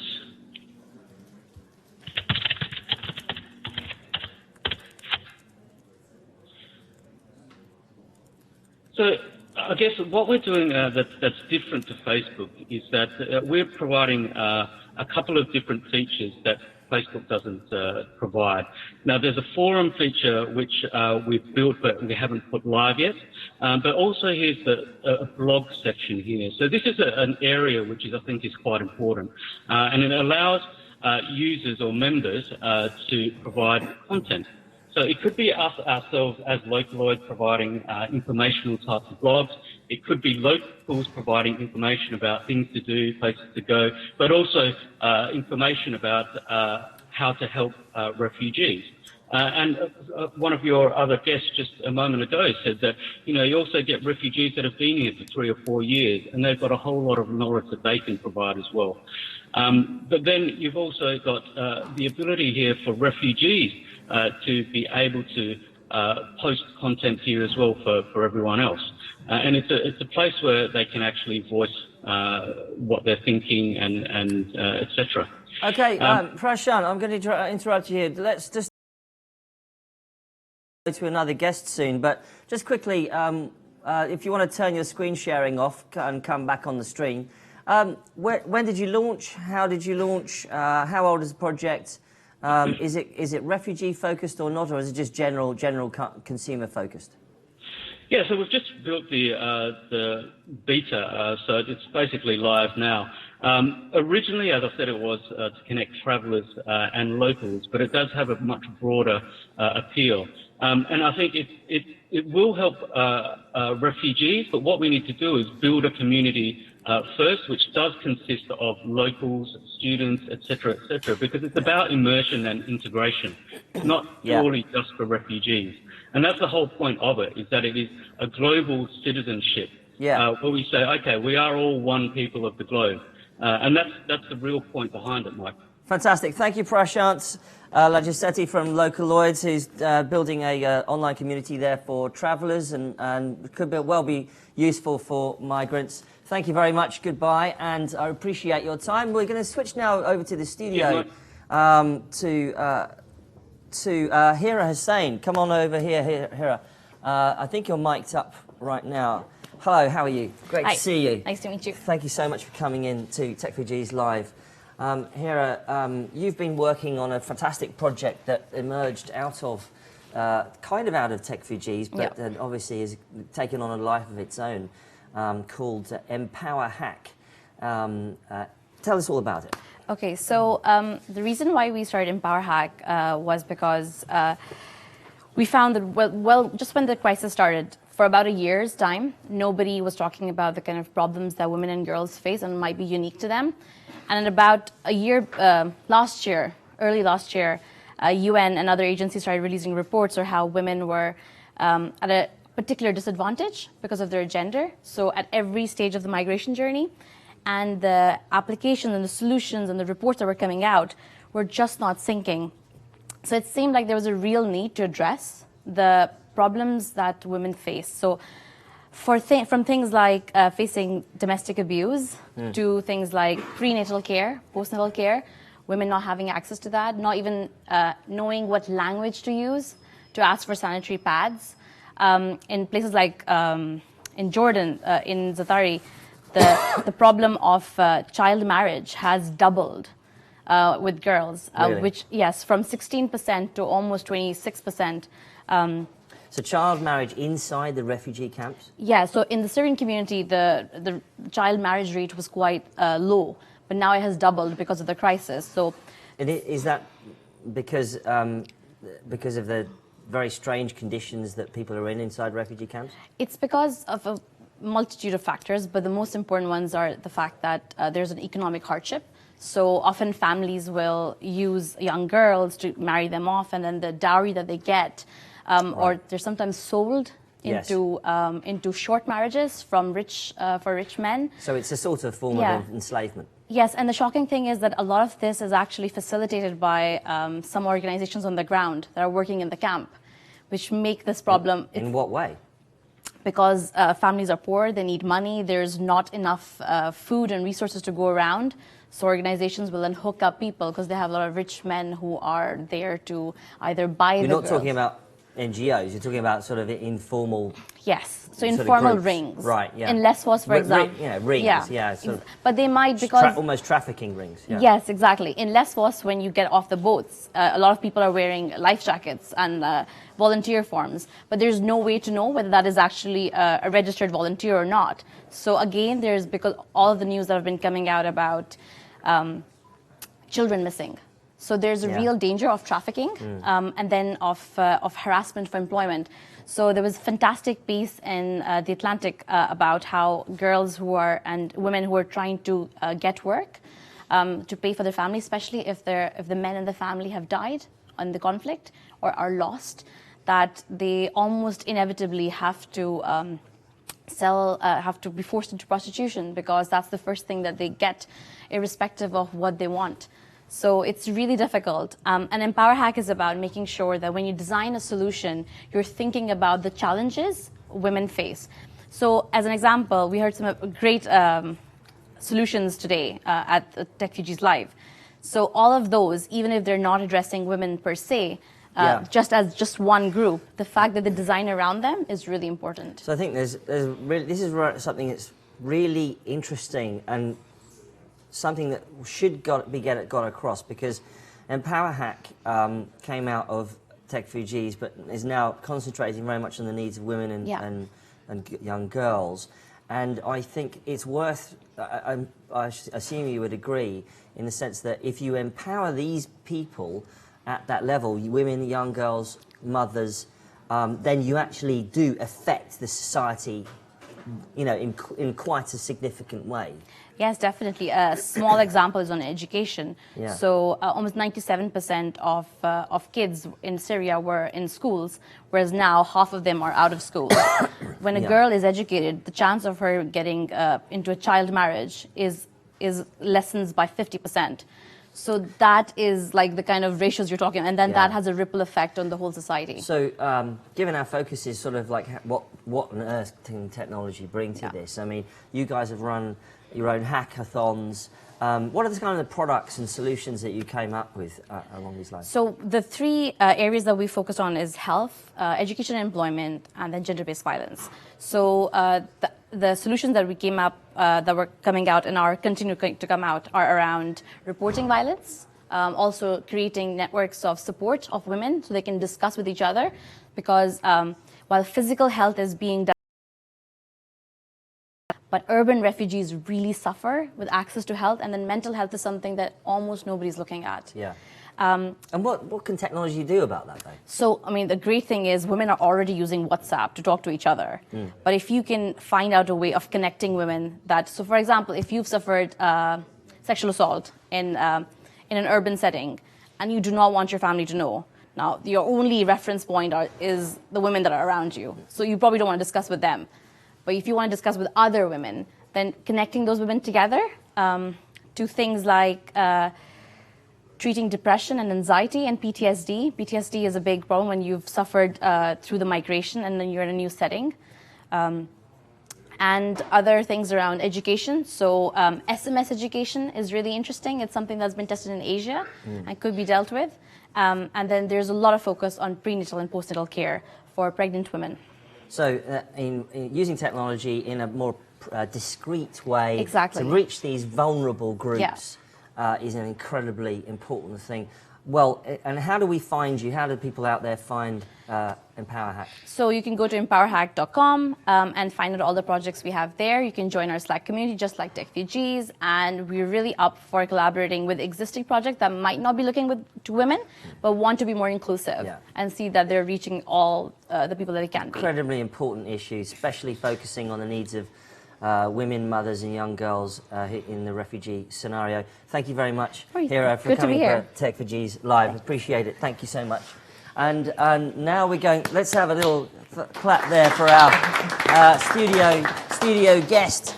And now we're going to switch over back to Skype once more with, excuse me, I'll just get up. We've got Funzi, I believe. Funzi is coming in live, I believe from Helsinki. Funzi, can you hear me? Yes, we can. So we've got Tero, CEO of Funzi, and your guest, whose name I don't have here. Mariam. Hello, hi there. I'm responsible for all the content and the services that we produce at Funzi. Thanks so much for joining us. So Funzi is the mobile company, mobile startup that's particularly focusing on education and mobile learning. And with the refugee crisis, Funzi is producing a great deal of new mobile learning content and applications. Perhaps you could tell us more about your strategy and what you're going to be working on. Well, I think it helps if I come a little bit from the history and the background. We started about 2 years ago by providing learning services in Eastern Africa. So we have a history of educating people in the different places, and suddenly it was last autumn when we realized that this problem, the migrant problem, will hit to Finland also, and we realized that we need to start doing something. And that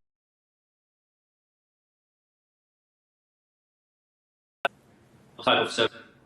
So first of all, we realized that one of the key things that when the refugees are coming to Europe or coming to the countries is that we need to provide accurate and timely information. So they need to know what to do when they arrive, where to go, who to talk. So we created this refugee journey map storyboard where to understand better what we should actually provide. And based on that information, then we started to elaborate on different kind of problems. What we learned, one of the main problem is the information. And then the second is that when we start to get them in and they are in reception centers, we need to start educating people and actually providing services where they can integrate to the culture in a more easier way. So a lot of people might be skeptical and say that you can't learn that much from a mobile app. I mean, what does your research tell you that mobile learning is has long-term prospects? Well, it's yeah, I would say quite opposite on that. What we have learned for the past year and a half is that we can actually educate people with the mobile. We have learned that we can keep them more interested in the services and basically coming directly from the intrinsic motivation without any kind of outside gimmicks to join. So there's people who have a lot of motivation to start learning and understanding new things to be able to actually get into these countries. Right, and in addition to what Tero has just described, is that especially with relation to the asylum seekers who are arriving in Europe and in Finland, many of them do have skills. They have skills that they've been practicing in the countries where they're from. And so the place that a lot of the content that we've started to work with now is the skills that they need to upgrade them to the level or to the kind of industries that Finland offers. So, for example, there are people who are electrician in their country before they come here, and the standards are a little bit different in Finland. So we coordinate with the ministries that provide the education for electricians, for example, and we create the content and we facilitate programs for them to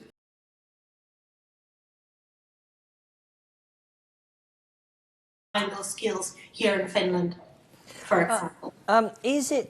Is it something that you want to distribute amongst people who are migrants or refugees who have come to Finland or Europe, or is it something you want to get out globally?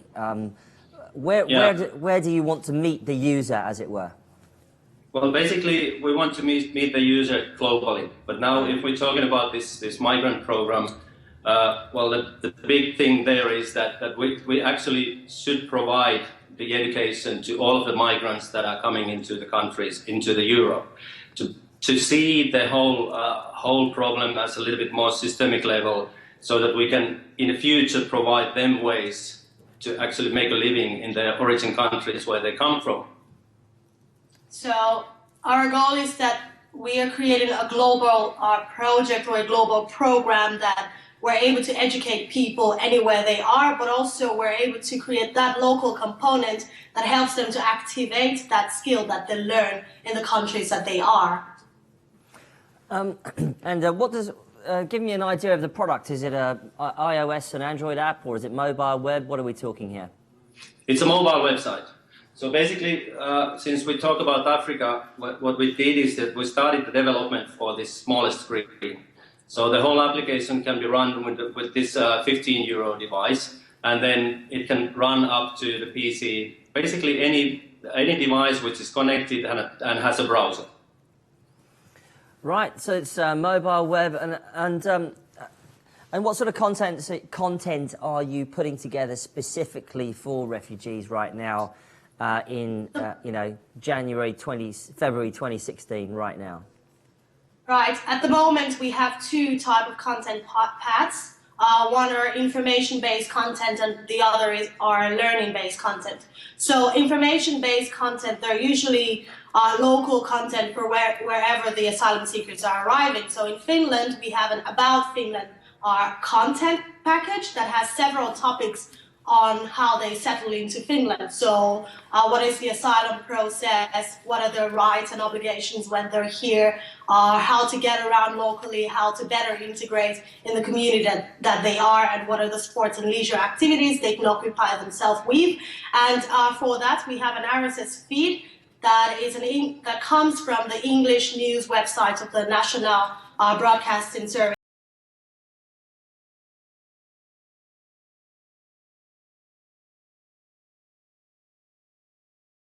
Content. So one of them is the food safety content. Many of the asylum seekers at the moment, they're able to spend a few hours of the day working in the restaurants of the reception centers where they are and helping out in that way. However, in Finland, there is a set of standards for working with food and handling food. So we have such a content from the ministry that has created that, so that they're able to learn the skills, and we're actively working with partners who can provide them real paid internship, for example, so that they can start working immediately as well. And we're definitely expanding the content. We have an entrepreneurship training program going on, and we're also discussing with partners on how to create more mentoring support so that they can actually use the content that they're learning to start building companies and so forth. And we're definitely expanding rapidly with the content. Any skill that is actionable and they can start using right away, we're interested in adding that. Yeah, one of the I think in the core is that it's about vocational training or upskilling the vocational training. So basically providing the European standards, the European culture on top of the training, on top of the profession they already have.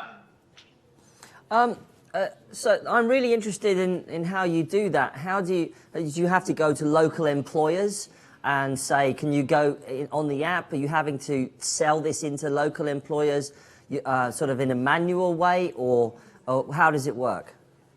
The application, we're working closely here with the Finnish Interior Ministry, which is the one who's running the reception centers. So we're working with the Finnish Immigrations and the Red Cross of Finland, and they're helping us distributing the whole service to the reception centers. I see. Well, it's wonderful for you to join us at Techfugees Live. Really appreciate you coming on board. Please say hi to your founder, Ape, who I know is a great guy, great friend, and also a real advocate of refugee app. Appreciate you coming in. Bye for now. Thank you, Mike. Thank you. Thanks very much. And once again, we're going to remind you of Techfugees Live is our hashtag. We are doing a global consultation week right now on techfugees.com/GCW, where you can fill in information about your technology products aimed at refugees or NGOs working with refugees. We've now we've broken the 3-figure barrier, I think, on submissions there of the number of amazing projects that technologists are coming up with to aid the refugee issue right now here in London, rather here in Europe particularly, but globally as well. Tomorrow is the Syrian Donors Conference, where the leaders of Germany, France, the UK and several other nations, including the Middle East, are coming together to talk about the problems facing Syrian refugees, how these European countries are going to deal with it, and and also, of course, in the Middle East, how it's going to be funded, and one other particular issues to do with it are jobs, education, and skills. And during today on Techfugees Live, we're particularly looking at technology solutions to address jobs, education, and skills. We've heard just then from Funzi, the mobile learning app, who have come up with a fantastic mobile learning initiative. You can also donate to the project, the Techfugees project broadly, so that we can run these events. We can throw light on some of these great projects coming out from you guys out there in the tech world, in the tech community, at techfugees.com/donate. Follow us on Twitter, Techfugees, and Facebook. And also we have a kind of a mini Wikipedia of projects out there called the Techfugees Hackpad. Just check it out there. Links on our website, techfugees.com. Now, we're going to move now to another studio interview here with Stephanie Cox, who's going to come over here. Come over here, Stephanie. Great to see you. Thanks very much for coming in. Thanks I gather you're based in Austria. Let me get all these papers out of your way. Actually based in Berlin, but I'm flying to Vienna tomorrow. I apologize. Everyone's based in Berlin these days. What is it about Berlin? It's crazy. It's wonderful that you could join us, and you've become involved in this for various reasons. What's interesting to me is, you've got a particular sort of angle on what's going on, for instance, in Austria and Vienna, and how the technology community there is starting to interact with the refugee issue. And obviously, it's a massive issue in Austria, isn't it, right now? We're talking about really a historical event at the moment. Yeah, it's a major event. You're right with that. And the interesting thing about what's happening in Austria right now, shit is hitting the fan, and that's what's happening. And the government just said, okay, until 2019, we're only allowed to have, in general, 127,500 refugees coming in. So they're like actually putting a ceiling on it. So we have a lot of tension going on the political side. And right now it's really interesting. I'm going actually to Vienna tomorrow because I can see that there are a lot of issues going on there. And the tech scene is really young in Austria. So we've had in the last 6 years, a lot is happening. So you've been at the Pioneers. So there are events popping up. But what's happening now talking about the Pioneers Festival, the excellent conference in Vienna.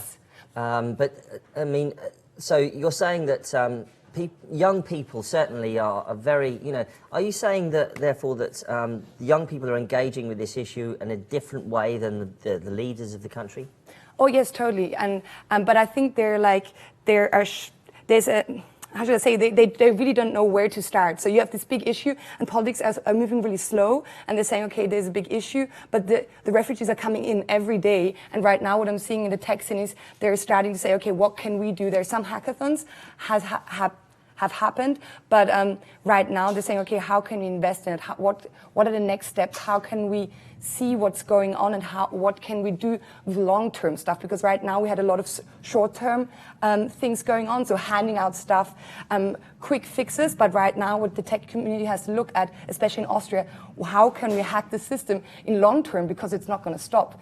Although we have a ceiling, people are going to continue to come in. And the question is right now, do we have to have fab labs? Like, for example, Kilian Kleinschmidt is really, he's an advisor to the Austrian government, and he's really going into the fab lab thing. Who is that?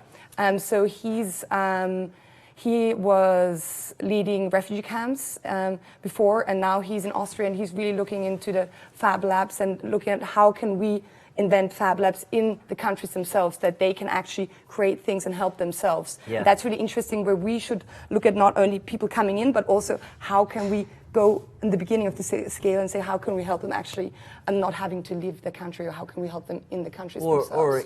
I think, I mean, and in fact, we're going to be hearing later on from Dave Levin, who's working on a project to create 3D printing inside refugee camps and distribute technology actually into the hands of refugees, so that they themselves can literally start making things, and you know, literally almost in a physical way. I mean, you're involved in the tech community in Berlin. You're involved in the tech community in Vienna. Germany has been particularly subject to an massive influx of refugees, taking it, you know, really getting a huge influx right there. Same in Austria. And same in Austria.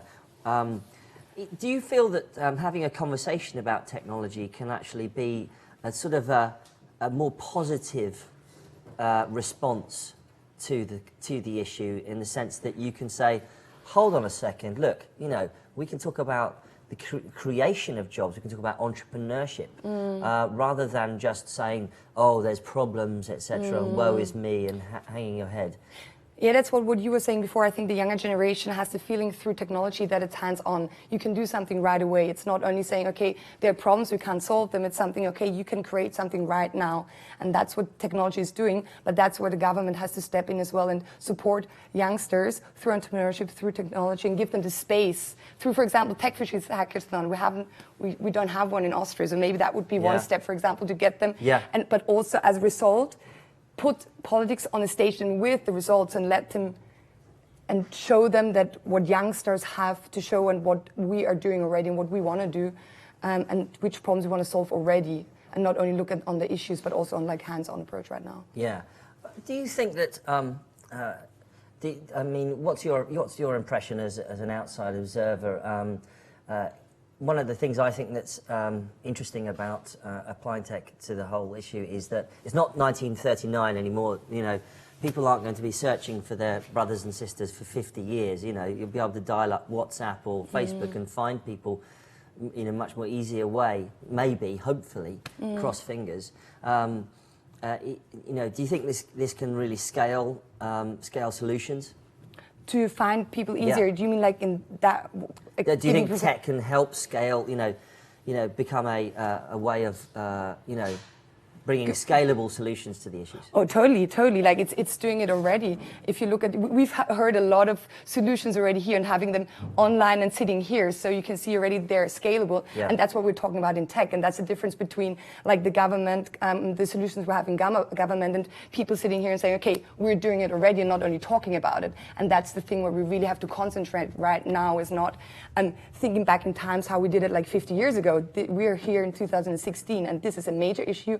Look at the global warming. We're going to have a lot more refugees coming in, and this is just the beginning. So I think tech is going to play a major role, and it's playing already. That's a very good point. There's a big macro issue actually out there about the environment, the impact of the environment. In fact, there's been a lot of studies that said that the Syrian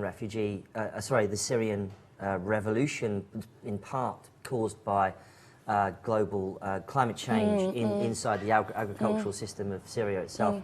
Well, Stephanie, thank you very much for coming on Techfugees Live to give us a little bit of perspective of what it's like there out in Austria. And we've got to remember that these European countries are subject to enormous pressures, societal pressures, and hopefully, cross fingers, technology can help with some of that. But thank you very much. See you in Vienna? See you in Vienna soon, I dare say. Thanks very much, Stephanie. Oops, Daisy. See you later. We're now, I think, hopefully flipping over to another guest over on the Skype channel. But just to remind you once again, Techfugees Live is our hashtag. Techfugees.com. Submit your applications. Techfugees.com/GCW. The findings of our global technology survey into refugee technology will be presented to the delegates at the Syrian Donors Conference tomorrow at number 10 Downing Street. And that's basically why we're here today. to throw light on these issues and to bring our voice to the conversation. You can also support us at techfugees.com/donate. We're flipping over now to a guest who's coming into our studio on Skype, Melda Adkbas. I'm sure I've said that wrong. Melda is working with innovation in Jordan, I believe. Can you hear me? Yeah, I can hear you perfectly. Thank you so much for coming in. You're loud and clear, and you must have a very good internet connection wherever you are right now. So tell us about what you're working on at the moment, Melda. Okay, so I'm the curator of the Global Shapers community in Berlin right now. And what we started to work on this summer was to help Berlin-based projects, because we thought like we're 20 people between 20 and 30 years old who have this set of skills, and we wanted to give something back to the community. So we started to kind of do a clinic consulting for projects in Berlin because of the refugee crisis within Berlin. And we kind of noticed that these projects were lacking one certain thing, and that was a platform where they could get information, where they could meet other projects, where they would find information on, does this project already exist somewhere else on the world?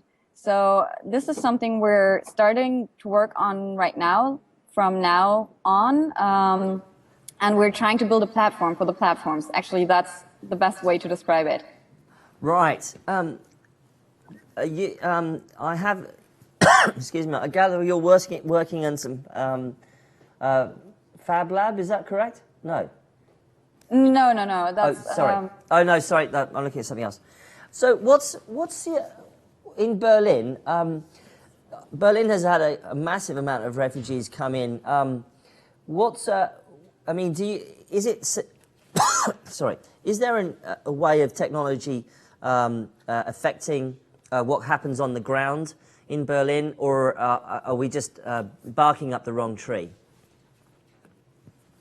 So there are a lot of projects coming up who are using technology to help within the crisis, and most of them are internet platforms, such as Über den Tellerrand or Chiron University, who are offering something to refugees.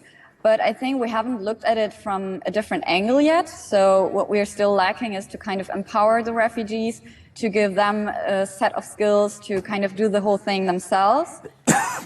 So we found a few options on like housing and transportation and stuff like that. But those are just the first needs the refugees have. But we have to think further than that. And we even have to like think more internationally, because a lot of the problems we're having here right now are also in Istanbul or Athens. So we need to work together with the communities to get solutions, technologies, platforms, online platforms, where refugees could find information on a global level. And you're part of the World Economic Forum Global Shapers community. And the World Economic Forum had a particular focus on refugees this year. I'm not sure if you attended Davos this year or not, but there's been a number of real massive focus on that issue this year. Do you think that the global response has been adequate in that way, or do you think that we're still just scratching around on the ground here? Well, I don't think that we're scratching around on the ground. I think the governments are scratching around on the ground. I think that's the biggest problem in Germany, definitely. If you just go in front of the Lageso, you're seeing a lot of projects who are doing hands-on work, but we're still lacking funds. Like, we really need direct funds from the state. This is a really big problem in Germany, because filling out applications for funding is just a hassle. I didn't attend the World Economic Forum. I couldn't go there this year, but I've heard a lot of things, and I think we still have to get a lot of stakeholders into the conversation. So I think what Paula is doing with Startup Aid is really great, and we need to work together with the big platforms like Facebook, like Airbnb, because these problems are problems we're going to face in the future too. Migration isn't just going to stop. This is not just a refugee crisis. This is a change of life. So we have to think further. We have to think of housing options as something that will be a problem in the future anyway, not just for refugees. Do you think? Sorry. It's okay. Do you think that you mentioned Airbnb there, and we know that Airbnb has had some legal problems in Berlin. You know, some of these innovative companies like Airbnb and Uber have had legal problems in Germany and in Berlin.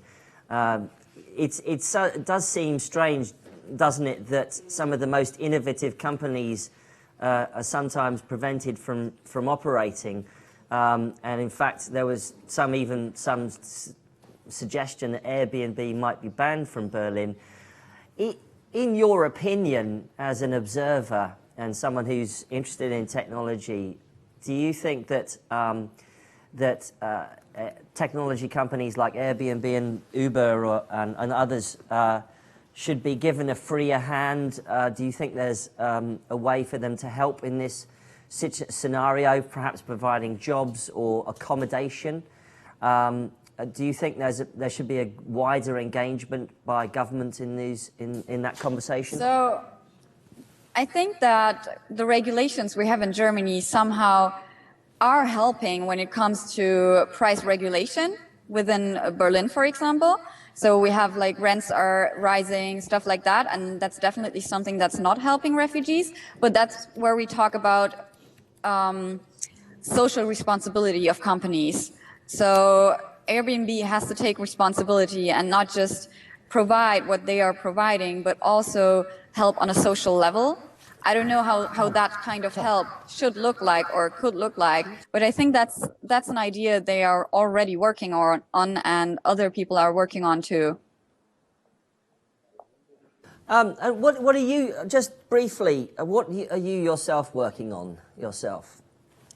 I'm an author in Germany. So I've been publishing 2 books, one on the integration and migration, not crisis, but movement in Germany in the 70s. And the other book was on the school system in Germany. And I'm pretty engaged in like any projects in Berlin, any social projects, I'm doing it. So I'm working with the Turkish community in Germany, and yeah, that's amazing to learn that you've written about that. So, I mean, migration in Germany in the 70s, the guest worker program was a massive program that Germany instituted. Do you think there are some historical learnings from that era that could be applied to the modern era? Definitely, but Germany is not really learning out of the situation they had in the 70s. If you have a look at the new laws they just implemented on asylum seekers, you can see or find out that refugees with low educational skills will find or can find work only after 6 months. So people who are skilled will find work faster, but actually what we need to do is kind of integrate the people who are not educated, because those people need education. So we have to kind of put an emphasis on those people, and that's what Germany is still lacking, because my grandparents didn't integrate because they just came here and then waited for something to happen. They integrated themselves by working, by educating their children, by getting their children as fast as possible into the educational system. And this is something Germany is doing wrong right now, because we're going to lose a lot of skilled people if we don't educate them now. And one of the things that's been flagged up, finally, if I could just ask you a quick question. One of the things that's starting to flag up here, especially in the UK, is that the lack of educational integration can lead towards ghettoization and potentially a movement towards extremism and the siren voices of extremism. How do you think that technology is going to be able to affect that? Are we going to have to move towards much more mobile learning, much more online learning? Is that scalable, do you think? So I think that's something that Chiron University is already doing pretty good, that they are offering university courses to refugees.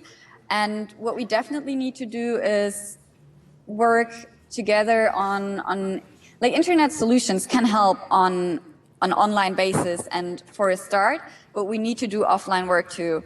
So it doesn't just stop with doing or finding technologies that could put people together. So we have to do offline work to get people out of extremism. That's like a whole new topic. Yeah, I know. I'm sorry for throwing that in there at the last minute. Melda, we really appreciate you coming on to Techfugees Live today and speaking to us about what you're working on and giving us some feedback from what the situation is like there on the ground in Berlin. But for now, Melda Adbabas, thank you very much for coming on Techfugees Live, and see you soon. Thanks so much. Great. And next up, we're going to move now towards another Skype interview, but this time very much on the ground in the thick of things. We're going to go live to Jordan, where we have Eva Kaplan. Eva Kaplan, who is the innovations lead with UNICEF. Eva Kaplan working in Jordan on the ground there. We're going to try and get her on board any second now. I'm not sure if she's there. Can you hear it? Can you hear me, Eva? She's just coming on board. And we've been having people all day coming in and out of our studio here in Shoreditch in London, both in the studio and on the live feed, kindly provided by Microsoft owned. Now, do we have Eva? Yes, you do. Can you see me? Yes, we can see you. We can see you. I know you can't see us, but that's because we have to cross the wires. But it's great. You look great. Thank you so much, Eva Kaplan from UNICEF Innovations. Come on to Techfugees Live here in London, a day before the Syrian Donors Conference at number 10 Downing Street. Eva, you've been working on developing technology tools to increase efficiency of operations in Jordan and in various other places. Tell us what you're working on at the moment. Apparently you're working on something like an Uber for wastewater collection in refugee camps. Tell us how that works. Well, it doesn't work yet. I should clarify, I'm with UNICEF Jordan, so I'm the innovation lead in the Jordan country office in Jordan. So we have a number of technology programs which are aimed at improving our own operations. We also are working with refugees to encourage innovation in refugees themselves. So I can describe our sort of Uber program. Yeah. I know you had spoken with Chris Fabian earlier in the day. UNICEF globally has a text message-based system where we essentially can engage with communities, community health workers, beneficiaries, government, this type of thing. So in Zaatari refugee camp, UNICEF is it's called the cluster coordinator for water and sanitation. So as you can imagine, in these camps that have sprung up over the past 5 years, these systems don't exist. So we, not in some ways, we entirely have to start from scratch. So when we're trying to provide water and remove waste for 80,000 people, this is a massive operation. So what we're hoping to do in Zaatari is use mobile technology tools to streamline the process of refugees reporting when their private or public waste tanks are full, and the collection of that waste by the truckers. So currently the way that it works is that they call it into a hotline. The information is written down, and the truckers come and pick up sort of these pieces of paper that should tell them where to go to pick up the waste. Often they can't find the picks. It's a clunky process. So we're hoping to streamline it by having all of the tanks and pits geotagged and ID'd. So instead, what the refugees will do is text in the number, and the dispatchers can assign it to truckers. They have tablets in their trucks, and they go pick it up. So this is the idea. The other part of it, which is in some ways, I would say, also very exciting, is that what this does is also give us a great deal of data on, we can sort of use this data to also streamline our operations, to understand patterns in, where we'll can sort of predictive algorithms to better understand where we will be needing to collect waste, the dynamics of extreme weather events, these types of things. And so this is all to streamline our operations. That's an incredibly cool story. So is it, as you say, is it up and running right now in the Za'atari? It's not. No. So where is the project at the moment? So at the moment we are integrating we're designing what the actual flow will look like with the refugees themselves. So they are designing what the complaint line looks like, how long it takes. The other thing about the proposed system is that we can verify whether the waste has been collected by just asking the guys who called in. So we're essentially there will be a committee that's designing what exactly the complaint line looks like so that it works for the refugees. So that's where we are right now. And that's an incredibly inspiring and cool idea. Did that idea come out of the refugees themselves, or did you come up with the idea? To be honest, it sort of is a no-brainer. I think that it had been something that people had been understanding that was needed for years. And so when I arrived a few months ago, we had the capacity to really move forward with it. I see, right. I'm joined in the studio now actually by Melissa Jun Rowley, who's a journalist and innovator and runs also a non-profit called The Toolbox, who's co-hosting with me now a little bit this afternoon. Melissa, as an outside observer, you've seen some of these projects appear. How important is it to get the refugees involved in the design process, do you think? I think if any kind of innovation or technology, if you're going to make it human-centered, it has to involve the collaboration of the people that you're creating it for.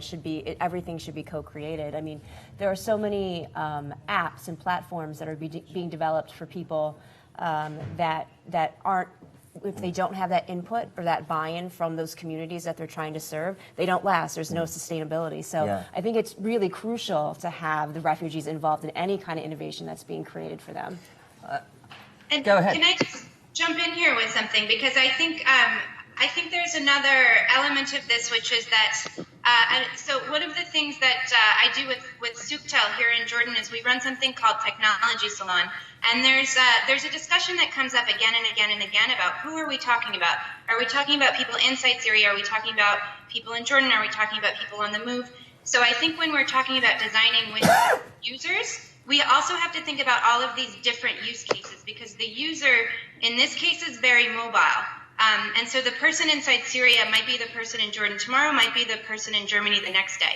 And rather than having something for the inside Syria, something for inside Germany where they have to reinvent the wheel as they go, it's working with the user means we're thinking about this entire spectrum in this case, I think.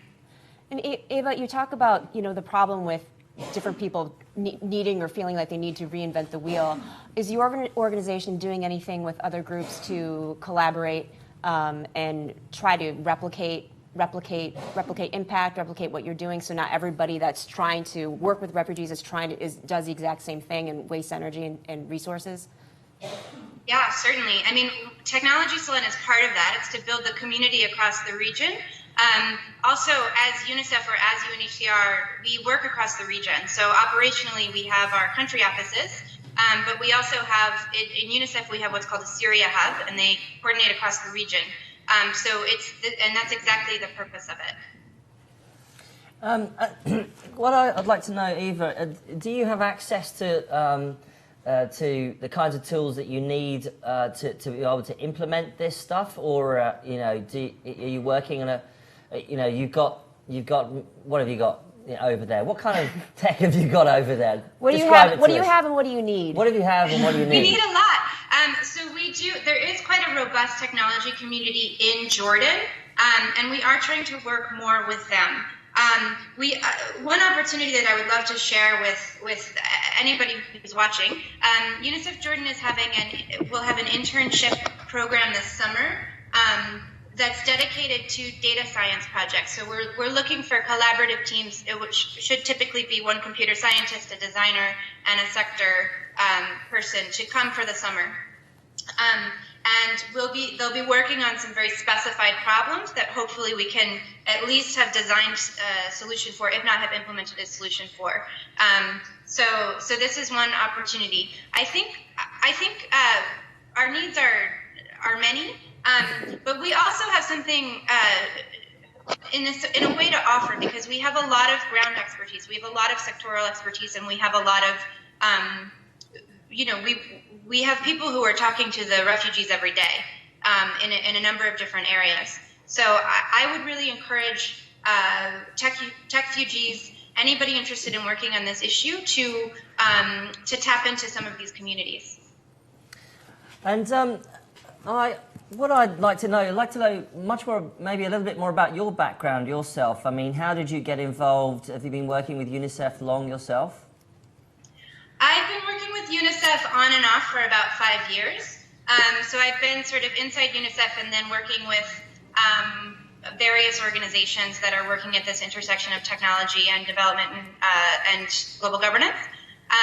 So my background, I'm an economist, and I got into innovations and technology work through big data. So I was, about 5 years ago, I was working with the UN Global Pulse's Big Data initiative in the Secretary General's office as an economist, and that's how I got into some of the crossover areas with technology. Are there other ways that you could apply this Uber for waste management in other ways? I mean, it's really interesting to me. Obviously, my day job is working on writing about technology startups when I'm not doing this. And I often hear pictures for Uber this and Uber that. So you probably the Uberization of every single industry is a big topic. Everything is being Ubered from lunch or to Airbnb-nized. I don't know if that's a term going around. No, and honestly, I call it that because it's intuitive. Essentially, in an economist speak, it solves a coordination challenge. And in these mass emergencies, there are a million coordination challenges. So in this case, there's sort of a flow that looks very similar to Uber, which is that we have people who need a vehicle to come and do something. So it does feel a little bit like Uber, and that's why I spin it that way. But it's solving a coordination challenge, and this is it's massive across the board. Even in terms of, for example, in schools here. And elsewhere as well. There's a number of out-of-school youth who might have a school nearby that they don't know about that has spaces full. So this is another coordination challenge.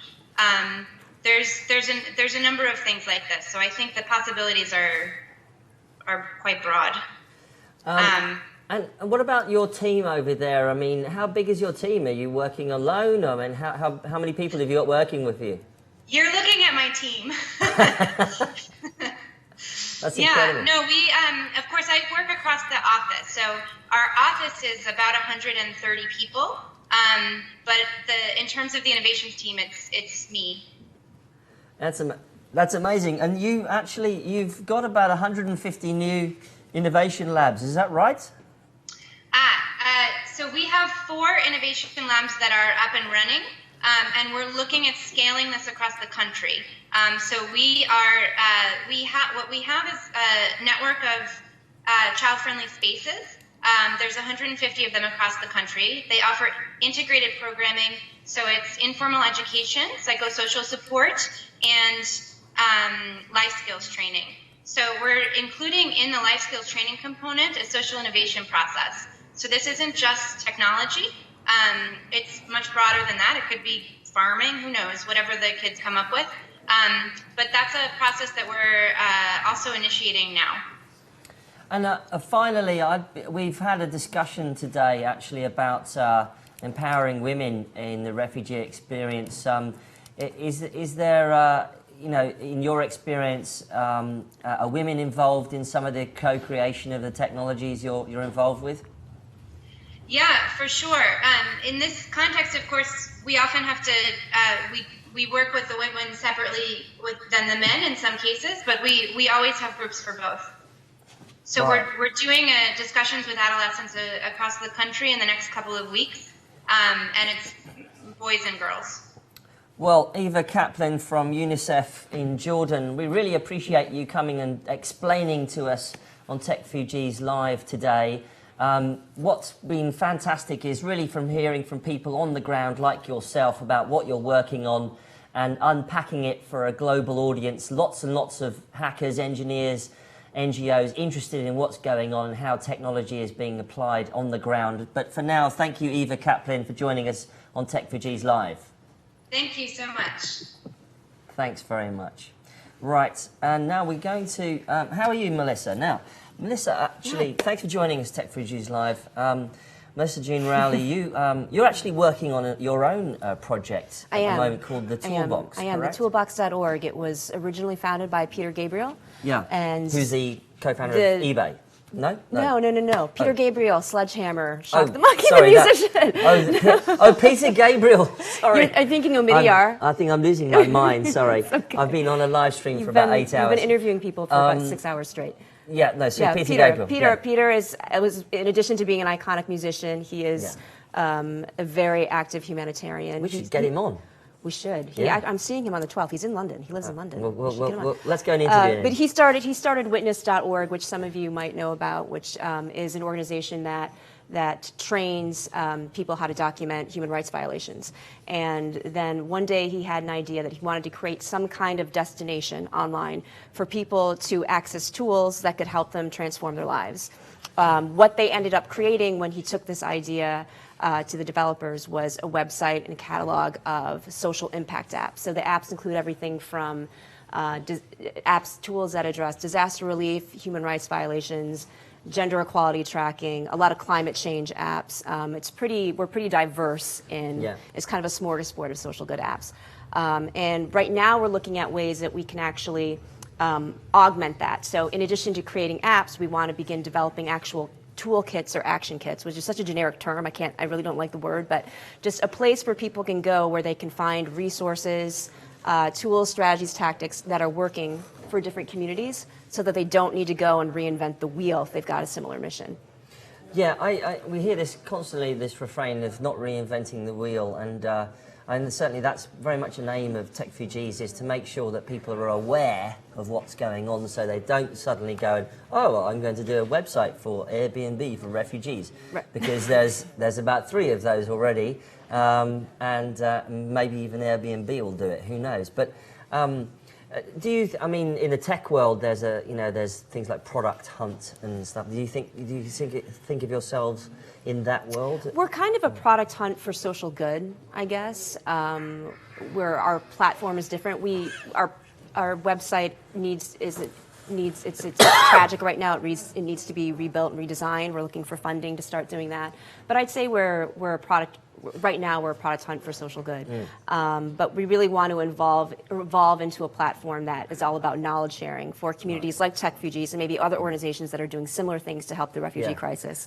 But it could be broadly either humanitarian or social good or society, impact. Yeah, anything promoting social equality, pretty much. There's a impact tech is kind of a phrase that's come out recently, hasn't it? Yeah, well, that's my main beat as a journalist. That's my whole passion is I started writing technology for NBC, technology stories for NBC and Cisco's Tech News work. But really, I mean, technology is the most interesting when it's having some kind of benefit in society, in a way that's not commercial, in a way that's not Angry Birds, and that's just not, you know what I'm saying? Yeah, sure. So yeah, the intersection of tech and social impact is huge, and Techfugees is a huge testament to that. Fantastic. Thank you, Melissa. Hang out with us. Okay. Stay on the sofa if you like. We're going to hopefully move now to another interview. Just as we kind of bring them in on Skype, just to remind you, we've got the hashtag Techfugees live today, techfugees.com/GCW is where you can find our form where you can input your refugee technology solutions, whether or not it's a website, apps, you name it. You can also contribute to our little mini Wikipedia of projects aimed at refugees on bit.ly.com/techfugeeshackpad. And if you want to support us financially, you can go to techfugees.com/donate because it's tough to hire all this live streaming gear. You wouldn't believe how much it costs. So thank you very much for any contribution you might be able to make. Anyway, hopefully we are bringing in who I believe is Lau Malamé. Lau Malamé. Hi. Yeah, hello. Hello. Are you coming in? Yes. Hi, Mike. How are you? Oh, you're a voice, but not you're a voice and a screen. But you're going to do a little presentation for us now on what you're working on. My camera is not working. I'm sorry for that, but I hope that you can see my screen. Yeah, no problem. Lau, do you want to just walk us through some of these slides quickly, and then we can have a quick chat? Perfect. Yes, sure. So my name is Lau. I'm the founder of 3D Mina. It's a hardware incubator and social innovation hub in Jordan. And we're building Fab Lab Amman and Fab Lab Irbid at the same time, which is Irbid is close to the Za'atari refugee camp in Jordan. So what we're focusing on at this stage is basically we want to improve how we deploy advanced technologies and using it to improve human rights fulfillment in conflict zone and hosting communities. So in Amman we offer hardware incubation around advanced technologies such as 3D printing, robotics, Internet of Things, and different kind of technologies. So we basically in our core offerings we started with the research and development. So for an example, what kind of things are we working on? We started with 3D printed prosthetics. This is Zain, our friend from Yemen. He's 6 years old. He's a victim of fire, and Zain, he has amputated fingers, so we want to create him a 3D printed prosthetic. So we asked Zain, who's your superhero? He told us Benson, one of Cartoon Networks, and he told us basically with us. And we made it like an embedded electronics with it, a small screen. When he clicks on it, you see the aliens that Benson fight. And this one made out of reinforced carbon fiber. It costed $75 to make, and which is 99% less than the original cost. But the key here is involving Zain in customization of his own prosthetic made the acceptance process easier. And now we're developing this project with the Royal Medical Service in Jordan and working on scaling it and make it a sustainable solution with more medical specialists with us on board. Another example. Lau, could you just go through your slides quickly? That would be great. Definitely. So just another one is basically an echolocation device. We made it for a Syrian refugee who was blinded by a sniper shot across his eyes. So we made him an echolocation device with haptic feedback. It's basically like the car sensor with vibration. So this is just for example, and this one costs us like $31 to make, and his exact feedback was, I haven't worked like this for the past 2 years.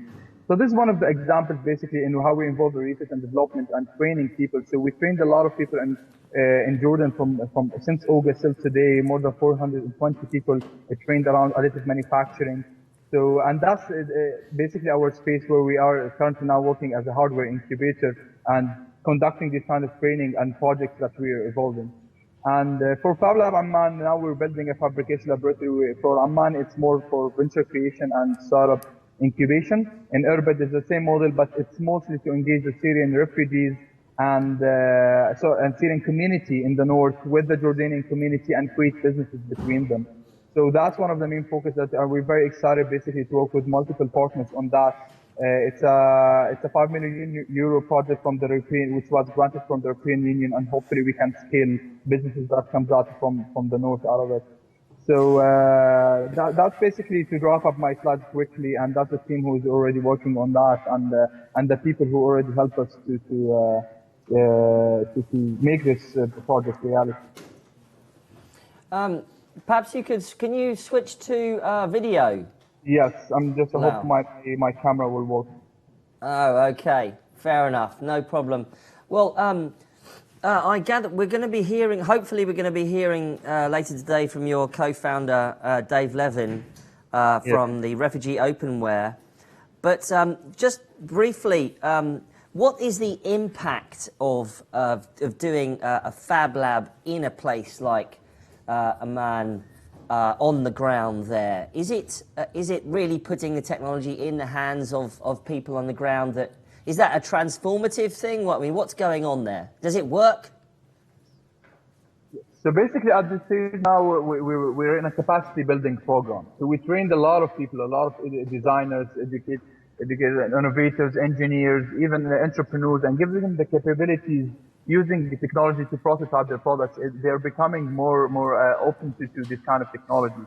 So we have a lot of in the startup community, especially in Jordan and in Amman specifically, a lot of people working on hardware products, and we are trying to give them basically a space, a platform where they can use this kind of technology to solve real problems. So that's why when you start focusing about 3D printing, it's not just about printing cookie cutters and key rings. We can solve real problems by the prosthetics. We can, and unfortunately, anyway, we have a lot of problems in the Middle East that we need to solve, and we're trying to solve it by using this advanced technology. And where do you go from here? What are you doing? What do you want, and what do you need right now over the next few months? Basically, the idea now is for Amman is to keep the training programs and engaging the community around advanced technologies, robotics, 3D printing, and all of that, and starting the community of the open hardware and the open software system. And at the same time, for Irbid, hopefully engaging the Syrian community in the north, and especially bringing people from Za'atari inside the Fab Lab Irbid to engage them and help them solve their own problems using technology and give them training on that. So we had also actually a Syrian refugee friend of ours. His name is Asim. He used to be a paramedic driving an ambulance in the Syrian war, and he lost his left leg out of an explosion that came through beside his ambulance. And when we found him in Jordan while we're trying to search for presenters to 3D print prosthetic hands, he started asking us about the technology that we're working with and the 3D printers. And within 3 weeks, while working with our head of R&D, he hacked one of our 3D printers and printed a material that we couldn't print with. And he learned how to program an Arduino in 3 days. So this guy became our technical coordinator within a couple of months. And he has the interesting story is he has in his prosthetic leg, he has a small rubber part. It costs $35 to buy, and he has to change it every 6 months. And without this part, he can't walk. So when the time came to change it, he couldn't find it. So what he did, he designed it in half an hour. He 3D printed it in a flexible material, and it cost only $1 instead of $35. So imagine if he was living in the camp and he wanted to get that part. Coming outside of the camp to Amman, that's a lot of logistics and cost for him. And at the same time, $35 is a lot of money for a refugee. So giving him a platform or a technology and the skills where he can use technology to solve his own problems and become self-sufficient, and at the same time promoting self-sufficiency and engaging him in this, imagine the things that, now he's already he left Jordan and he's now living in Berlin, and he's such an inspiring friend, and that's basically Asim is one of the main reasons why we're building these labs and continuing to engage more people in what we do. Well, that's fantastic. Thank you very much, Lau, for coming in Mike. and talking for to. The difficulties. No problem. We understand there's limitations. We really appreciate you coming on from Refugee Openware, from Lau there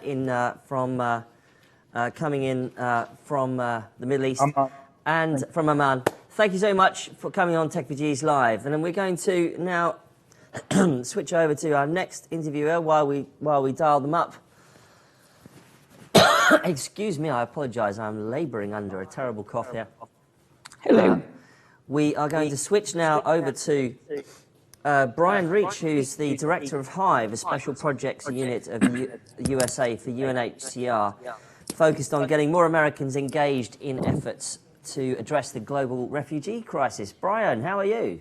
I'm doing great. Thanks for having me. Fantastic. Okay, we're over here. We can see you. You're live. Hello. So we've got, although you can't see us, we have to switch cameras around here, but we can see you. So I will pretend to look at you. We're all good. Fantastic. And Brian, you've been beavering away in New York on all sorts of projects, and we encountered you at Techfugees in London last year, and now you're working with Techfugees in New York on the conference that they're doing next week on February the 9th. But you're also working as the Director of Hive, and I think just so that everyone can be up to date on what you're doing, perhaps you'd like to unpack what Hive is and what it's working on right now. Sure. I think they're all related. So the Hive is a special projects unit of USA for UNHCR, which of course works with the UN Refugee Agency and the High Commissioner for Refugees. And as you said, our task is to get more Americans engaged at all levels. So at an individual level, institutionally, to connect the corporate, technology, entertainment, academic, government sectors in finding ways to support efforts to address the global refugee crisis. So in some cases, at least traditionally, that has been about fundraising. There's a lot of education and organizing efforts that are needed in the United States. And then there's certainly a lot of opportunity for the tech community and entrepreneurs and innovators who are living and working in the United States, but looking at the global refugee crisis and seeing an opportunity to contribute their expertise and their experience and perspective. So we often, and in this case, very much are playing a coordinating role. There's a little more info at projecthive.us if people are interested, and folks can contact me afterwards. But, I think if we can help to focus and structure and organize the interest that exists across the United States and get more and more people engaged and involved, the United States has a lot to offer, even from a distance, to solving the issues related to this refugee crisis. So that's our priority, is to get all of those things in motion and accelerated. Well, just at a sort of a big macro level, 30,000 feet up, as it were, there's this ongoing conversation about refugees, and unfortunately the conversation has been highly politicized because of the election happening there in the States. Do you think that having a conversation about technology and refugees, or even entrepreneurship perhaps, is a way of leavening the bread and making the conversation more positive? Well, not just more positive, but I think more actionable. So when we look at our data and research about who supports efforts to address the refugee crisis in the United States, it's almost everyone. But when you dig into different paths to potentially providing support, there are, not surprisingly, things that are more popular than other.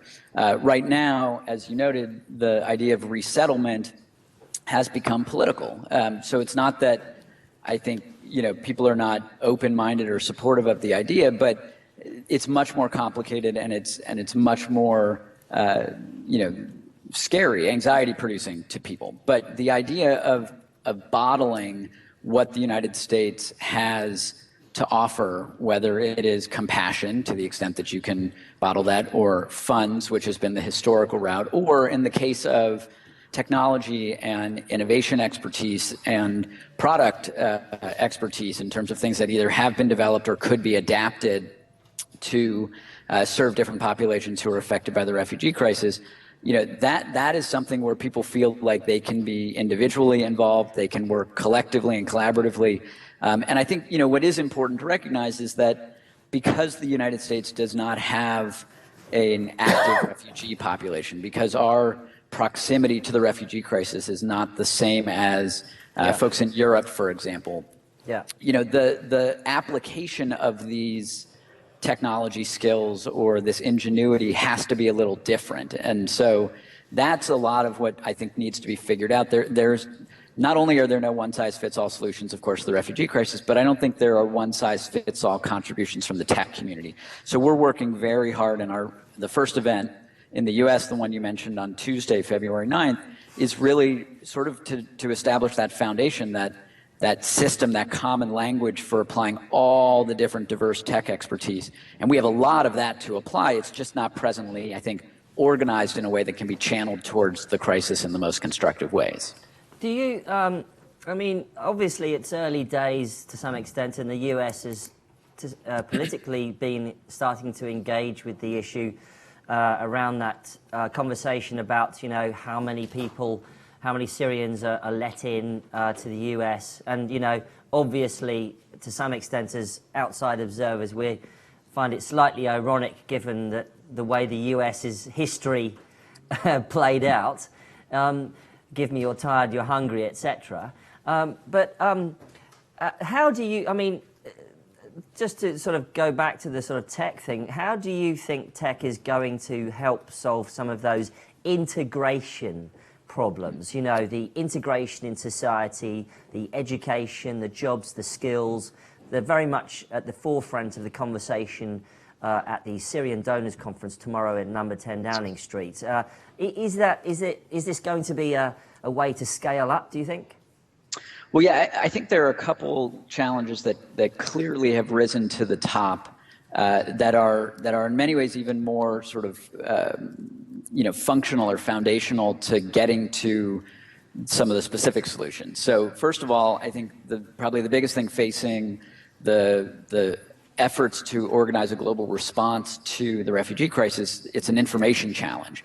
It's not clear, what is being done, what is available, what needs augmentation or support. And when you, try to organize all that information and all the different players, technology and the scale that technology provides to allow us all to access information and contribute intelligence and all of that, technology is one of the things that could close that information gap in a significant way. And I think that needs to be applied. That's one. Two is, yes, the scale of these solutions is what has to be the priority.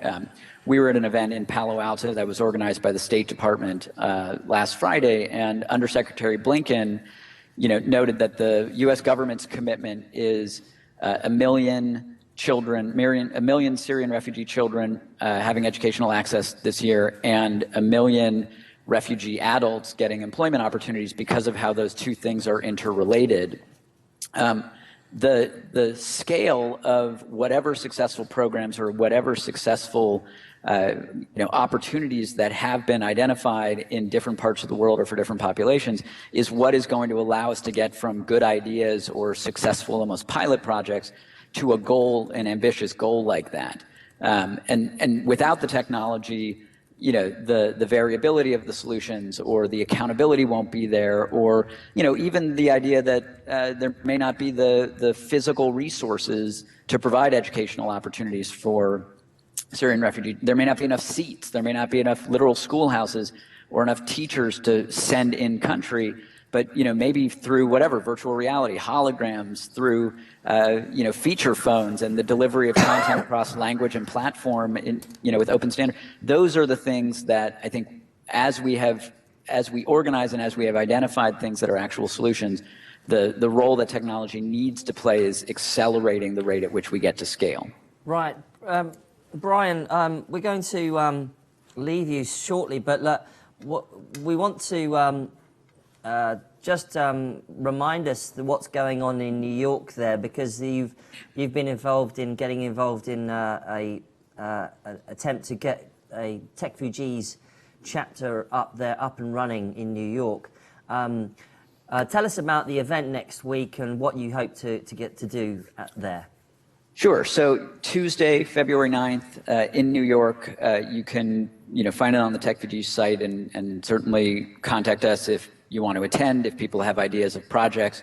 There's two things I want to know. One is, there are a lot of individual issues and challenges that need to be addressed.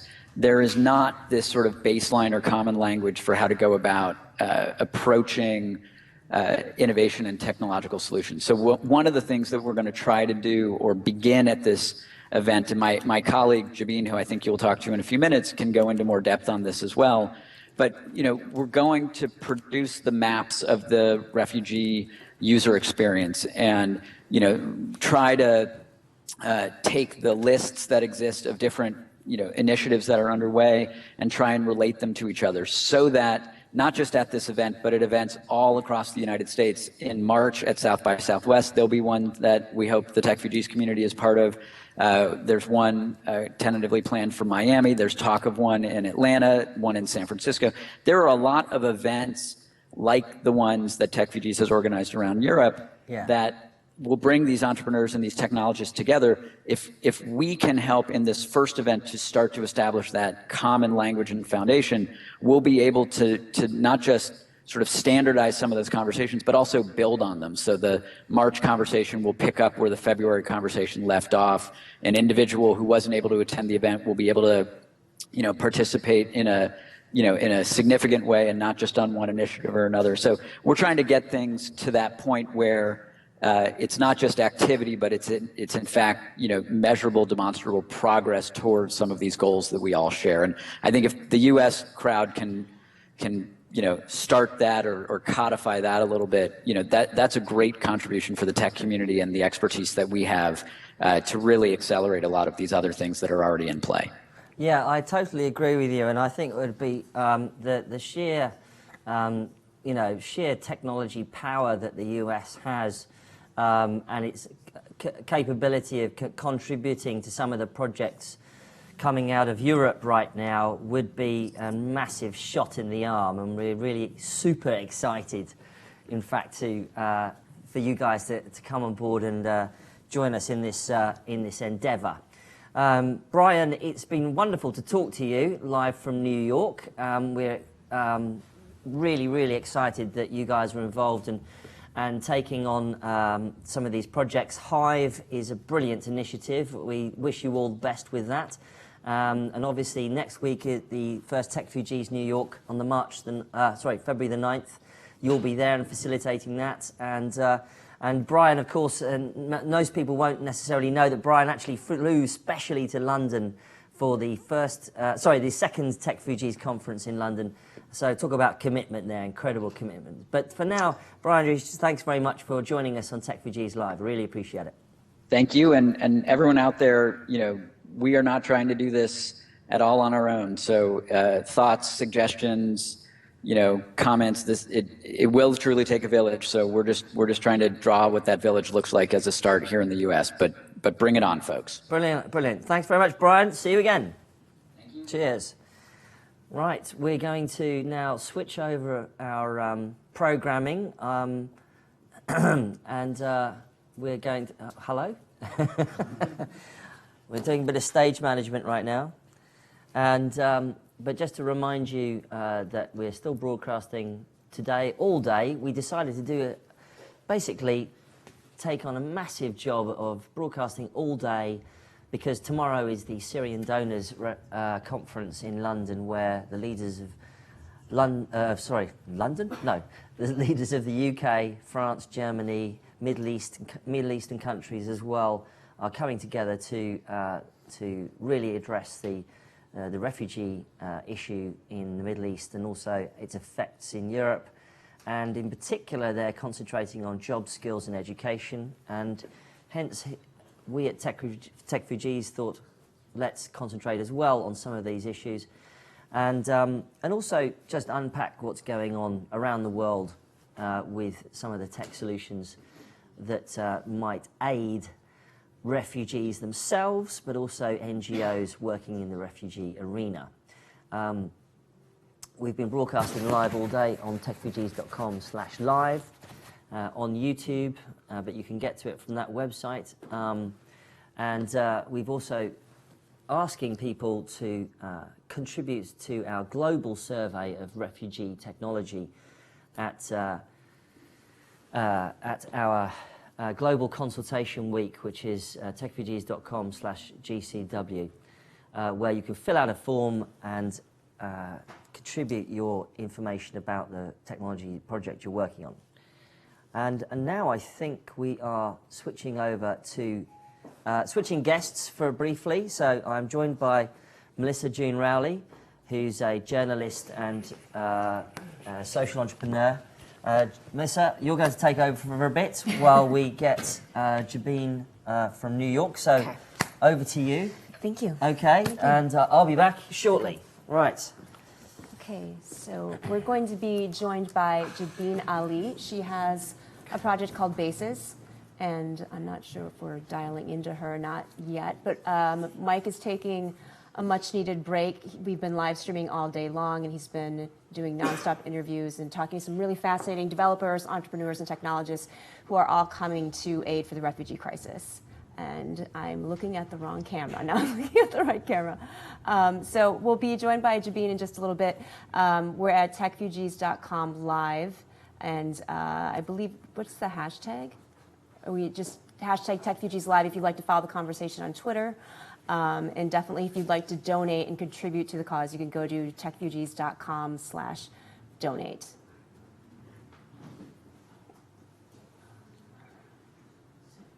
There's also a hack pad where you can contribute your ideas and any kind of platforms, apps, services, anything that you'd like to contribute to Techfugees. There has been an onslaught of people contributing ideas since Mike Butcher and the Techfugees team launched the first conference in September. And it seems like there's going to be, the outpouring is continuing. So hopefully we will have Jabin in a few minutes.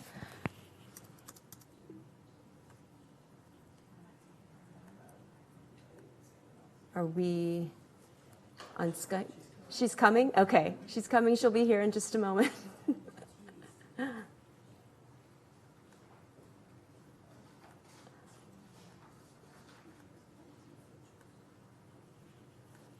I'm just going to check online. Okay, great. Hi, Jabin. Hello. Can you hear me? Yes, I can. How are you? I'm great. I'm not sure if you can see me or not. I can see you perfectly.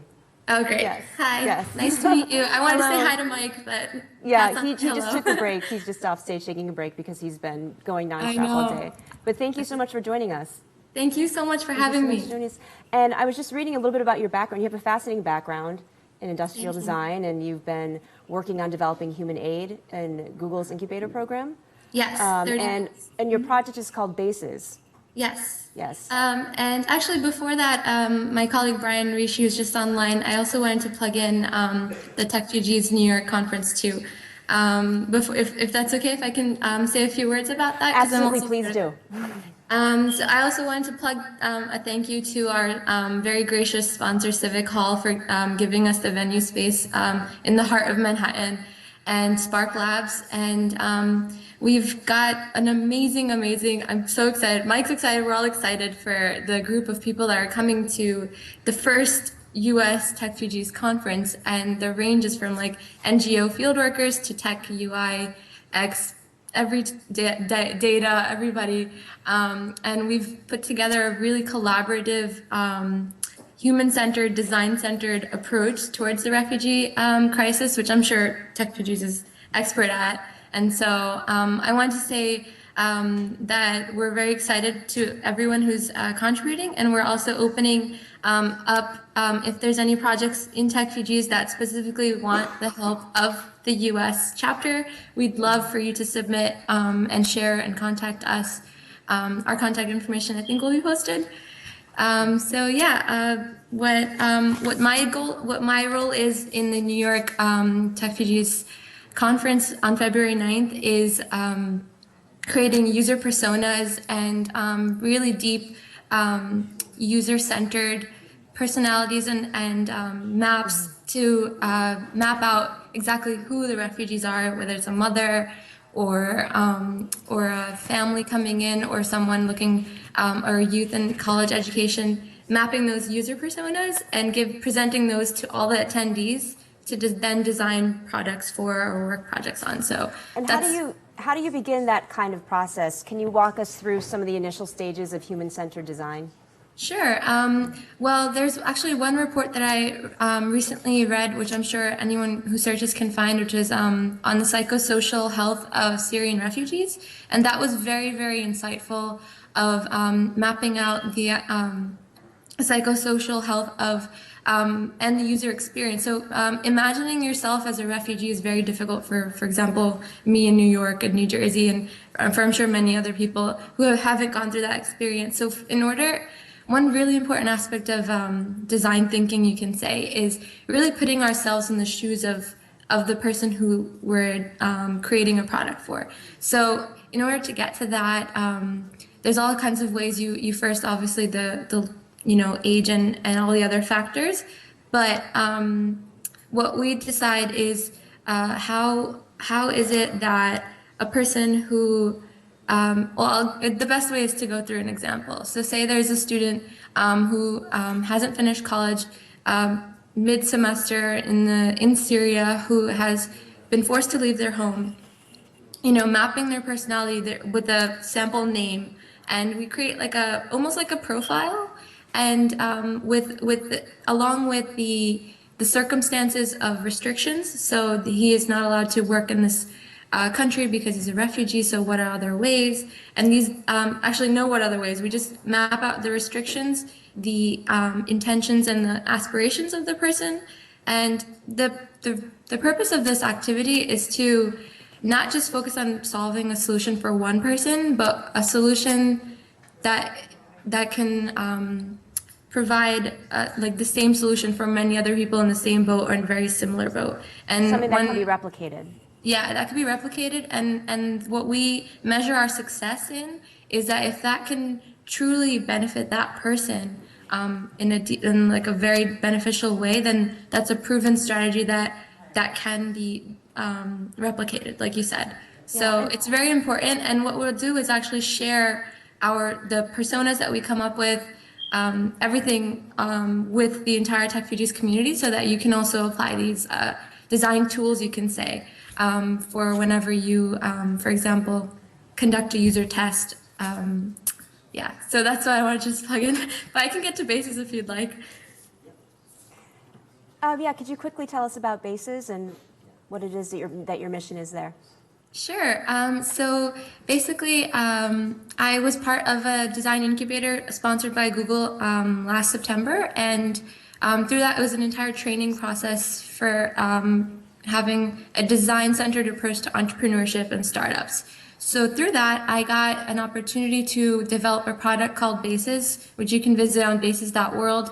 That is basically a hardware tech, different from the majority of the digital tech solutions that I've been coming up with. And what I've done is come up, I have prototyped, and then moving on to the manufacturers for the pilot testing and user testing hard to describe. I wish I could share it with you, but I'm sure people can visit it. So it's an inflatable modular system of shelter building. So basically, I take the stats from UNICEF and UNHCR. The tents and the temporary shelters that they currently use are very not cost efficient. They're very expensive, over $300 to just buy. But then the transportation of that, because they're metal, is difficult. Many nonprofits, because they can't provide any means of shelter, resort to using tarp and wood. And you see these whenever you look at any refugee tent area. And so I saw this as a and also in Calais, France, actually, if you've seen, people were using shipping crates, the wooden pallets, and tarp to create their own churches and libraries. Amazing. Jabin, thank you so much. Thank you so much. I'm sorry to cut you off. We're running late. Okay. But thank you so much for sharing the upcoming Techfugees conference coming up in New York on February 9th, and for sharing Bases with us. All right. Thank you. Thank you. Thank you very much, Jabin Ali there, and working on a bunch, talk about busy. That was fantastic. And we're now going to move over to Danielle Kedanau, who's with the MIT Boston HACT, the University Institute for Global Leadership Europe Symposium. Now we're going to hear from her. Danielle, can you hear us? I'm here. Oh, great. Do you have your camera? Sure. Hold on one moment. Switch on the camera. We're all on video. Hello. There you are. Yes. Oh, are you on mobile? Yeah, I am on mobile. Fantastic. We can hear. Okay, if you just speak clearly, we'll be able to hear you. Okay, sure. Let me know if it's a problem.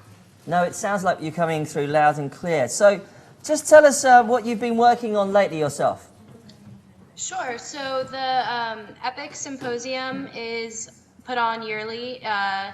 It is a mix between practitioners and academics. It brings together journalists and government officials.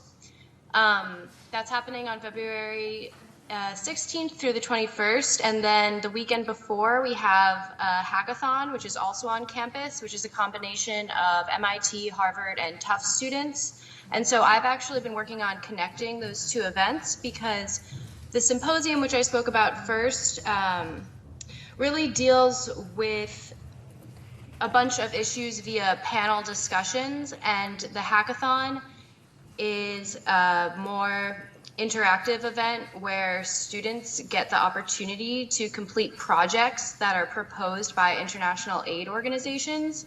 So I saw an opportunity to connect the events, both policy and then the students at the hackathon, and create a project proposal, which I'd be happy to speak about next. I don't know if you have any questions about either of those events. And so, so what did you come up? Did you look at the refugee issue? Yeah, so the refugee issue will be highlighted at the symposium, and I wanted to find a way to bring action items to the symposium, and so I turned to the students who are running at the ID Hackathon, and I asked them what we could do for refugees in the tech field, and that's when I got connected to Techfugees, and ever since I've been working with Matthew Gardner to secure partners. I think Paula Schwartz from Startup Boat is also going to attend the symposium, and we've been getting a really great network of people together. My project proposal is to be centered around person-to-person donations. And so you're actually going to use blockchain for this? Blockchain is one of the sponsors of the ID Hackathon, and we've been keeping them up to date. We're going to pick a toolkit at the hackathon. But we'll be using blockchain technology, probably a remittance tool, an exchange engine. I'm not really the computer scientist, but I think that we'll have an impressive technology stack to work with, a lot due to the great partnership we've come across along the way. What sort of reception over there has there been to this issue? Because obviously in the US it's a slightly remote issue. Is there enthusiasm for the topic? Well, I think amongst humanitarian organizations, there's been a cry for the U.S. to take in more refugees, and I think one of the important parts of the symposium should and will be a call to U.S. policymakers, a call to government officials. We'll have a lot of military personnel there, a call to U.S. folks to interact with Europe on this humanitarian crisis, because quite frankly the US isn't doing enough, but maybe the tech community will be the ones to step up. And is there a sort of enthusiasm amongst students for the issue? Actually, the students at Tufts are the ones who pick the topics for the symposium. This year it was themed Europe, but the students have made almost a fourth or more of the panel discussions about migrants, identity, questions of asylum, and they really do provide a great historical context and bring in experts from around the world. We have international students from 20 different countries coming in, and I can tell you that the majority of them are interested in migrant issues, but also the students at MIT, Tufts, and Harvard seem to be very interested in working on a tool that could possibly aid refugees, although that is a complex challenge. Yeah. Danielle, thank you so much for joining us. And if people want to reach out to you to participate in your projects, what's the best way of doing that? Probably we'll absolutely go to the website's ID Hack, International Development Hackathon, and then the Tufts Global Leadership. And you can reach me on my email as well via Matthew or whatever works. Okay, yeah, great. Well, we'll put on some links to what your project, what your work out to you guys and participate. And I hope that you'll be part of our Techfugees community in the States. But for now, thank you, Danielle from Tufts. Thanks for coming on Techfugees Live. Good luck with your event. Thank you so much. Thank you. Bye-bye. Fantastic. And it's great to see the student population getting involved in the refugee especially in the US. Issues. Yeah, I know. Especially in the US, right? I think, obviously it is a remote, to some extent, a remote issue, but clearly it's piqued the interest of developers and entrepreneurs and engineers there. And we're going to trying to jump over to Dave Levin. I'm not sure if how we're going to, we just need to one more minute here. So, what's really been interesting actually is the variety, it's the variety. Enormous variety. You've got people doing language apps where you can do translation straight via VoIP if you're someone who needs translating, perhaps to talk to a doctor or something. We've had shipping containers turning into doctors' surgeries. Housing initiatives. The Uber for waste. The Uber for waste. Right. Wastewater collection inside refugee camps. Some of this stuff is just really super innovative, actually.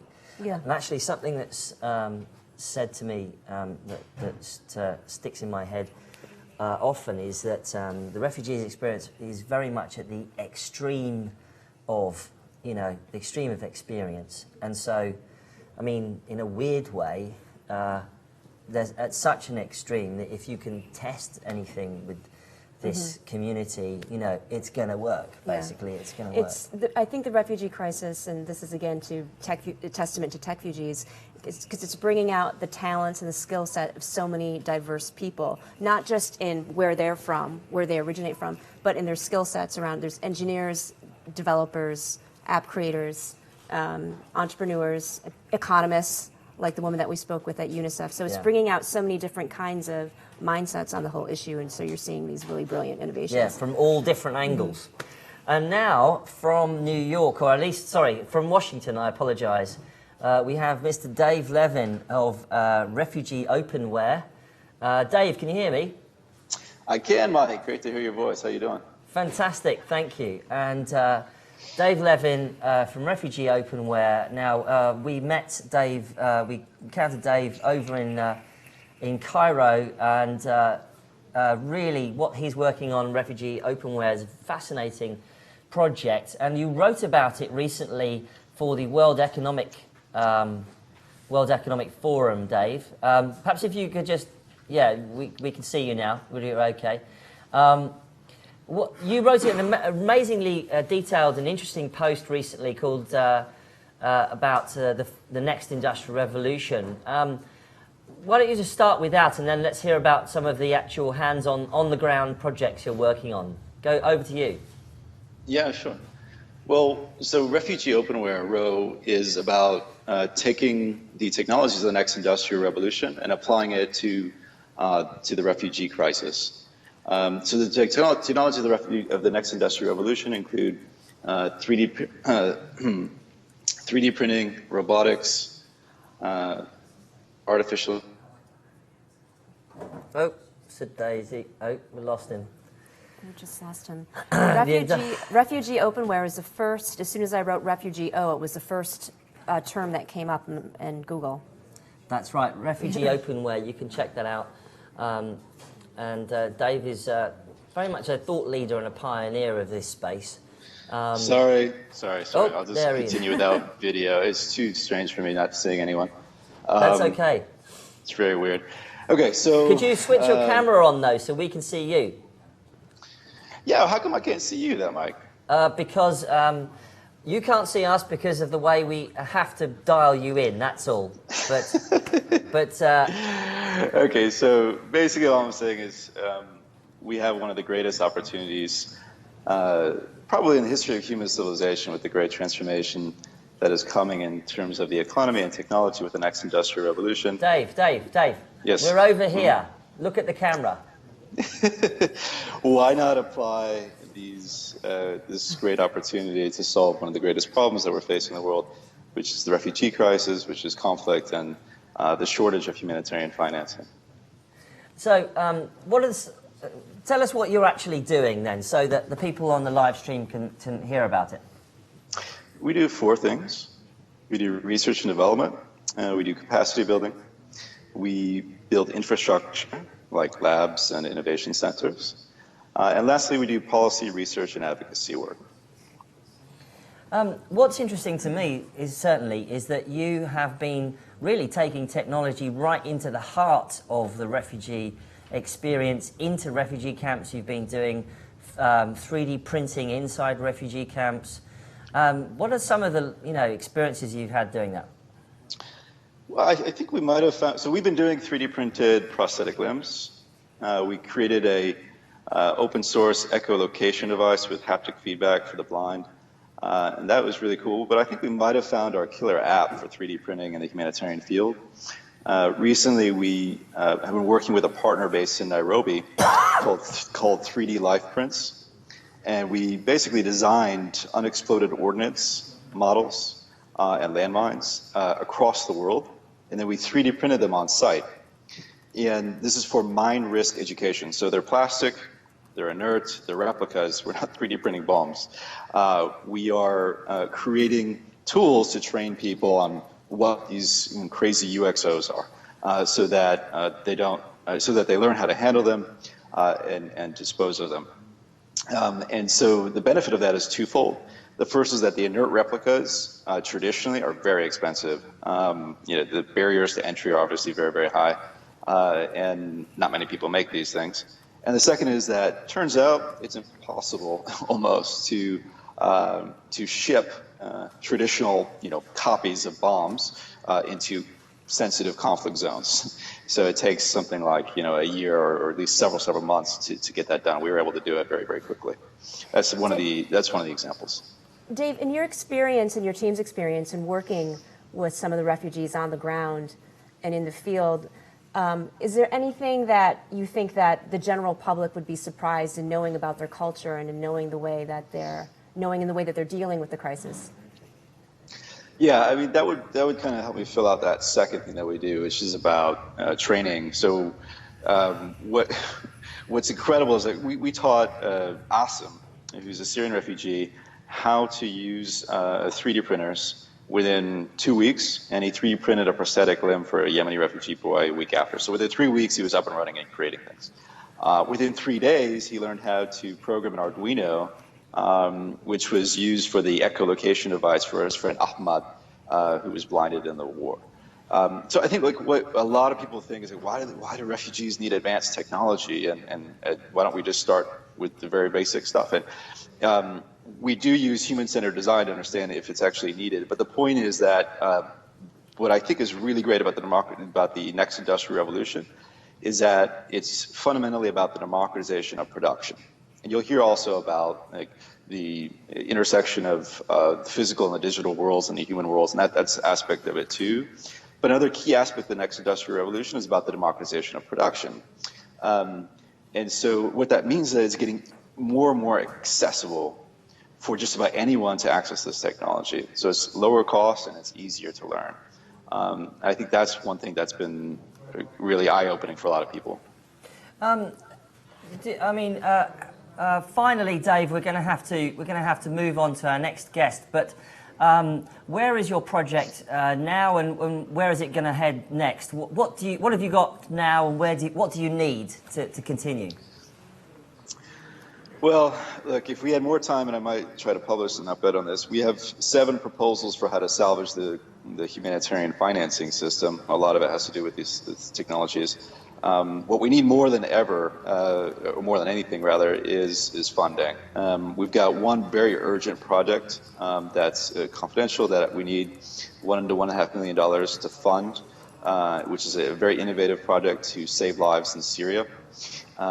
In addition to that, the bigger picture is that I think we need $100 to $150 million to establish a new asset class in impact investing focused on humanitarian technology and innovation. So I've got 7, and actually 8 now, for-profit humanitarian objectives, and I've got 14 nonprofit projects in the pipeline, all around technology and innovation. And so without that funding, social enterprises that are using technology to advance humanity, these things don't get off the ground, and we spend most of our time just chasing money. We had that, and that's what could be solved on Thursday. We could have enormous impact within the next 12 to 18 months. That's fantastic. That's amazing. Dave, it's really great to see you. I know you can't see us, but it's great to see you. We really hope that you can come and talk longer about this kind of thing, perhaps at a Techfugees conference or event that we'll be running. We'll certainly be doing, I don't know if you're in New York on February the 9th, but there'll be a Techfugees in New York next week on February the 9th. And, but for now, Dave Levin from Refugee Openware, thank you very much for speaking on Techfugees Live. Thanks for the opportunity, Mike. Pleasure. Right, thank you. Right, we're now going to switch over to our studio guests, Alexander Asseli from State.com and Chris Mikkelsen. We're going to do some stagecraft here. If you want to just come over here. Come on in, gentlemen. And we've got a microphone here that you can share. If you guys want to make yourselves at home, come over here. Right. So switching back away from Skype and the live stream over there, we're now going to chat to Alex Asseli of State.com and Chris Mikkelsen of Refunite. First of all, Alex, you have been brought in. Part of the reason we're all here is because tomorrow is the Syrian Donors Conference in London at number 10 Downing Street with the leaders of various European and Middle Eastern nations. You're obviously one of the co-founders of Jawbone and of State.com. You wanted to start the conversation about what the technology industry and community can do about the refugee situation right now, didn't you? To give them credit, to the organisers, so Sarah Brown and the people sort of behind the educational aspect of the conference, which is the Global Business Coalition for Education, which is effectively a fork of the UN, led by Sarah Brown and Gordon Brown's wife. I think they recognized early on that they needed to be proactive with technology and not just sort of drag it behind screaming, so to speak. But they're not necessarily technologically minded, and I think they recognize that. So they understand at a high level that you can do things with tech like smartphones and tablets and digital content and e-learning and Khan Academy and these kinds of things.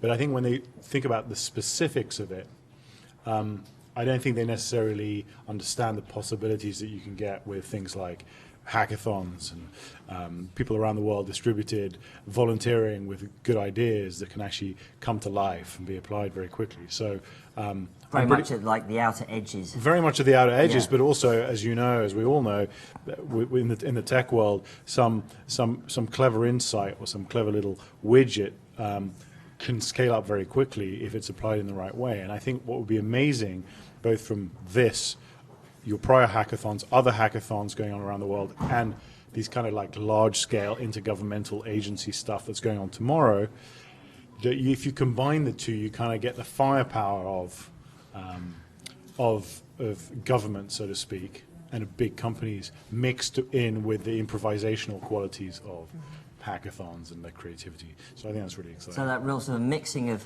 the big tech and the big projects with the kind of crazy innovation edge that you and I are probably quite familiar with. Yeah, absolutely. Yeah. And you know, I know that Chris has a lot of ideas on that, coming in a sense as one of the first people who has pioneered, in a sense, technology to help refugees in general and uniting people who've been separated. So I think he's got some views on that. Chris Mickelson from Refugee Unite. Just for those people out there not familiar with Refugee Unite, just tell us what it's all about. We are singularly focused on helping refugee families that become separated in the wake of conflict to reconnect. So have a situation, for example, in the DRC. You'll have a militia attack in a village, and you'll see a family get scattered to all sides. Half of them might end up in Uganda, half might stay behind in North Kivu, South Kivu. And with what we discovered back in the day, in 2007, when we started this project, was that there was no IT infrastructure used by the big organizations to collect data on those that became separated and share it across organizations, share it with the refugees themselves, hence leaving many people looking for many, many years for their missing loved ones. We implemented a mobile platform that is then in partnership with mobile operators and different organizations capturing data from different camps and urban areas. We match it up in our algorithms and help these families to reconnect. How many families have you reconnected so far, do you know? So it's a pretty big platform. We currently help about 420,000 refugees with their search for missing loved ones, and we're adding anywhere between 400 to 1,000 refugees every day. And it's incredibly difficult for us from a tech perspective to really engage and see how many families we're accurately reconnecting every month, but a conservative estimate would be that we're probably somewhere in the vicinity of 150 to 250 every month. And a pretty big part of these families have been separated for 5, 10, 15 years. So it's significant. That's amazing, and you know, that's one thing I'm constantly reminded of. It's not 1939 or 1945 that you're not going to spend 50 years necessarily, hopefully, looking for loved ones in that way. We've managed to assemble a bunch of a really incredible community here at Techfugees to, you know, very much at the end, we heard from a student who's come up with an app to share your meal with refugee students in your university campus, you know, crazy, and 3D printing in refugee camps. Is it over-optimistic of us to think about how this technology can be applied to the issues, or what do you think? I think it's really important that before anything gets built, you understand what the landscape looks like, what's already out there, what needs not competition, but better sustainability, maybe better infrastructure. I think it's important to recognize the many organizations that have been working with these efforts for many years and who I realistically see as in dire need in many cases of a tech upgrade to help them around the issues that they're facing. Sometimes I think there's I hate to be the Debbie Downer in this, but sometimes it's easy to think that there's a silver bullet in technology, and if we just deploy this or build this, it's going to solve such and so problems. But the reality is that for the majority of refugees across the world, it's still a very much analog digital world they live in. And the technologies that we use are not smartphone apps. I mean, we're focused on SMS, we're focused on USSD, we're focused on call centers because 80% of many of the refugees we help, the Somalis, the South Sudanese, are illiterate. You can give them the best app in the world, but they don't know how to navigate it. You're going to be in some different difficulties. That being said, I think the focus that we're getting through this, the inspiration that you pull in, the opportunity for organizations to mesh with tech people is of incredible value to everybody. How do you go about, in an organization like yours that's covering so much ground and helping 150 to 250 roughly families, how do you go about conducting the research and being in the ground and making sure that you're capturing as many stories as possible? Well, first of all, I've messed up about 100,000 times over the past 7 years, and through that I've learned a lot of what not to do and some things about what to do and what to focus on. We try to do everything through the data that we get. So for us to look at what a reconnection might be is to see, okay, who comes onto the platform? What are they searching for? Are they finding the person they're searching for? Do they start a conversation back and forth? And if somewhere along that line they exchange a phone number, it gives us an indication that it's probably a reconnection. And then we reach out to them proactively and get the story from them. Now, what we see is ancillary data that leads to sort of clusters being reconnected and so on, third person, that we never get to know about. But that's why we stick to the conservative efforts and know that probably our scale and our reach is significantly larger than than what we can measure. Alex, you mentioned that Sarah Brown, Gordon Brown's wife, is very much involved in this, and I know that she was one of the biggest Twitter users for in early many years ago, actually, and so she was a real embraced technology and the technology community. But do you think that tomorrow at the Syrian Donors Conference that there will be an open ear to some of these, the kinds of things that we were talking here today about, or do you think that, that there's still a kind of an old world attitude to it? The simple answer is I don't know. To be honest, it's one of the first times I've interacted with that crowd, and when I say that crowd, I mean people like Sheikh Mosa of Qatar and Prime Minister of Norway, and people who are literally putting the hundreds of millions towards this, the Germans, the British, the Americans, and they're looking to raise $750 million. I mean, it's serious stuff. So they're obviously serious about it, and they've also just released a paper about the impact of technology. Now, the question is, what does that mean in practice? Does that mean looking to safe solutions, Google, which is doing great stuff, Vodafone, which has done great stuff, or does it mean kind of treating it a little bit more like a fast-paced startup and kind of taking a step back and going, actually, a lot of the solutions that are that are, I would say, mature today were thought about 5 years ago, and as we all know, 5 years ago there wasn't Uber. 5 years ago, there wasn't a whole bunch of things, a whole bunch of solutions. Social wasn't as widely deployed as it is today. The cost of smartphones was a lot higher. So the pace of change is accelerating. And one of the points I'm going to make tomorrow in the 74 seconds I have to speak is that 74 exactly. Well, I think they're pretty exact. It might be 120. Is that is a couple of things. One is that the technology is accelerating. I'm going to say some truisms here, but it's important, right? If technology is accelerating and the impact of the new technologies is potentially 2 or 3 times greater than the previous version, you've got to have a team in charge of running and operating these things that can adapt very quickly. So that's one thing. And then the second piece is to be thinking about how you kind of reduce the asymmetry of information effectively, which a lot of the solutions you guys have come up with are kind of either expecting or trying to help with, right? And the simple answer to that, the simple sort of ambition with that is, the goal is, as with a lot of charity these days, is not to keep refugees in refugee camps. It's to actually put them in a place where they recover from psychological trauma. They get into, like kids in particular, right? Which is really where danger is, right? Is when you've got kids who are out of school and stuff. Recover from psychological trauma, which is affecting 2 million kids in Syrian kids right now in the Middle East. 2 million kids cannot learn, cannot focus because they've been through devastation. Their lives, their families are fractured. So the big things like that. So how do you deal with that? Well, music. Turns out music and art, big thing. Creativity. I haven't heard, apart from people I actually know doing it on the ground, that I've given some money to and some other organizations given money to. I haven't heard that. I haven't seen a whole page of it on any kind of document yet about the importance of applying what we know about the positive neurological effects of music. So that's a starting point. And the second piece is, then what? How do you turn kids who need to learn the local language, potentially need to learn another language like English or French, and how do you give them the tools to then emerge at the age of 15, 16, 17, not having been in child labor effectively, not having sort of picked out coal from rubbish dumps in Lebanon or in Jordan, but instead come out the other end with enough digital skills, enough language skills, enough kind of wherewithal to kind of survive in the world. I mean, that's really the key. Right. So that's what I'm hoping we hear about tomorrow. So. Well, certainly we are Techfugees.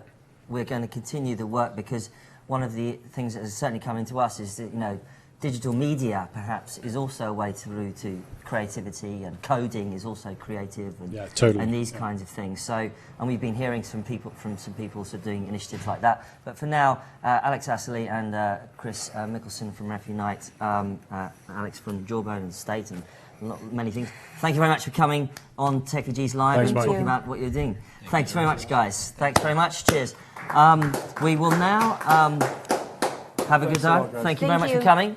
Now we're going to switch gears once more to our next interviewee on Skype. We have Joanna Theodorou, I believe.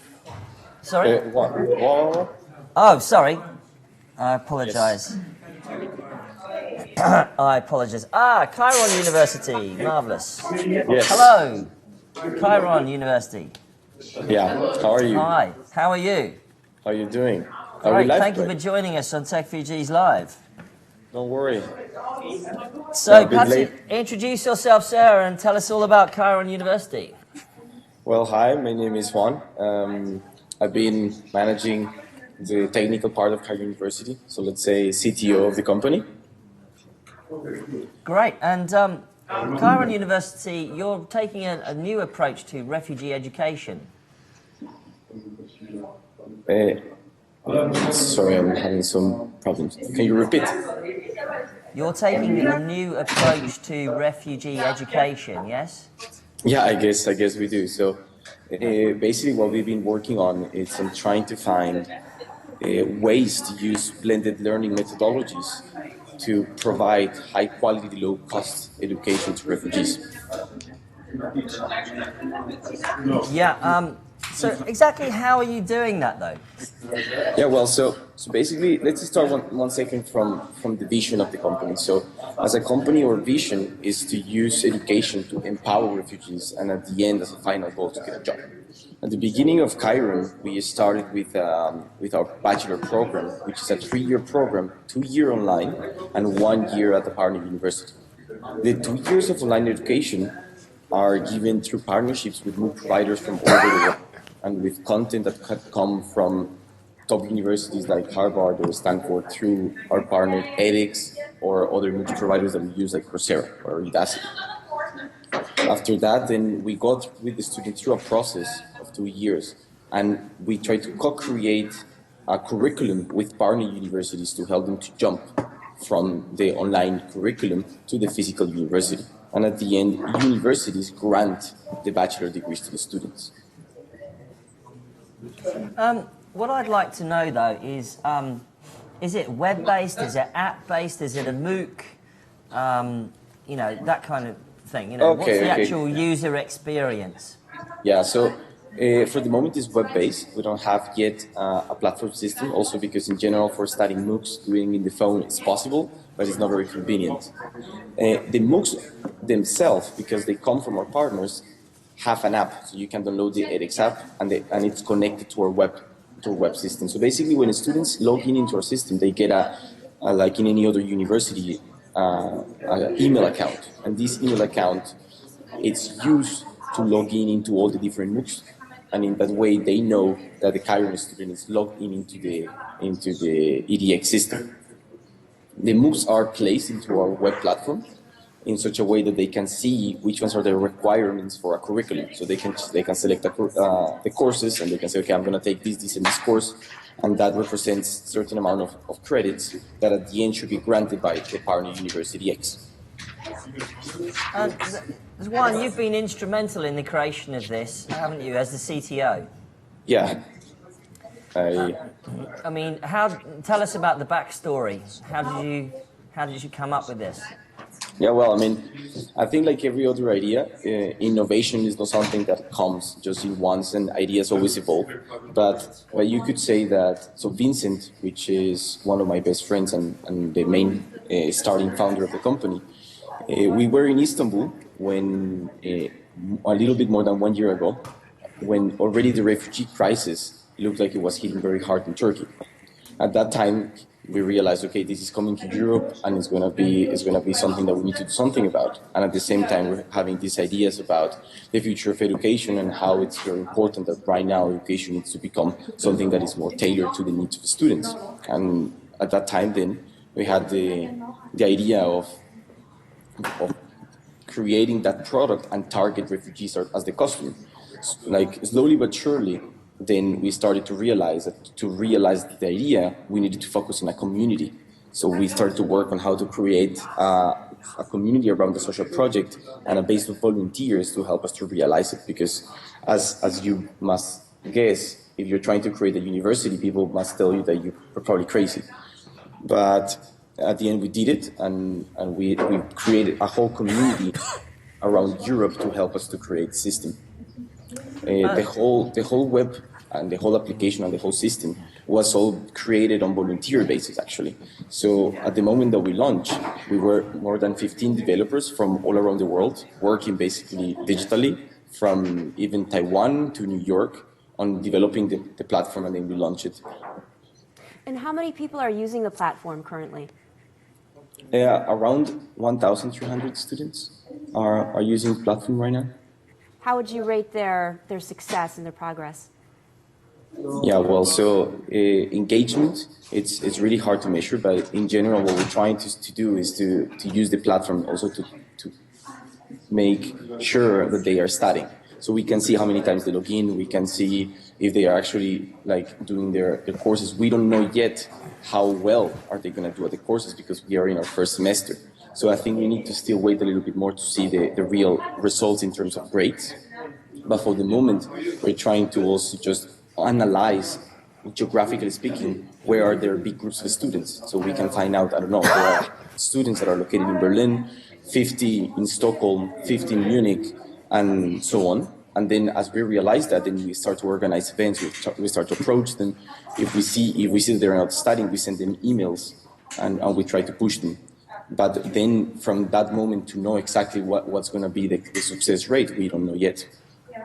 And Juan, I've got last question actually for now, because we need to switch over to our next interviewee. But where are all your students coming from? Where are they all based? Are they global? Are they coming from any particular country? I mean, in general, because our platform is also in English. I mean, you cannot study in German or in French, it's in English.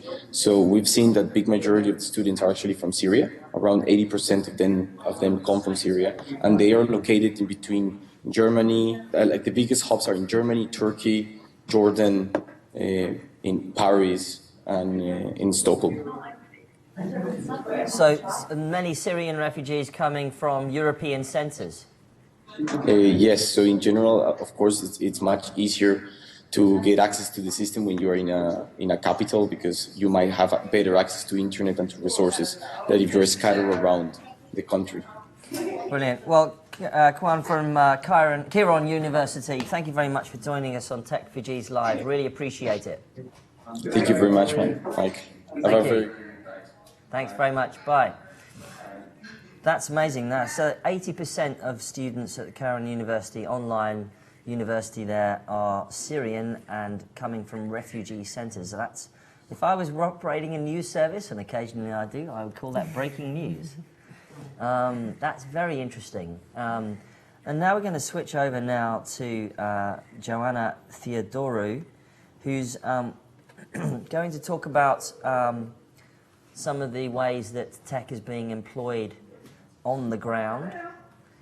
Hello. Hello, Joanna. This is Zora. Hello. Do you want to switch on your camera so we can see you, if that's okay? Oh, I'm not on Skype. I'm on a landline. Oh, she's on a landline. Sorry, I apologise. Joanna, we'll just talk to you then briefly over your landline. Joanna Theodorou, you've been working with volunteer groups. Oh, actually, no. Sorry. This is Zora O'Neill. I apologise. Sorry. We've got That's okay. That's okay. Do you... Joanna had asked me to speak about this, so... Oh, right. Okay. Okay. Oh, we're just... You didn't mess up. I'm not a total stranger. That would be fun. Have we drunk dialed somebody wrong? We drunk dialed the wrong person. Sorry, is it Sarah or Zara? Zora O'Neill, Z-O-R-A. Zora O'Neill, Yes. Thank you. Welcome to Techfugees Live. You are live on air. And my name is Mike Butcher. And we wanted to talk to you about some of the ways that you're using tech on the ground to aid volunteer groups. And the cool thing is the way people are using, Slack and a lot of the platforms out there to organize. Do you want to tell us more about that? Sure. I'll just give you an overview of all the various things that are in play, and with the caveat at the beginning that this was not planned at all. It has developed totally organically. I'm an admin for the Facebook group Information Point for Lesbos Volunteers, and that sort of organically grew out of a need to prepare volunteers and answer their questions before they went to the island, and then to help them as they were working there. Facebook is the key thing. It is disastrous for project management. It is totally, totally useless, but it is the key connector, and it's the thing that gets everybody involved to begin with. Everybody's already on it. They see a news story of a friend of theirs posts, and they get curious about the situation. They do some searching, and they wind up at a number of different groups that are, I would say it's probably the prime platform for pretty much every volunteer group that's working in this situation. And it originally started with, I got involved on Lesbos back in the summer in August, and at that point a lot of people were just sort of communicating via their personal Facebook pages, and eventually it's developed into people taking advantage of the community pages and Facebook groups and things like that. So Information Point for Lesbos Volunteers has, 7,000 members or something right now. I mean, that represents people who want to go to Lesbos, people who've been to Lesbos and come back, people who are just curious. Like so I said, go ahead. It's a Facebook group? Yes. Right. Yeah, and it's an open group. Like I said, it's terrible for project management, and unfortunately with a group that size, really critical posts get pushed down really quickly, so it's very hard to sort of communicate urgent needs, and sort of the shape of the group has changed. But people always come back to Facebook, I think, because you can vet people. It's still the best tool for sort of seeing how people are connected in the larger scene. The great thing about the volunteer activity is there are people from all kinds of ideologies and backgrounds all working together. And the Facebook sort of gives you a way of seeing where people fit in that spectrum, and the behind-the-scenes tools. Yeah? Zora, what's some of the volunteer activity that you're seeing the most impact from? On the ground, you mean? Yes. Well, I mean, there's, I would say the key thing that volunteers have been filling on Lesbos is they're the people who are greeting the boats when they arrive. That's still something that the big NGOs don't touch at all, although that might be changing just in the last couple of days. But in general, the boat arrivals have been handled by volunteers, and that all that work is primarily done through WhatsApp, which I was going to move on to. And WhatsApp is another thing that like almost everybody has on their phones, so that's a huge plus. It's pretty intuitive. It's great that WhatsApp allows map pins very easily, and that you can also do voice messages on it, so people can leave messages while they're driving somewhere and don't have time to type. WhatsApp has a really sort of democratic process for starting groups and admin stuff and things like that. The only drawback is the groups there's a 100-member cap on the WhatsApp groups, and so we tried to have an all Lesbos WhatsApp group at one point, and it's just, you need more than 100 people in that group, so that has sort of fallen by the wayside. But for boat response, and that is a key niche volunteers are filling, WhatsApp has been critical, so you can be like, I'm in touch, United Rescue sent me a bulletin, there's a boat here, and you get a map pin that shows sort of where the boat is relative to Greece and Turkey, and people can sort of track that boat and guess where it's going to land, and then they'll say, okay, boat just landed here, and drop a map pin, and then the UNHCR bus can come and collect the people. Zora, we're going to have to leave you shortly, but okay. we could go on all day, because it's really important to discuss these issues, and finally, just quickly, if people listening on our stream or watching want to get involved with you guys and help in any way, what's the best way of doing that or reaching out? I still think through the information point for Lesbos Volunteers Facebook group. It's Lesbos with a V.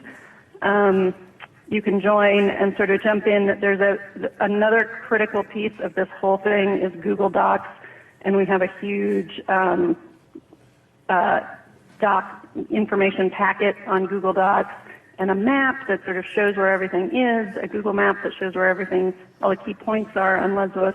So if you join the Facebook group, you can get the links to all these documents and maps and things and sort of figure out where you might fit, and that will help you direct you to all the various other groups that are working directly on Lesbos. Great, thank you. Thank you very much, Zora O'Neill. And we'll connect with you and we'll put up links to the stuff you've been talking about on Techfugees Live. Thank you very much. Goodbye for now. Sure, happy to help. All right, thank you. So Zara O'Neill there from Lesbos, right on the ground, and these volunteer groups have been using all the kind of tech tools that we're used to, you know, WhatsApp, Facebook, all the kind of normal stuff, and even Slack and God knows what else, Google Docs, you know, just all the stuff that we're used to in the tech community. They've been using to sort of organise themselves. You can't help but think that there must be some more advanced technology that we could come up with that would assist in some way. But you know, what the heck, you know, some more organizational tools. You mean? Go with what you've got, right? Yeah. Minimum viable product, I guess, is what they say. And I think that we're now going to go to another. We're going to switch continents yet again. Techfugees Live has been. We've been broadcasting from Australia. We've been broadcast from San Francisco, New York, Washington, all day, and now we're going to switch back again to the west coast of the US, and it's really fascinating, actually, how the US is really starting to get engaged with this issue. Actually, no, I mean, if you think about the technology firepower of Silicon Valley right now, what it could bring to some of this. This stuff would be amazing, right? Yeah, absolutely. I mean, I think being a U.S. citizen, but being over across the pond and living here, I was really actually surprised that the U.S. wasn't doing more sooner. But now that you're seeing things like Techfugees pop up in New York, and you're seeing people at the girl we spoke with earlier at Tufts, who's starting the symposium and hackathon and different events. So I mean, the refugee crisis isn't just affecting the refugees, it's affecting everybody in society. So it's good that the U.S. is starting to turn that switch on. Well, I think, I mean, we talk about the refugee crisis. I think also, as a friend of mine said, you know, it's also an opportunity. And the other issue is that it's not going away, and this whole issue of migration is such at a global scale. You know, there are going to be years and years of migration being an enormous issue in society. Yeah, and hopefully it's going to start to change the conversation around immigrants across the board from any region, because it was the Refunite app that was doing the I'm Migrant campaign. I learned about that from you first on your Facebook. There you go, I saw all your different backgrounds, and so I was inspired to do it. Yeah. And it needs to change the conversation around and the entire narrative around migration in general. Yeah, I know. In a way, the whole issue of migration is really sort of a modern concept, because I was reading, I'm a bit of a fan of Roman history. A bit weird, that, isn't it? But that's random. I know, random, huh? But I've been reading about Rome, and the Romans didn't have a concept of an immigrant. There was no such. If you said the word immigrant for Roman, that's because they only thought of themselves. Well, you were either a Roman citizen or you weren't, basically. And then the Roman Empire fell. But obviously borders were so much more porous in Roman times. So, but there's no such. Literally wasn't a concept of immigration as such, really, in the ancient world at all. Perhaps you might be born somewhere different, but who cared? But if you erase the geopolitical lines that have been drawn in by society and by different institutions, mostly by Winston Churchill, unfortunately. Mostly by big corporations, and it's an immigrant. And Russell Brand said this in his stand-up, The Messiah Complex. An immigrant is just someone who used to be somewhere else. So if you just break it down and look at that, and look at just, you know, and you try to really drive some humanity around that idea, I think that the refugee crisis, as tragic as it is for so many, it's an opportunity not just to come up with new innovative tech, but it's also an opportunity to start spreading more humanity. Absolutely.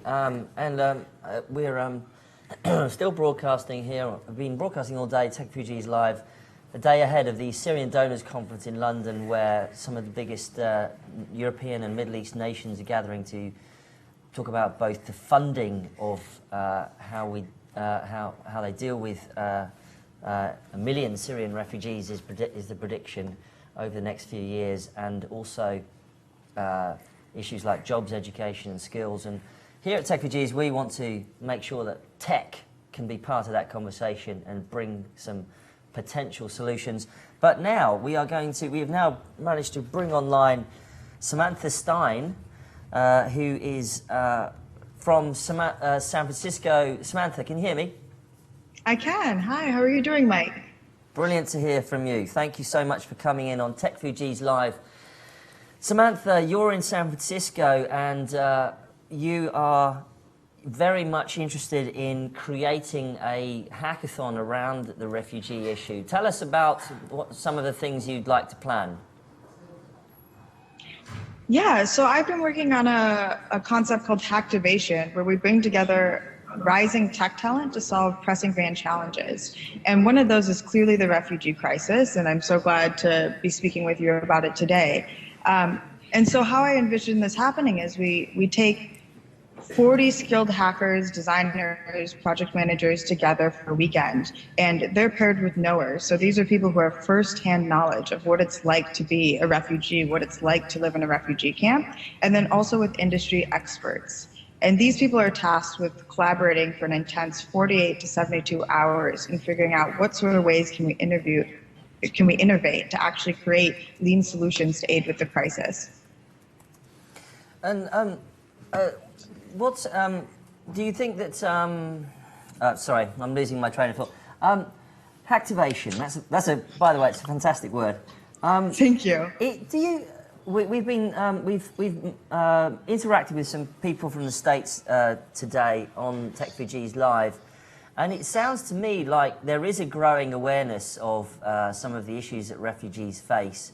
What are your plans for co-creation with refugees? And because one of the issues we hear time and time again is that you can't just go out there into space and just dream up solutions without being able to interact with refugees and their actual experience. Is that something in your plans, in your roadmap? Oh, certainly. So with every single hackathon, there needs to be a knower who's attached to every team. And once again, the knower is the person who has firsthand direct experience. So it's different than an industry expert who may work in facilitating solutions, and that may be their full-time job. This is someone who has experienced what it's like to be a refugee, what it's like to live in the camps, what it's like to not have access to education. And that person helps to inform what's being created so that the hackers can check in with this person and make sure that the solution is actually addressing those needs.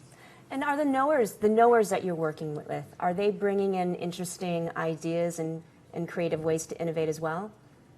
So this is actually a call to action. We've yet to actually launch the hackathon with solutions to the refugee crisis. So we're planning this for end of February, early March. Samantha, if you could just reposition your camera a little bit, you're at the bottom of the screen. You're falling off the screen. There you are. There we can go. see you better now. Thank you. What can we do to help you? There's going to be a Techfugees New York creative conference on February the 9th next week. Do you want the New York people to come over to SF and join in? That would be amazing. However, I think there's actually more than enough talent in San Francisco that needs to be activated. And if solutions that come out of the conference on the 9th, those should be things that we can take into consideration and learn from when we launch Francisco. I think the main thing we need right now is actually, partnerships with corporations who want to help sponsor this and who want to say, we're going to send our lead engineer to assist you, who's local to San Francisco and, like everyone else globally, has a stake in the refugee crisis. You're absolutely right. And do you know what's very exciting to me as somebody whose day job is to write about tech companies is the sheer talent and firepower that the Valley and San Francisco could potentially bring to some of these issues. Is there any, do you get a sense yourself in your research that NGOs, non-governmental organizations and charities are set up and prepared to take on board some of the solutions you might come up with, or do you feel that there's going to be do you feel you're going to have to educate some of your partners over there about the issues? There's certainly a degree of sales enablement and education that has to happen when anyone's adopting a new technical solution, whether that's an NGO or even an existing tech company. So that's certainly something that needs to be taken into consideration. However, I've been talking with people, including the CEO of Save the Children, and what she had to say was that, they're more than ready to take on technical solutions. It's just more figuring out who is the tech talent that can create these for them. Because many NGOs don't have, coders and hackers on site full time. They have an IT team, but often not a team that's working on innovation internally. Yeah, they don't have the resources. Samantha, where can people go to learn about how they can become involved with your event? Yeah, so you can either email me personally at sam@hacktivation.club or go to hacktivation.com. And I can also share with you guys on Twitter what our landing page is for the event when that goes live. Fantastic. We'll be tweeting that out and also adding those links to our coverage of the live stream today. But for now, Samantha Stein, thank you so much for joining us on Techfugees Live. We are excited to see what you come up with in San Francisco in the next few months. And perhaps we can connect again when you're up and running. Wonderful. I hope so. Excellent. Thank you very much, Samantha. Thank you. Take care. Bye-bye. Okay, bye-bye. Brilliant. Goodness me, San Francisco, we talk about a global conversation. We're going to be bringing on next somebody, I think, actually in London. I'm not sure, but in India. Yes. Oh gosh, brilliant. We're going to flip over to India. He works for a unicorn here. Right, yeah. Setting up a non-profit. Nobody can hear Matt because he's not mic'd up, but we're going to be flipping over to Blipper, which is a company based between the UK and India. Blipper is a startup here in the UK, which is actually a sort of they call them a unicorn, worth over $1 billion.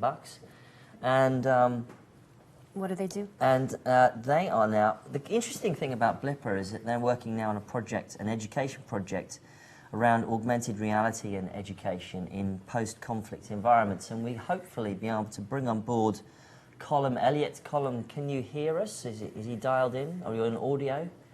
Hi, Matt, can you hear me? Hello, it's Mike Butcher and Melissa Jun Rowley here in London. Do you have you got a camera there, sir? I do. We'll be putting the hotel in Bangalore I'm on. Put your shirt on and switch on the camera. We'll give it a try. Oh, good. Fantastic. Fantastic. Thanks very much. Thanks very much, Colm Elliott Kelly, correct? That's correct. Fantastic. My information is fantastically correct. Head of Education at Blipper.com. And now, Blipper normally is associated with augmented reality, holding up your smartphone and up comes some amazing augmented reality simulation. But you guys are working on a new education project. So, Colm, tell us all about it. Sure. And actually, I heard a little bit of the intro you did, and let me just explain sort of the two guises in which I'm working and dialing in today. So my kind of day job is head of education at Blipper. As you said, that's augmented reality platform. We like to think of ourselves now as a visual discovery platform. What that means is essentially searching what you can see using computer vision, and then delivering content about what you're pointing your phone at in augmented reality form.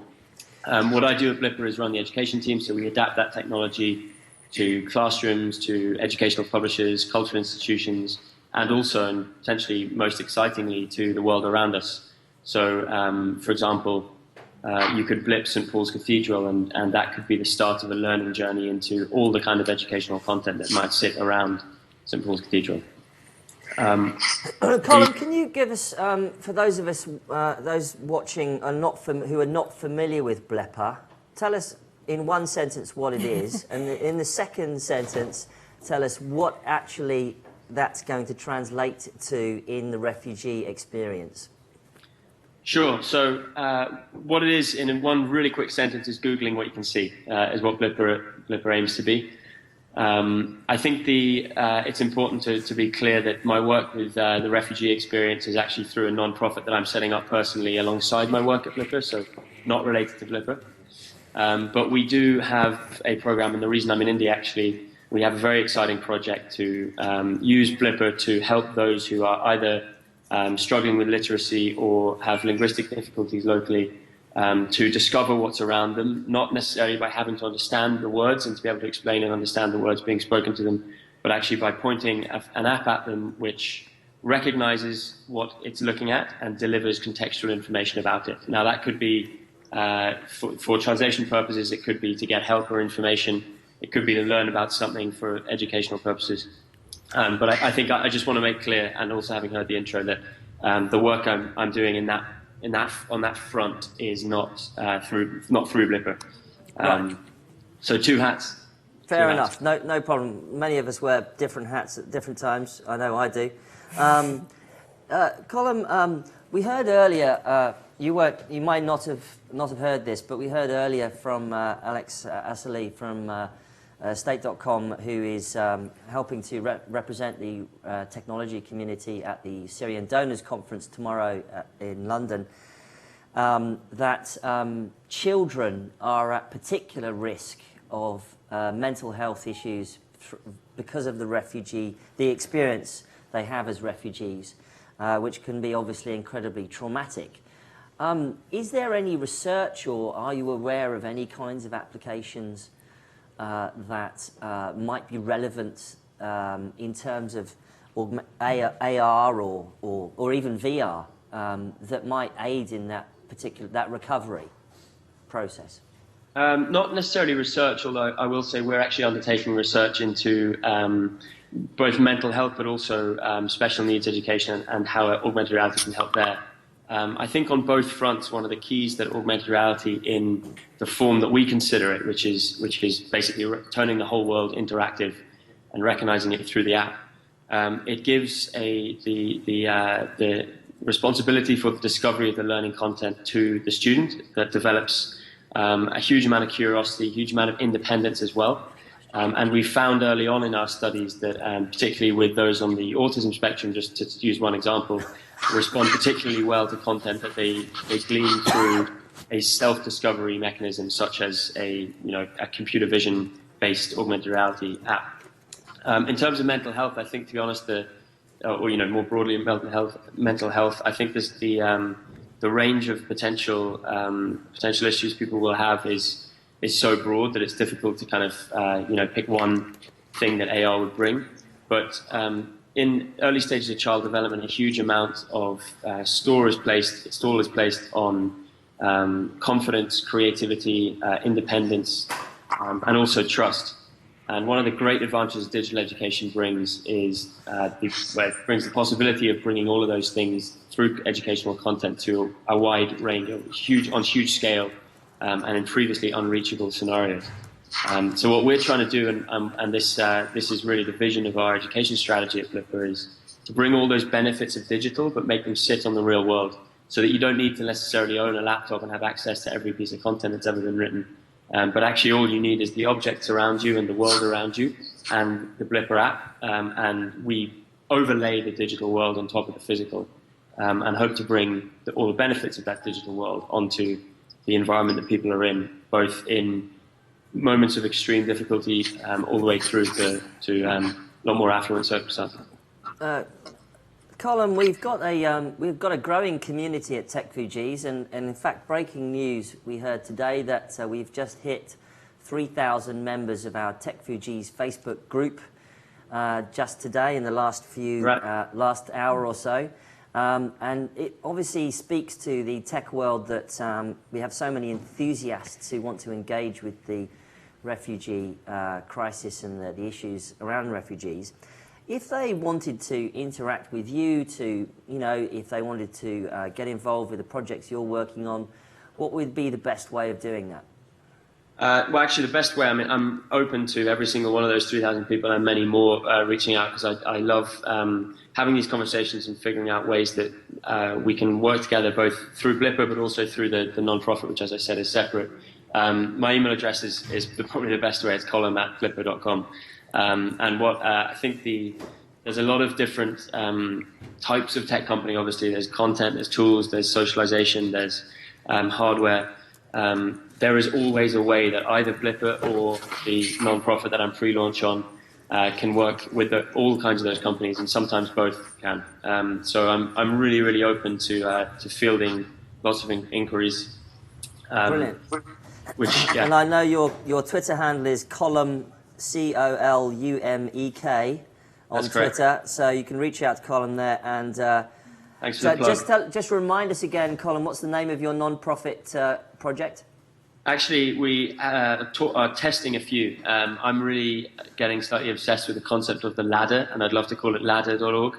The reason for that is not only because it implies kind of, climbing and growth and development, but also I love the idea of tech providing the kind of infrastructure for individuals to then climb themselves. And so kind of that's an imagery that I'm pretty fixed on right now. So when it launches in summer, it's very likely to include the word ladder in some form. Better grab that domain name. Thank you very much, Colum Elliott Kelly of Blipper.com and the soon-to-be-named Ladder non-profit. Take a quick show of hands on whether that's a good idea, maybe. Let's figure it out. Well, I'm sure we can crowdsource that. Thank you very much, Colum, for joining us on Techfugees live from India. Thanks, everyone. Thank you. And goodbye for now. And we're still broadcasting on Techfugees live hashtag ahead of the Syria Donors Conference tomorrow in London. We want to basically survey all of you guys out there who are producing technology around refugees and NGOs. So you can go to techfugees.com/GCW, which stands for our Global Consultation Week, where we're gathering data on all the projects you are working on. Excuse me. And also you can donate to our project, techfugees.com/donate. And follow us on Twitter and Facebook, and contribute to all of our community on Slack, Hackpad, you name it. We're really smashing you guys up together. Now, next we're going to move over to an entrepreneur who has come up with a fantastic mobile app to assist refugees literally on the ground in a live scenario. It's my privilege and delight to welcome Shelley Taylor, who is the founder and CEO of Trellis and Refade, or rather the Refugee Aid app, as was. Kelly, can you hear me? I can. Hello. You're coming in. You're looking at your screen, but we're up here. I don't see anything at all. Yeah, I know you don't see anything, but wherever your camera is, that's where we are. Oh, hi. Hello. Hello. There you are. So just we can see you We can see you via your camera. It's great to see you. Thanks very much for dialing in. So Kelly, Shelley. Sorry. Apologies, Shelley. We had you present at the Techfugees conference the last couple of times, and I gather you've come leaps and bounds with your project. But for those of the people out there who aren't familiar with what you've been working on, go ahead and just explain what you've been doing.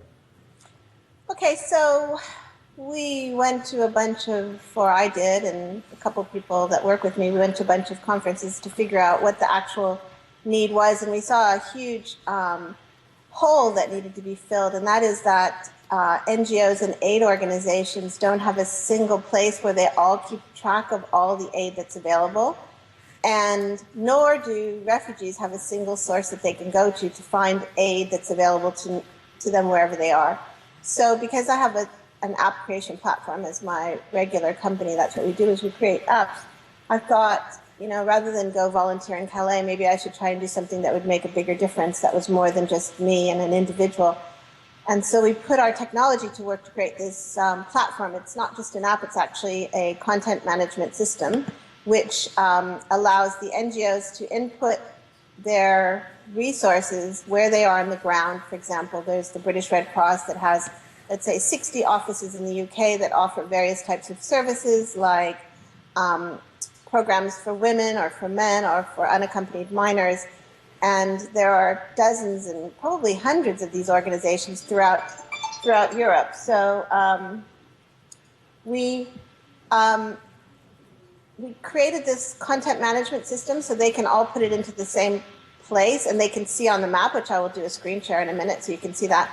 And then at the same time, when they post content like food available in a particular location, it appears on a map by color-coded icons for the refugees to see. Shelley, I think, as they say, it's easier to see than to talk. So we only have about maybe 2 minutes left to go through this. So go ahead and share it with it. Go ahead. See the screen? Yes, go ahead. We can see it. Okay, so we have two types of posts that NGOs can send, and they can send a push notification. They can send a location post. A location post could be from any one of these 8 organizations, and then the actual type of post they can note here. And I won't actually do this right now. I will go here and show you what the posts look like on the map for the NGOs. So for the first time ever, they can see on a map all of the aid that's available in any one location. So here we're looking at the UK. For example, you can see different types of icons showing food or women's programs, that kind of a thing. You can also filter so that you can only see what is available in a particular type of category. Now, this is going to really improve the efficiency of the NGO aid delivery, because up until now, they didn't know who else was on the ground offering what type of aid. So that's the content management system, and there's a very sophisticated user management thing that goes on as well. But on top of that, you have the ability to see all of that in the app, which I'm showing you now on my phone. Are there certain categories that are receiving more attention than others? In the UK, there's a lot in terms of legal. There seems to be more legal and, let me show you here, a lot more legal kind of asylum seeker type information in the UK, whereas in Italy, there's a lot more food and shelter type of things. So it depends on the country, and it depends on the, you can see there's a lot of different aid here in Italy as well. Kelly, just to cut to the chase here. So you, basically, on the NGO side, you can literally location base all this information. Yeah. And then as a refugee, you can flip open the app and suddenly within a radius around your location, because you're using location on the phone, you can see the resources available to you in your location, correct? Exactly. And so this is a massive disruption of the way aid delivery has worked in the past, where they were working in little isolated kind of, organizations didn't talk to each other, so nobody knew what was where, and now this time they can coordinate the aid much more efficiently. Can you see the app here? Yeah, I can see it. I think the thing that I wanted to say, which is the biggest challenge, is that none of these aid organizations have data in any kind of a database. And so what we didn't realize was going to be such a big challenge is getting that from them, either in an Excel, sometimes they're in Word documents, they're in a file folder on paper. And so the first step that we had to take is to help them standardize their data and to get it from them in a way that they could actually input it into the app. And I think what we're going to see is there's going to be a huge amount of time saved, and more of their money can go to giving aid to the refugees rather than kind of archaic database management using PDFs and paper. Fantastic, Shelley. I'm afraid we're going to have to leave it there, but you're absolutely right. That the funding of this, the two things, funding of it and also the data, is still a big issue. Certainly from our angle, will help to push that amongst the NGOs out there to get that data out there. But for now, Shelley Taylor from RefAid app, thank you very much for coming in to Techfugees Live. Thank you. My pleasure. Bye. Thank you. Bye-bye. And that is probably one of the more sophisticated solutions we've seen at Techfugees is location-based apps targeting information there. But as Shelley pointed out there, the NGOs themselves don't necessarily, I mean, all the data is locked up in Excel sheets and things like that sometimes. Yeah. Well, it's nonprofits have a more challenging time becoming digitized than a lot of other kinds of organizations. We're still living in within that sort of flip area where they start to get switched on to tech a lot more. Many of them, of course, are fantastic at it, but some still have issues.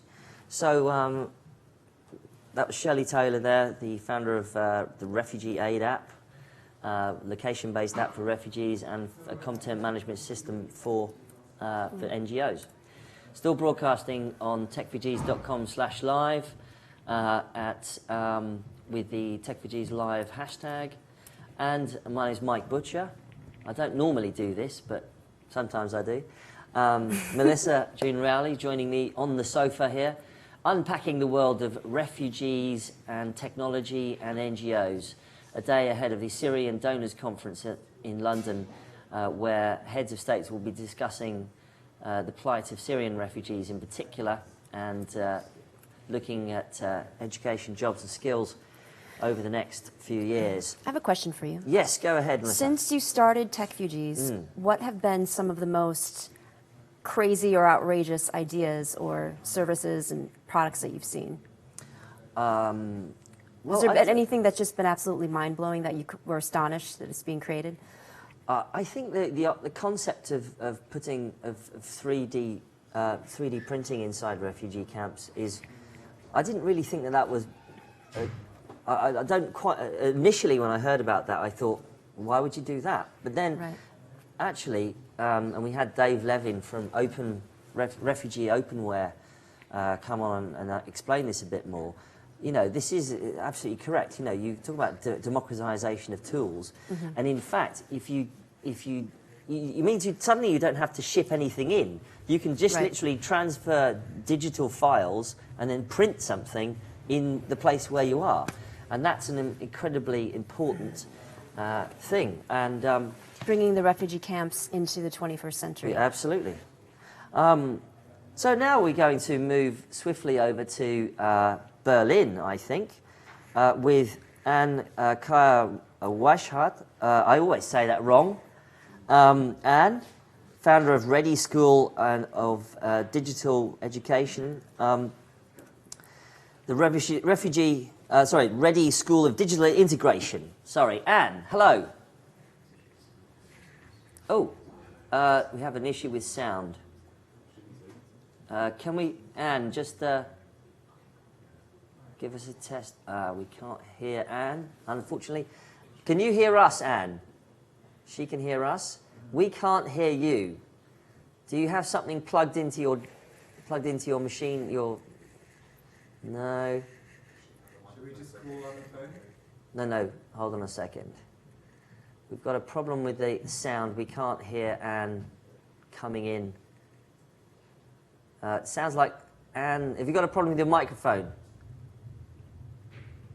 No, we're not sure. What should we? Let's see what we do about this. We have completely hacked together. By the way, if you're watching this, we've completely hacked this together. We could just call. See, Anne might. Can you tell everyone you're the tech expert? I think Anne's going to call me on the phone. So call me if you can do that. We're going to try and dial her in again. We can put We've literally hacked this together, ladies and gentlemen. By the speaker, maybe. We've hacked this together.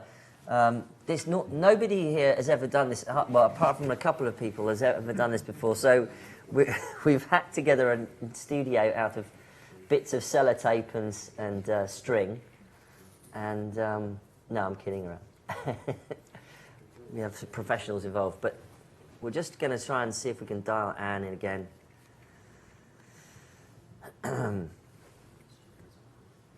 Oh gosh, we still can't hear her.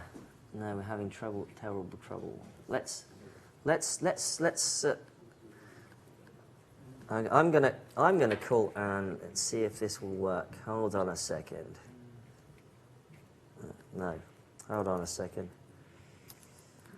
Give me 1 second here. Talk amongst yourselves.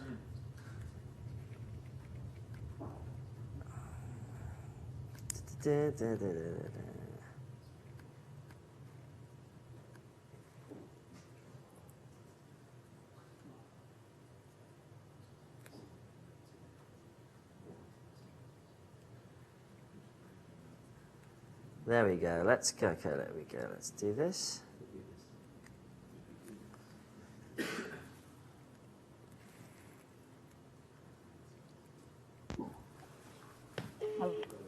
Right. Let's try this, shall we? Bring up. Hello, Anne. Yes, I can hear you now. Anne, hi. Now, can you hear me? I can hear you. Great. Can you guys hear that on the? No. Okay.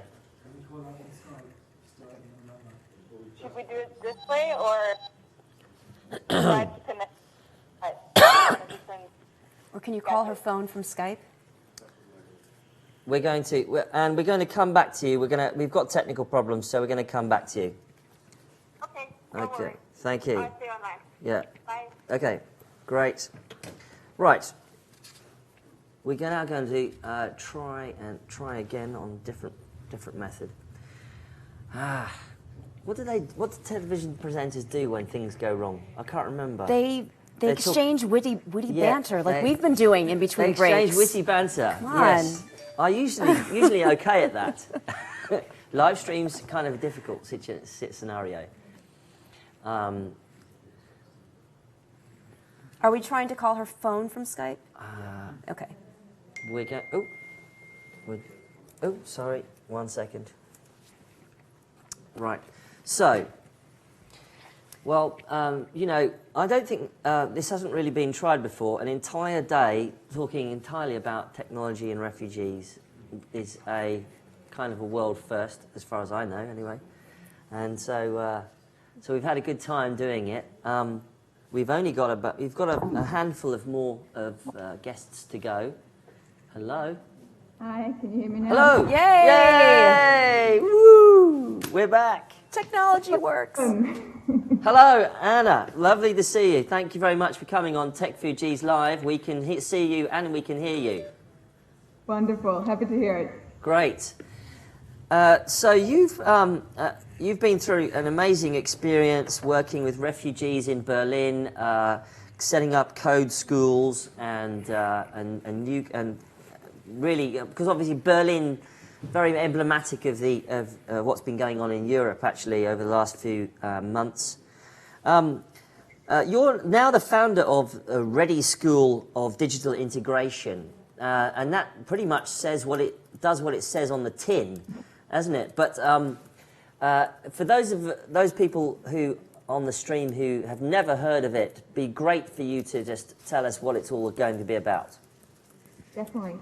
So we are, as the name says, a school that is teaching refugees to code in order to secure integration into German society. Specifically what we do is that we are organizing 3-month classes for refugees who have never programmed before, where they're learning to code Ruby on Rails, CSS, HTML. So a very basic introduction. But then we also have an advanced track that is taking 6 months. It's for refugees that either have already been to university and studied programming, or refugees who actually already have worked within IT. And the big trick here, and where we're maybe a little bit different from some of the other providers, is that our school is not just learning to code, but in order to really get a job in Europe, it's just not what you know, but it's also who you know. So all our mentors and teachers that work with our students are either working in IT companies or are some of them CTOs of startups. because we really think that the personal connection and the trust that you're able to build while working together is critical in order to land a job. And we are starting the first 2 courses on the 14th of February, so we're really in deployment mode right now, starting with 49 students in 2 weeks' time.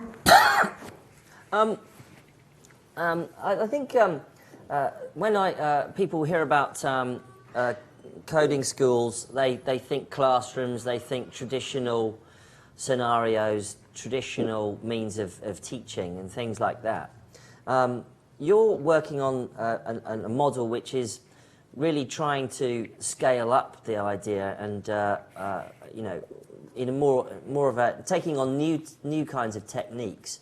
How are you going to scale up what you do?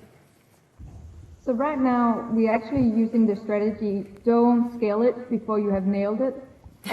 So apart from having possibility to really take this across Germany and across Europe immediately because of amazing exposure in media, it's really critical for us to not scale anything before we are 100% sure that it actually does work.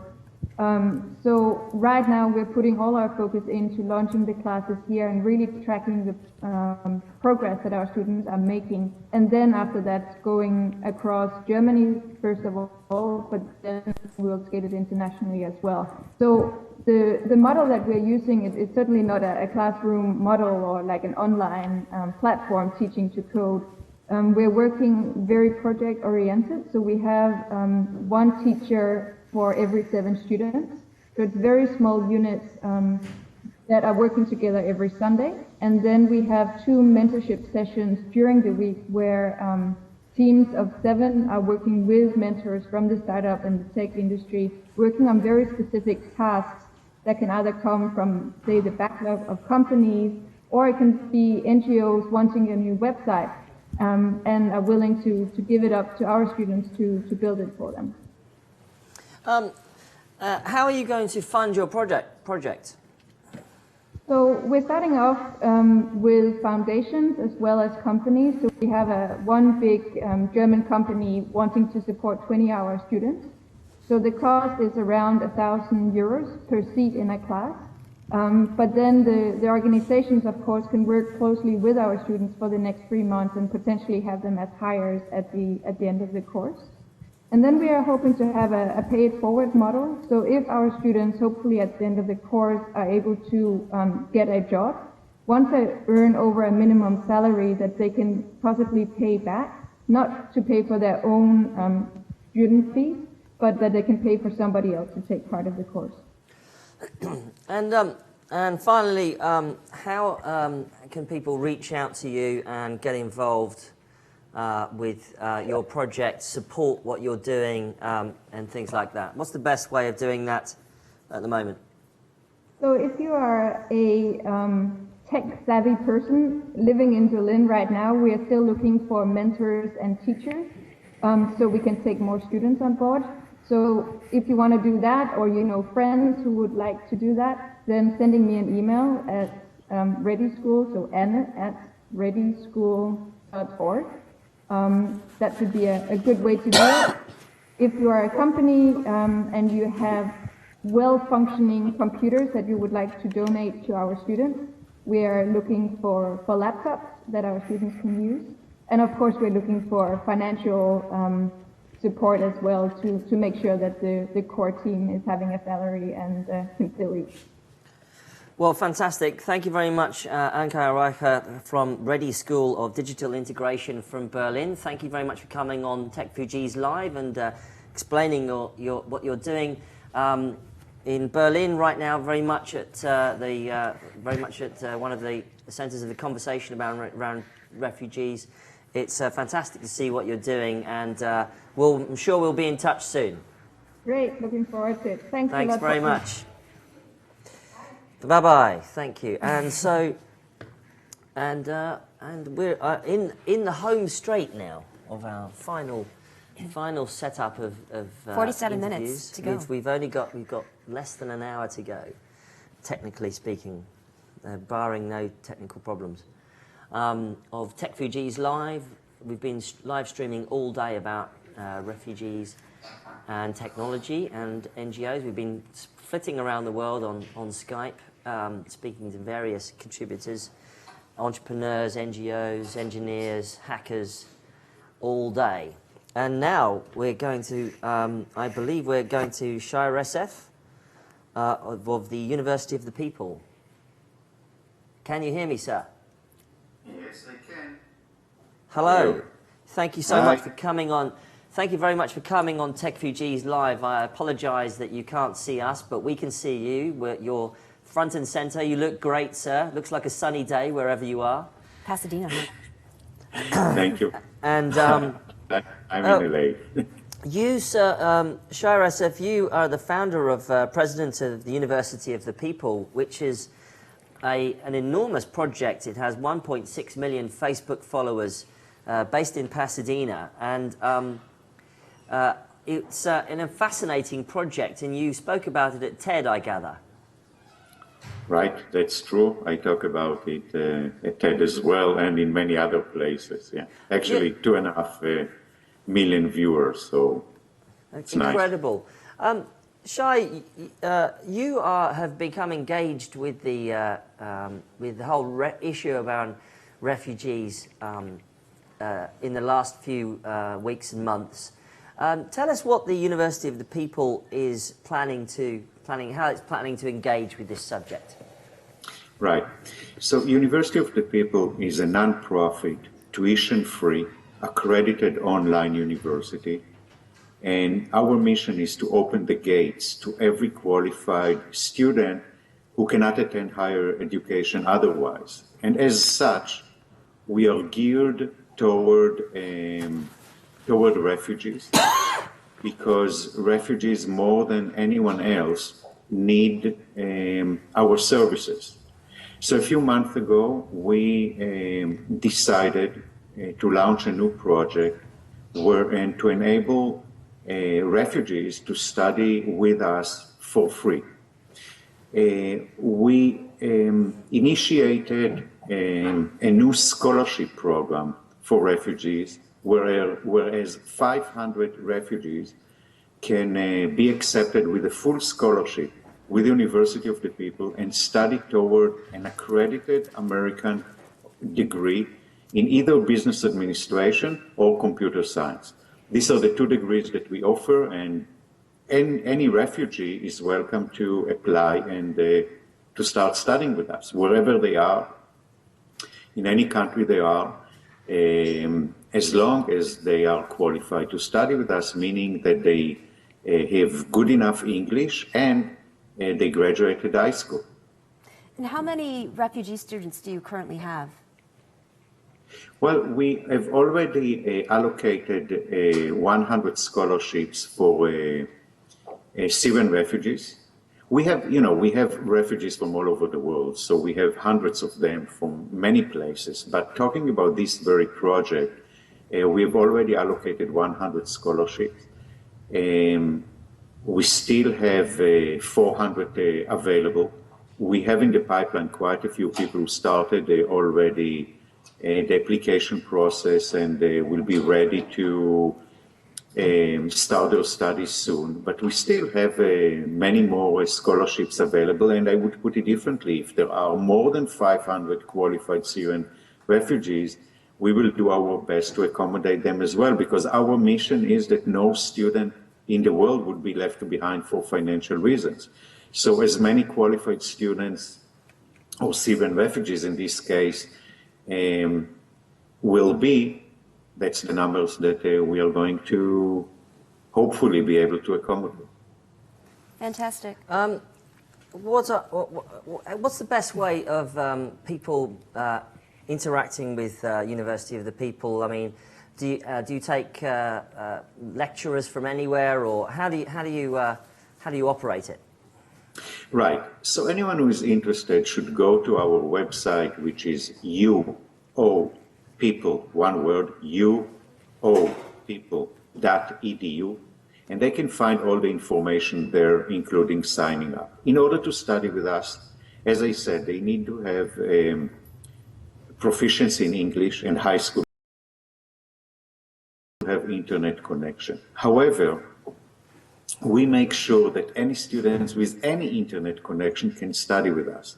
So they can study from any center, any place they are in whether it is internet cafe, computer center, or anywhere where they have a computer and Wi-Fi or any device to connect them to the net. We accept students from any country, so the place that they are in is not a constraint. Moreover, because we're online, they can move from one place to the other. So if there is a refugee which is now in any country in Europe and start his studies with us, his or her studies with us, and then they move to another country, they can continue their studies. And, you know, we are there available in any location of the world. One thing that we've finally heard about in the last few weeks and months is about people who have, for instance, who have a university education and then because they lose their papers, can't prove their educational qualifications. Have you guys thought about that at all at the University of the People, about how you can ratify someone's education? Right. Yes, the answer is that we created a special process together with UNHCR to be able to accommodate students who left their documents back home and they cannot go back there to get to them. So we have a special process.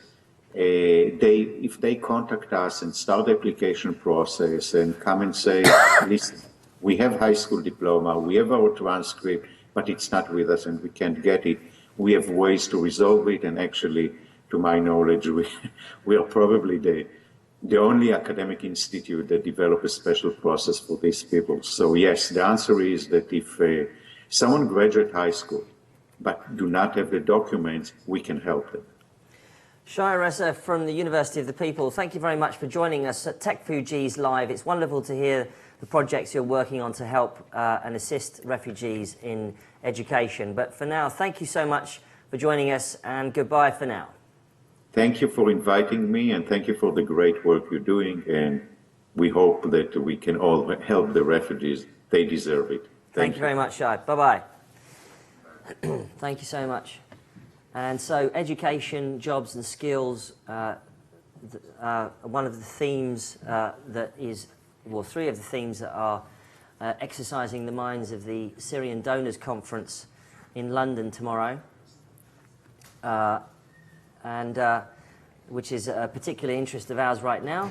But at the same time, you can still contribute to Techfugees' survey of technology to assist and aid refugees and NGOs by going to techfugees.com/GCW, which stands for our Global Consultation Week, where we're surveying the industry and surveying all of you to work out some of your projects out there. And we've had about between 45 and 50 speakers all throughout today talking about what they're working on. And I think that we're ready to go to our next speaker, interviewee, hopefully, who is Paula Schwartz. Paula Schwartz, the founder of Startup Boat, and now a new fund called Startup Aid, and we can talk to her about how that's going to be working. Yes, hi, Mike. Hello, Paula. I'm with you. Hi. Hello. Now, can we hear you? Can we see you even? I think you can. Because, thank There you. you go. Hello. So, Hi. Paula, if you just find a steady place where you can put your laptop down or talk to us. One second. We can, because of the way we're doing this, we can see you. We can see you, but you can't see us. But we've got a good image there. That's great. So, Paula Schwartz, thank you very much for joining us on Techfugees Live, streaming all day about technology and refugees. Paula, you've been through an incredible journey, both starting last year during the summer taking a boat out in the sea off the coast of Greece, working with entrepreneurs on the ground to assist in some of the aid relief, the relief in Lesbos. Just tell that story just briefly. I know that you've told that story many times before, but let's hear it from you on the live stream so that other people can hear it. Go ahead.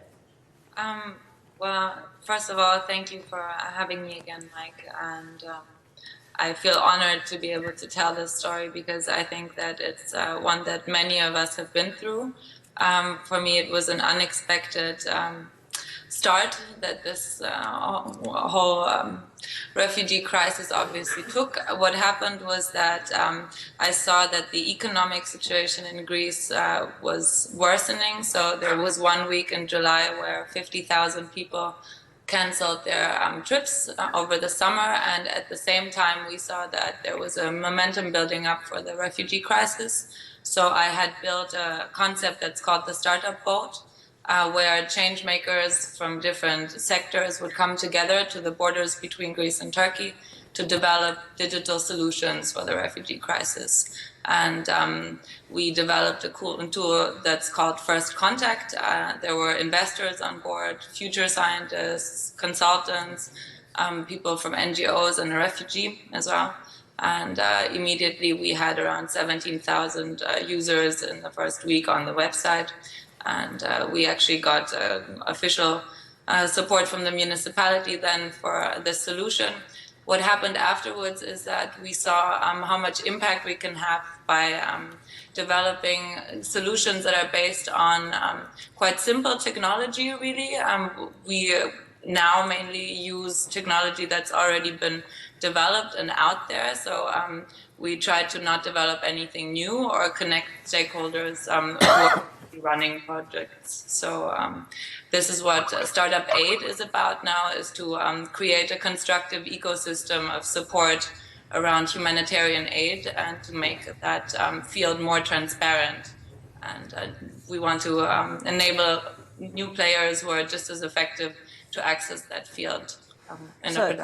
The interesting thing about your experience, Paula, is that you have a boat in Greece and you took out technology entrepreneurs to... I don't have a boat. I have a friend who is a fisherman and who has that boat. So I apologize. Sorry. Well, you took a boatload of technology entrepreneurs out to Greece and basically started to come up with ideas, and you came up with this amazing project called Startup Boat, which was which eventually then came up with First Contact, which was a way for refugees landing in Greece to access aid. And now you've moved on to a new project called Startup Aid, which is effectively a sort of like a VC fund for projects aiming at humanitarian causes. Tell us about that. Well, Startup Aid is an impact accelerator. It works just like a normal accelerator, just that we don't focus on generating monetary revenue, but social impact. So what we do is that we set very clear KPIs and roadmaps for the specific projects that decide to join this accelerator. And we have partnered with companies such as Rocket Internet to also look at specific roadmaps that we can build in order to be maximum effective with what we're trying to build there. And we support the teams with talent and funding and also with technology support. So that's what we're trying to do. You mentioned KPIs, which is something that's so instrumental for the success of any kind of organization. How do you measure social impact? It's a hot topic in the nonprofit and the social enterprise space. Well, it's user numbers, obviously. One thing that we set up in the beginning, just to name an example, is a delivery service for first aid goods on the island, because in the beginning there was no way to transport first aid goods with a public transportation system. So here, for example, it would be numbers of rides, numbers of items that are transported, then also the length of a ride that can be taken. Then, for example, orders, if you have someone who's calling your service, and you can really see how you scale that project, for example, over a specific period of time. So if you have user numbers that are constantly growing and you see that your product is really being picked up, and this is the whole concept of human-centered design, to look at your customer or your user in a way that is maximum effective for that person, right? And the refugee and also the volunteers who are on the ground, they're a group of users that is not fully identified yet. So we don't, I would say we don't understand the needs 100%, and there's many different ways in which we can really improve the numbers of products that are out there for them. So, for example, in educational technology, in financial technology, in mobility, in housing, there's different products still to be developed, even though a lot has been done already. And that we try to make a difference in. And Paula, finally, just we've been going around the world. We've been all over the world talking to people on Skype and about their projects. But finally, what's going to really supercharge your project? Is it more funding? Is it people? Or is it connections? How can people out here on the live stream watching or following Techfugees, how can they help and assist you? Well, we are campaigning at the moment for a change of mentality across Europe.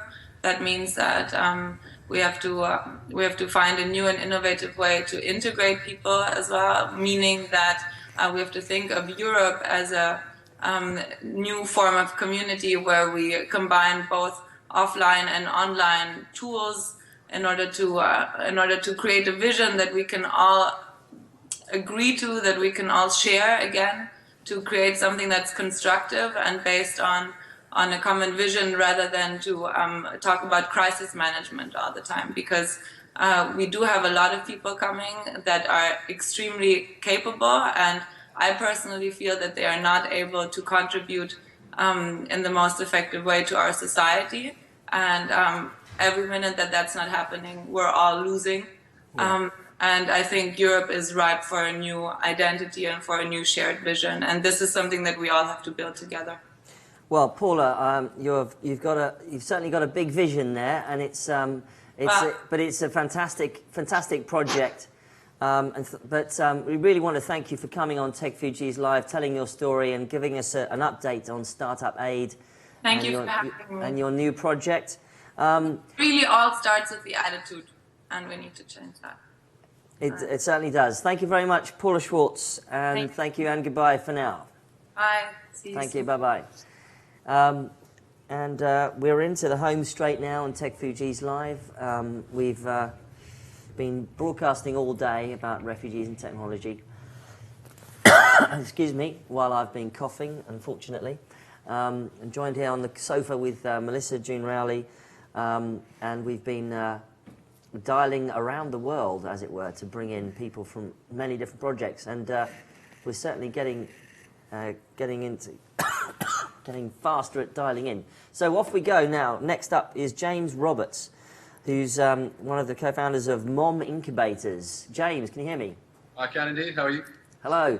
We know that you can't see us, but we can see you. So you guys, if you just sit a bit closer together, then we... Okay. There we go. That's perfect. Thanks very much, guys.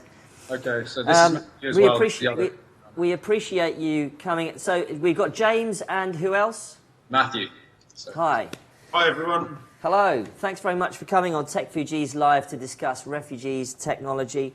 You guys have come up with an astounding new product called the Mum Incubator, which is really highly relevant to the refugee experience. Tell us all about it. I guess it started in my final year of university. I was given the brief of design something that solves a problem. And with that brief, I did a student thing and sat down in front of the TV. But lucky I did, because a documentary came up about the Syrian war crisis, just when the refugees were starting to get bad. With this, they showed a problem that basically, because of the crisis going on there, the premature birth rate was soaring. they didn't have any incubators, and they're effectively losing an entire generation. So I thought that'd be a fun challenge to try and solve, and did that for my final year university project, and came up with an inflatable incubator. So the idea is it's collapsible, low weight, low cost, energy efficient, and yeah. Can you bring it? We can see it now. Can you just tell us about the components of this? it's basically just a thermoregulated box. So the point of it is, it's not better than standard incubators. It's equivalent to. The problem with incubators now, though, well, they're really heavy. They're very big, so they're hard to transport, and most of them are very costly. So we've tried to make something that, when collapsed, is about the 25th the size of a regular incubator, and we're going for a 5% cost as well overall to the end consumer.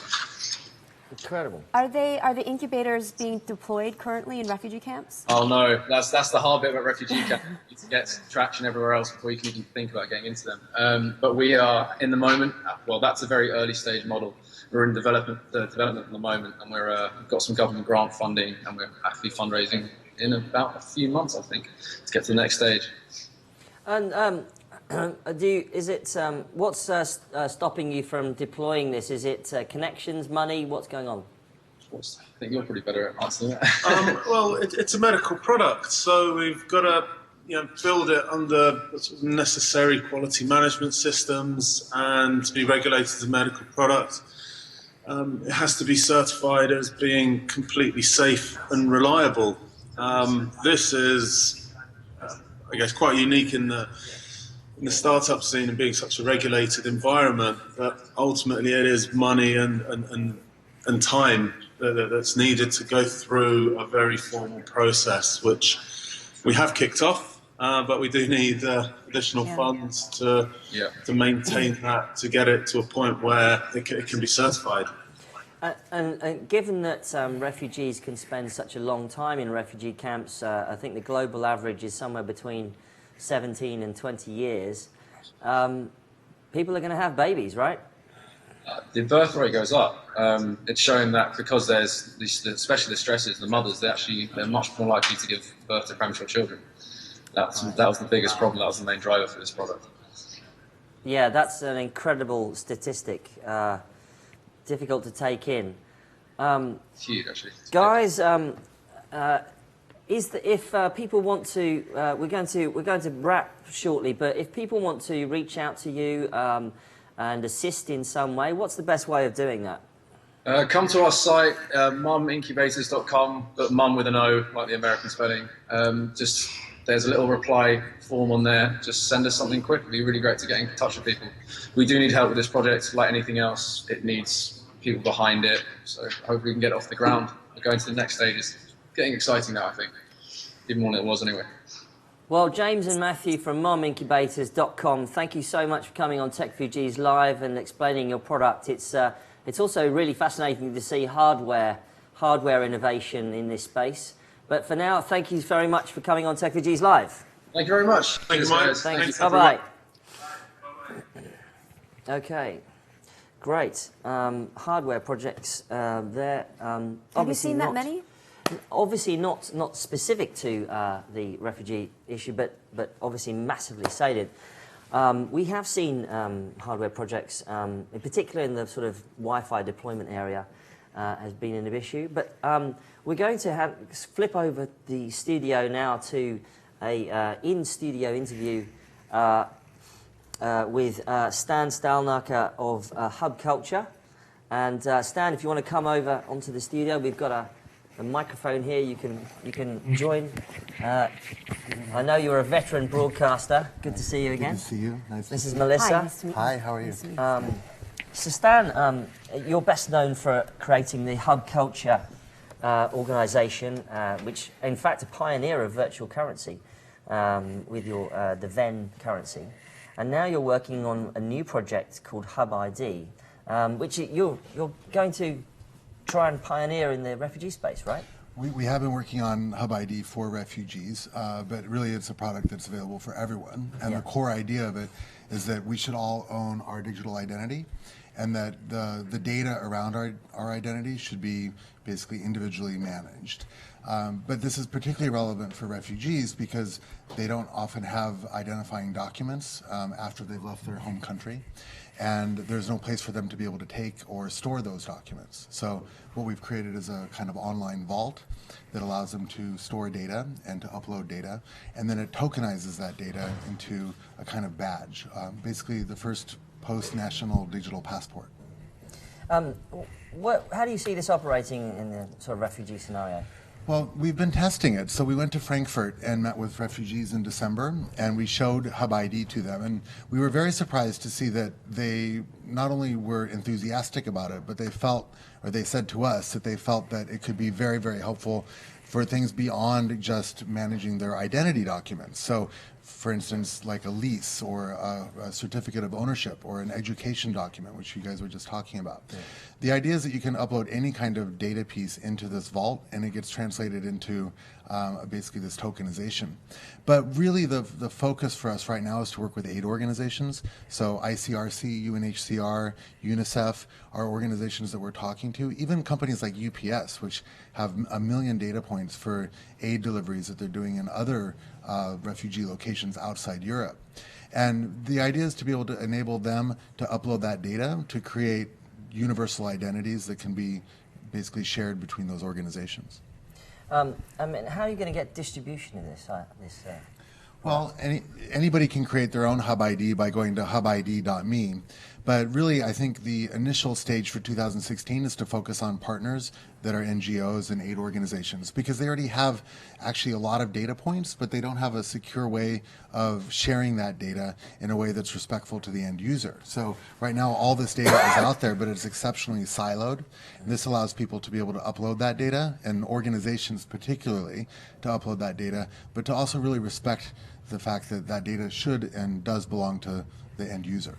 So it's really about digital civil rights in some ways. I think it's very much about that. And, on a larger scale, all of us need to be thinking about this, because our data is right now used and managed by other organizations, and we don't have ownership of that data. So at least our identity, in my view, should be owned by us individually, no matter whether we're a refugee or someone else. We have the opportunity for you to just show us on the screen actually what you're working on. You've got a clicker in front of you if you want to see if you can... So this is hubid.me, and it's really built off of Hub Culture, which was one of the first social networks. And it's also linked to VEN, which is our digital currency. So there are really three things that I kind of think of as legs of a table, right? This is my Hub ID, and it's eminently scalable. So one of the really interesting things for a refugee is that they might have skills, but there's no way for us to really scale those skills or to understand what things are relevant for a particular person when they're moving from a camp to a camp. Sometimes people will start in one location and they'll end up at another location, but there's no data trail for those people. And so what you can do is actually add knowledge tags for things that you might be good at. So if I'm a barber, or if I'm good at like engineering or something like that. I can also set my home location and any other links that are relevant to me. And if you notice those little colors around my profile image up in the upper left, those are basically data points that have been put into what's called the vault. So here you can see 2 refugees who actually have signed up and have refugee identities right now. You notice that they're very different and very, what I would say, data weak compared to my identity, because I have access to a lot of, say, digital resources. But here we're at least building the basic capability for a digital post-national identity for these people. You can send them a message, and you can also send them digital currency, which really clears and settles instantly to that person. But each little piece of data that they add gets tokenized and goes around their profile image to create a string, basically a hash string for their data. You mentioned access to digital resources. You have many. A lot of refugees don't. Right. Are you partnering with any organizations to try to alleviate that gap as well? Well, we're working with a couple of organizations to look at how we can scale this into them. And that really comes down to APIs and being able to create the data connections to enable, say, an organization to upload data that can be put into this. But on this next page here, you'll see that there's a series of tabs. And this is really from a desktop view, and it has really my full Hub ID view. But there's an area here called verification and something called OMS, which stands for Open Mustard Seed. It's a kind of personal data store.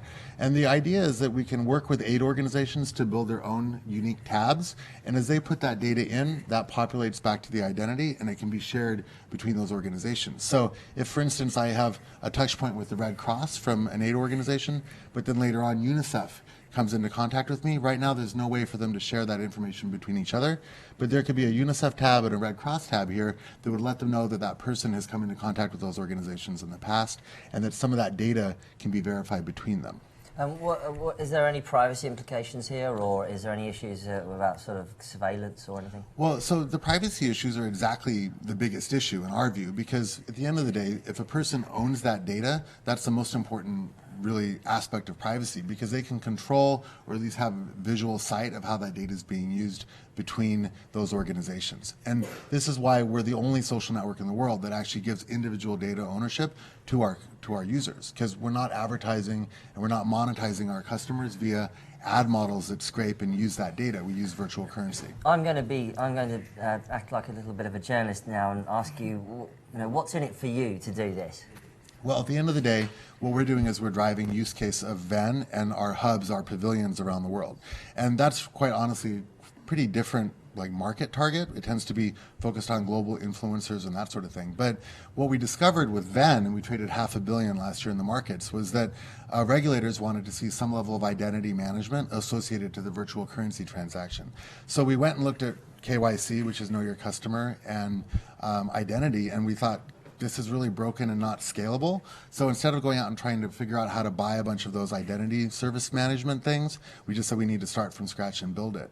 Along the way, we discovered that this could actually be quite useful for people who don't have state-based digital identities.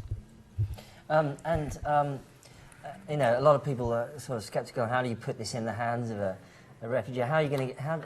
What's the way? How do you think you're going to be able to get this distributed? Well, so I think there's two things. One, as I said earlier, is just giving access to any individual who wants to upload data into that vault. Here you can see that you can set yourself as a globalized resident, or if you're a refugee or what we call a stateless person, you can add data to that. Something like 75% of the refugees that are arriving in Europe actually have access to a smartphone or some kind of internet connection at some point.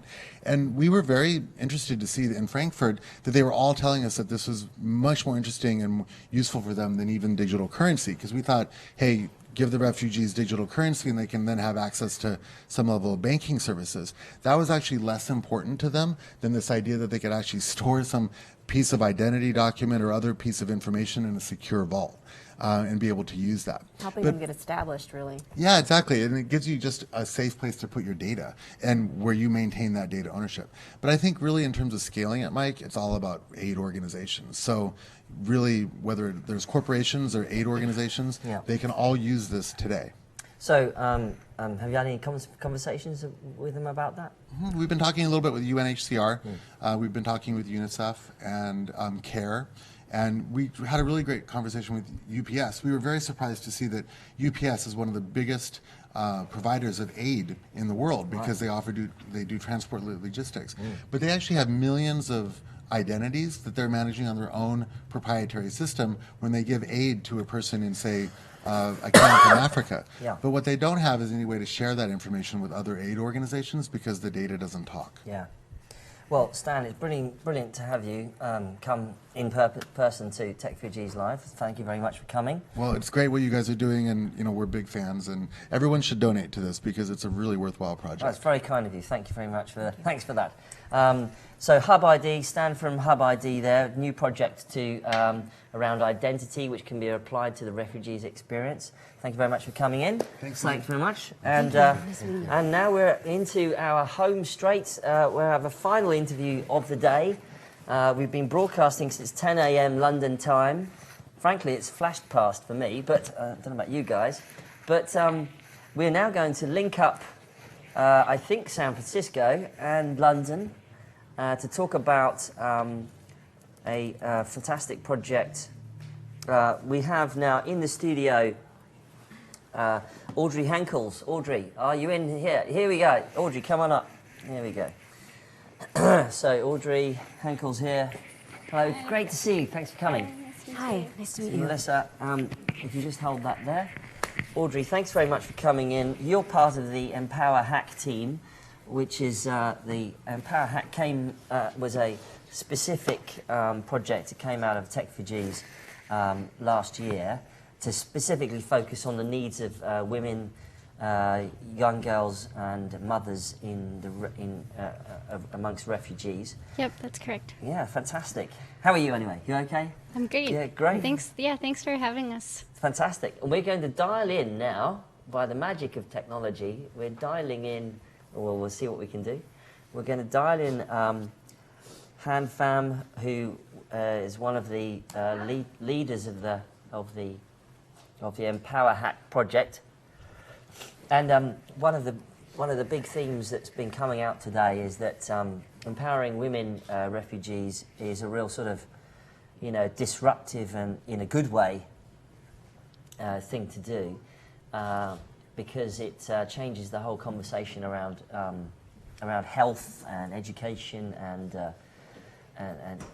issues of that matter. So we'll just see if we can dial in Han, who's she's in San Francisco, isn't she? Yeah. At the moment, I think yes. she is. Yeah. So she's over there, and this is our last interview for the day. Hello. Hello. Hello, Han. How are you? Good. How are you? And know that you can't see us, but we can see you. If you just move your screen down a bit so we can see you properly, that's better. Perfect. There you go. There you go. Well, we can see you. You're coming in loud and clear.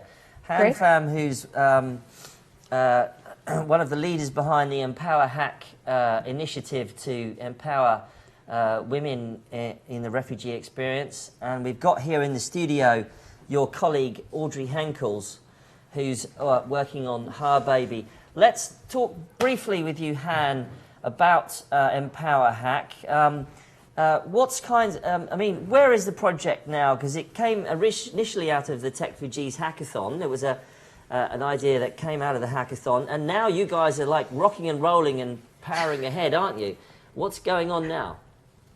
Well, I think we're definitely rocking and rolling and powering ahead, and I think it's primarily in thanks to all the momentum from all of the rest of the refugee tech community is really interested in supporting women and girls in crisis. So I was wondering if it might be useful to go ahead and share a quick presentation that we put together. Yeah, go ahead. Yeah, we've got time. You're the last interview of the day, so go for it. All right, so forgive me if let's go ahead and share the screen. And there you go. All right, and let me go ahead and pull it up. I love everyone's Skype profile photos when they come up. Mine's with a mustache, right? Yeah, that's right. Okay, go ahead. Important. Okay, so I think you've heard a lot about Empower Hack already. Thanks very much, Mike, especially from Hera. And then so what Empower Hack is an easy way to think about it is it's almost like Techfugees specifically for women and girls. And something that we've been thinking about very much as a community of partners is how to create sustainable humanitarian technology projects specifically to support women and girls in crisis. And so we want to share a little bit about some of the things that we've done. This is really what we were inspired by. So the UN, women, and a lot of different organizations internationally have focused on this problem right here, that although 50% of the refugees fleeing Syria are women, the specific needs of women are rarely at the forefront of the humanitarian response. And by creating Empower Hack, we're able to actually bring it to the forefront through our solution.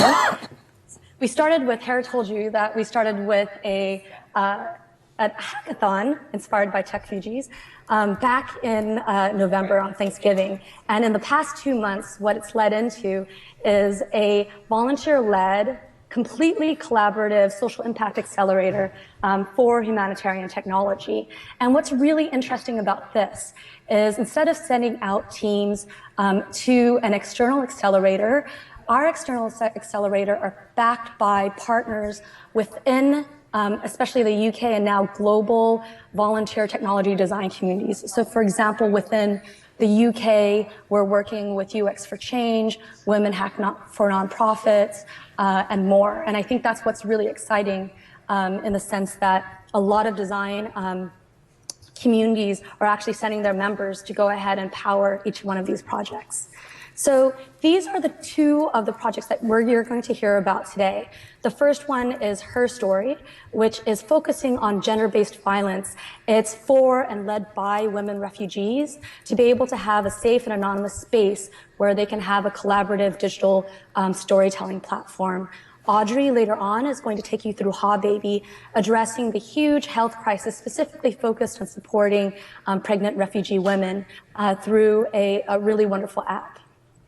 So, you know, to invite everyone in, the things to look forward to is, of course, all of our accelerators are backed by partners, and something that I know hasn't happened yet and we're really glad to pull together is coming up in April 2016 is a global refugee health hackathon. So we're having it in London. We're also having an Oxford that's specifically focusing on violence and refugee mental health, and it's also coming to you in Amsterdam. All of those partners that you see at the bottom are the people that we're working with and bringing together NGO-backed challenges to the fore. We're still looking for other partners to join us, as well as different cities, so if that's very interesting, let's go ahead and check that out. The projects coming out of that hackathon, we're going to continue to build on in the second stage of Empower Hack's Accelerator. So this is Her Story. You know, big thanks to Chain. I know you spoke to Hera. As she said, you know, women and girls traveling alone face increased risk of violence. And one of the issues is that it's really hard for them to actually disclose their experience and seek assistance, and increases their vulnerability. And we wanted to be able to understand the ways in which technology can actually provide discrete services to these women. So Her Story is a project that gets women to share stories about the trauma and violence that they've gone through in war during their migration journey. And we call it Healing Through Sharing. The exciting thing is right now we're exploring all of the different avenues with different refugee groups around the world. And one of the first places that we're going to pilot this is with our field partner, Inteliki, based in the Bekaa Valley in Lebanon. And then so it's, and hopefully that should be happening within spring 2016. We're working very closely with Chain and our other partners. Very quickly, and I'm simply powering through this because I just want to have a conversation with you, Mike, and have Audrey come on. These are the key points that Her Story is going to focus on. It's very low tech. Its stories are audio-based, and it's really about peer-to-peer advice. And so some of the key elements within the storytelling network is it's a support network by and for refugee women across sites around the world. We also hope to be able to make it a one-stop shop for information and assistance, and there's quite a few different partners who've reached out to us really interested in tapping into that. And then also something here, Mike, you said it, it's about discrete technologies, really thinking about how women communicate and the purpose of security and anonymity in that, you know, public communication. And furthermore, this project is really driven by refugee women, and so something we want to highlight is recruiting and training and working with refugee women around the world to act as community managers for this project. So before we go on to Ha Baby, any questions? What are you thinking? Mike? Oh, no, carry on. Finish up. All right. So this is a really quick introduction next to Ha Baby, and it's a lead into Audrey to jump on. If she's mic'd up, I'm not quite sure if she is. Yeah, she's here. She's here. Perfect. So I'll say this, and then the next slides she'll take over. So Ha Baby, which she'll explain to you, is really driven by the fact that reproductive health is highlighted again and again as a concern for women in humanitarian settings. And it's actually the leading cause of ill health and death. And we wanted to do something about solving it. So Audrey, this is all about... Fantastic. Thank you very much, Han. Yep. So Audrey, you can just tell us about what Ha Baby is. Awesome. Thanks so much, Han. So as Han mentioned, pregnant refugees face significant barriers accessing medical information and care. And so what HaBaby does, it's a web and mobile app that provides accurate, culturally sensitive, and actionable information on family planning, prenatal, and postnatal care for women and girl refugees. It lists common symptoms, searchable by trimester, actions to take, and what to tell your doctor, and supports multiple languages, Arabic and English to start, with a focus on visual communication. The app can be utilized in places with low bandwidth, with most of the functionality accessible offline once initially downloaded. So during the awesome first Empower Hackathon in November, we produced an initial version of the app, and we're currently working with an advisory clinical board of volunteers and designers to iterate a second version for testing. So these are some of our clinical partners, Doctors of the World, the Muslim Doctors Association, academics at Oxford University, and LSHTM. And we're planning to conduct a small-scale pilot by April with an invitation for the refugee tech community to participate in further prototypes during the Empower Hack Health Hackathon that Han just mentioned that month. So we're really excited. We think HaBaby is a great starting point to convene more collaborative efforts across projects to support reproductive health for women in crisis. So I'll go ahead and stop sharing my screen so we can speak in person. Yeah. And so is April the big focus for you now, Han? I think, have I stopped sharing my screen yet? First of all, let's check. Yes, I think April is a huge focal point because it's a chance to actually do something that quite a few of our different partners are curious about, which is do you want to just stop screen sharing? Yeah, let's see. How can we? I do. Stop sharing screen. Perfect. There we go. Yes. Hello, there you are. Hello. Yeah. It's a chance to actually explore the idea of sustainable humanitarian design more in terms of hacks building on hacks. And then so that's very exciting to actually say, as you see that the Refugee Health Hackathon isn't just focused on women and girls. As Hera had mentioned earlier when you spoke with her, it's about being able to create a really great infrastructure where people can think together. So yes, absolutely. Han, we've got Melissa Jun Rowley who's here as well. Hi, you can't see me, but I've been listening intensely to everything that you're doing. Amazing work that you're both doing. Have you been able to collaborate with any refugees on these projects? Yes, actually, and then with all of the projects, actually in each of the teams, there's actually refugees involved as part of our leadership team, and I think that's something that you see throughout actually Empower Hack. It's interesting when you go into our community, we don't point them out and say that they're refugees. Simply, we say that they're talented data scientists or SEO managers, etc. And I think it's really important to actually highlight that first, instead of highlighting that they're refugees first.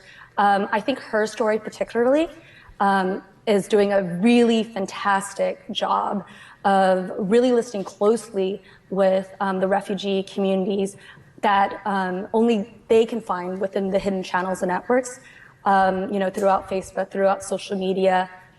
We've also gotten a lot of support from NGOs working on the front lines as well. And so something that we do with each one of our projects, and this is why we call it a collaborative accelerator, is really think about the ecosystem from refugees to leading volunteers as to also frontline NGOs and how they actually can work together. So it's both, it's not necessarily just top down or bottoms up, it's really thinking about where do each one of the existing services, where are the gaps? So absolutely. One thing, Han, someone who's been very experienced or become very experienced in the whole process of doing hackathons around these refugee issues, one thing that comes up time and time again is, are we duplicating efforts around the world, and how do we coordinate this? And I guess this is partly why many of us got involved with the whole Techfugees thing in the first place, was because we were concerned about duplicating efforts, and we wanted to basically bring the community together so people weren't, reproducing things over and over again, and also not doing things that were refugee focused. In your experience, How do we avoid that problem? Well, I think, and Audrey can speak to it more because she's doing an incredible job, but I'll just preface it in case she wants to add, is her story, Ha Baby, the pregnancy app, is a really great example of how do we not duplicate services. And then so something we always ask all of our design teams to do is how do we design for sustainability? So if you find out if there's another initiative doing the same thing, what do you do with your talented community? Do you create an initiative that's in competition, or do you figure out how to augment it? So it's really exciting to actually see that when we launched Ha Baby, as you can see, we were approached immediately by the Muslim Doctors Association and Doctors of the World UK to actually work together. They're advising the UK government in terms of, what are the necessary health packages to provide health services to Syrian refugees coming into the UK. Yeah. Natasha, who is Dr. Aziz, who's the health lead at the Muslim Doctors Association, is doing a really wonderful project at Oxford University with early pregnancy information professionally translated into different languages. She's one of our volunteers consultants. She's offered, the content from that project into our work, and then likewise toward Doctors of the World's initiatives. And then so one of the things that we always say is bring on partners earlier on so we can pivot as you need to be able to understand how to augment resources within the community and be collaborative from the very, very beginning. It's completely, so yes, this is some ways that we're trying to address, and I think it's really exciting. Great, thanks. Audrey, final points. Sure, I would echo Han. I think reaching out to partners, being collaborative, remaining open source. I think the other step we've taken beyond that is we're doing a formal technical review of any other pregnancy apps out there, making sure that we're reaching out to individuals who have worked on those apps and we're building on what they've created, not just working in a silo. Yeah, fantastic. Well, Han and Audrey from EmpowerHack, been fantastic to talk to you today, and so everyone watch out for EmpowerHack in April, focusing specifically on the refugee experience amongst women, young girls, mothers, which is obviously such a key issue globally right now. And but thank you very much for talking about that today on Techfugees Live. Thank you very much. Great, congratulations on this. And thank you very much, Han, from wherever you are. West Coast, are you? I am in sunny California. Wonderful. Thanks very much. See you later. Okay, take care. Thanks very much. Bye. Thanks very much. Thanks very much. Okay, great. Well, if you want to, you're allowed. You're free to go now. Thank you very much.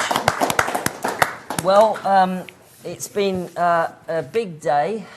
We've never done this before. We've done conferences, we've done hackathons. This was a big live streaming day because we wanted to to finally cap off. We wanted to do something ahead of the Syrian Donors Conference in London at number 10 Downing Street tomorrow, involving Western nations and Middle Eastern nations, all about the Syrian refugee issue.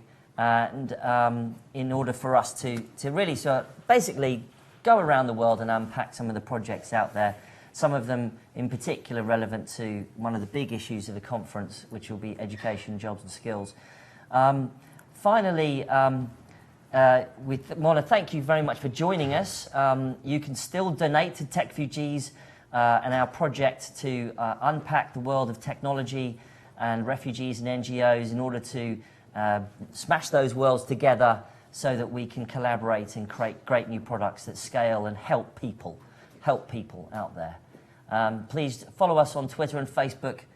Check us out, donate@techfugees.com. But for now, it remains for me to say that I want all of the team who was involved to come over here and say hi on the live stream. Everybody, Chris, Tom, Josh, terribly shy, these people. They don't all look very happy about you asking them to do that. Unlike me. Thank you very much, Melissa. Thanks for having me. Jun Rowley of Power Tools? No. The Toolbox. The Toolbox. But Power Tools is a great name. Toolbox. I think come on, sit down. I'm here. We need a group photo, group shot. We'll make a refugee-specific. Come here. We need to introduce you. Over here, we've got Josh Russell, Matthew Gardiner, Tom Hayton, We've got Lewis, come over here, stop taking photographs.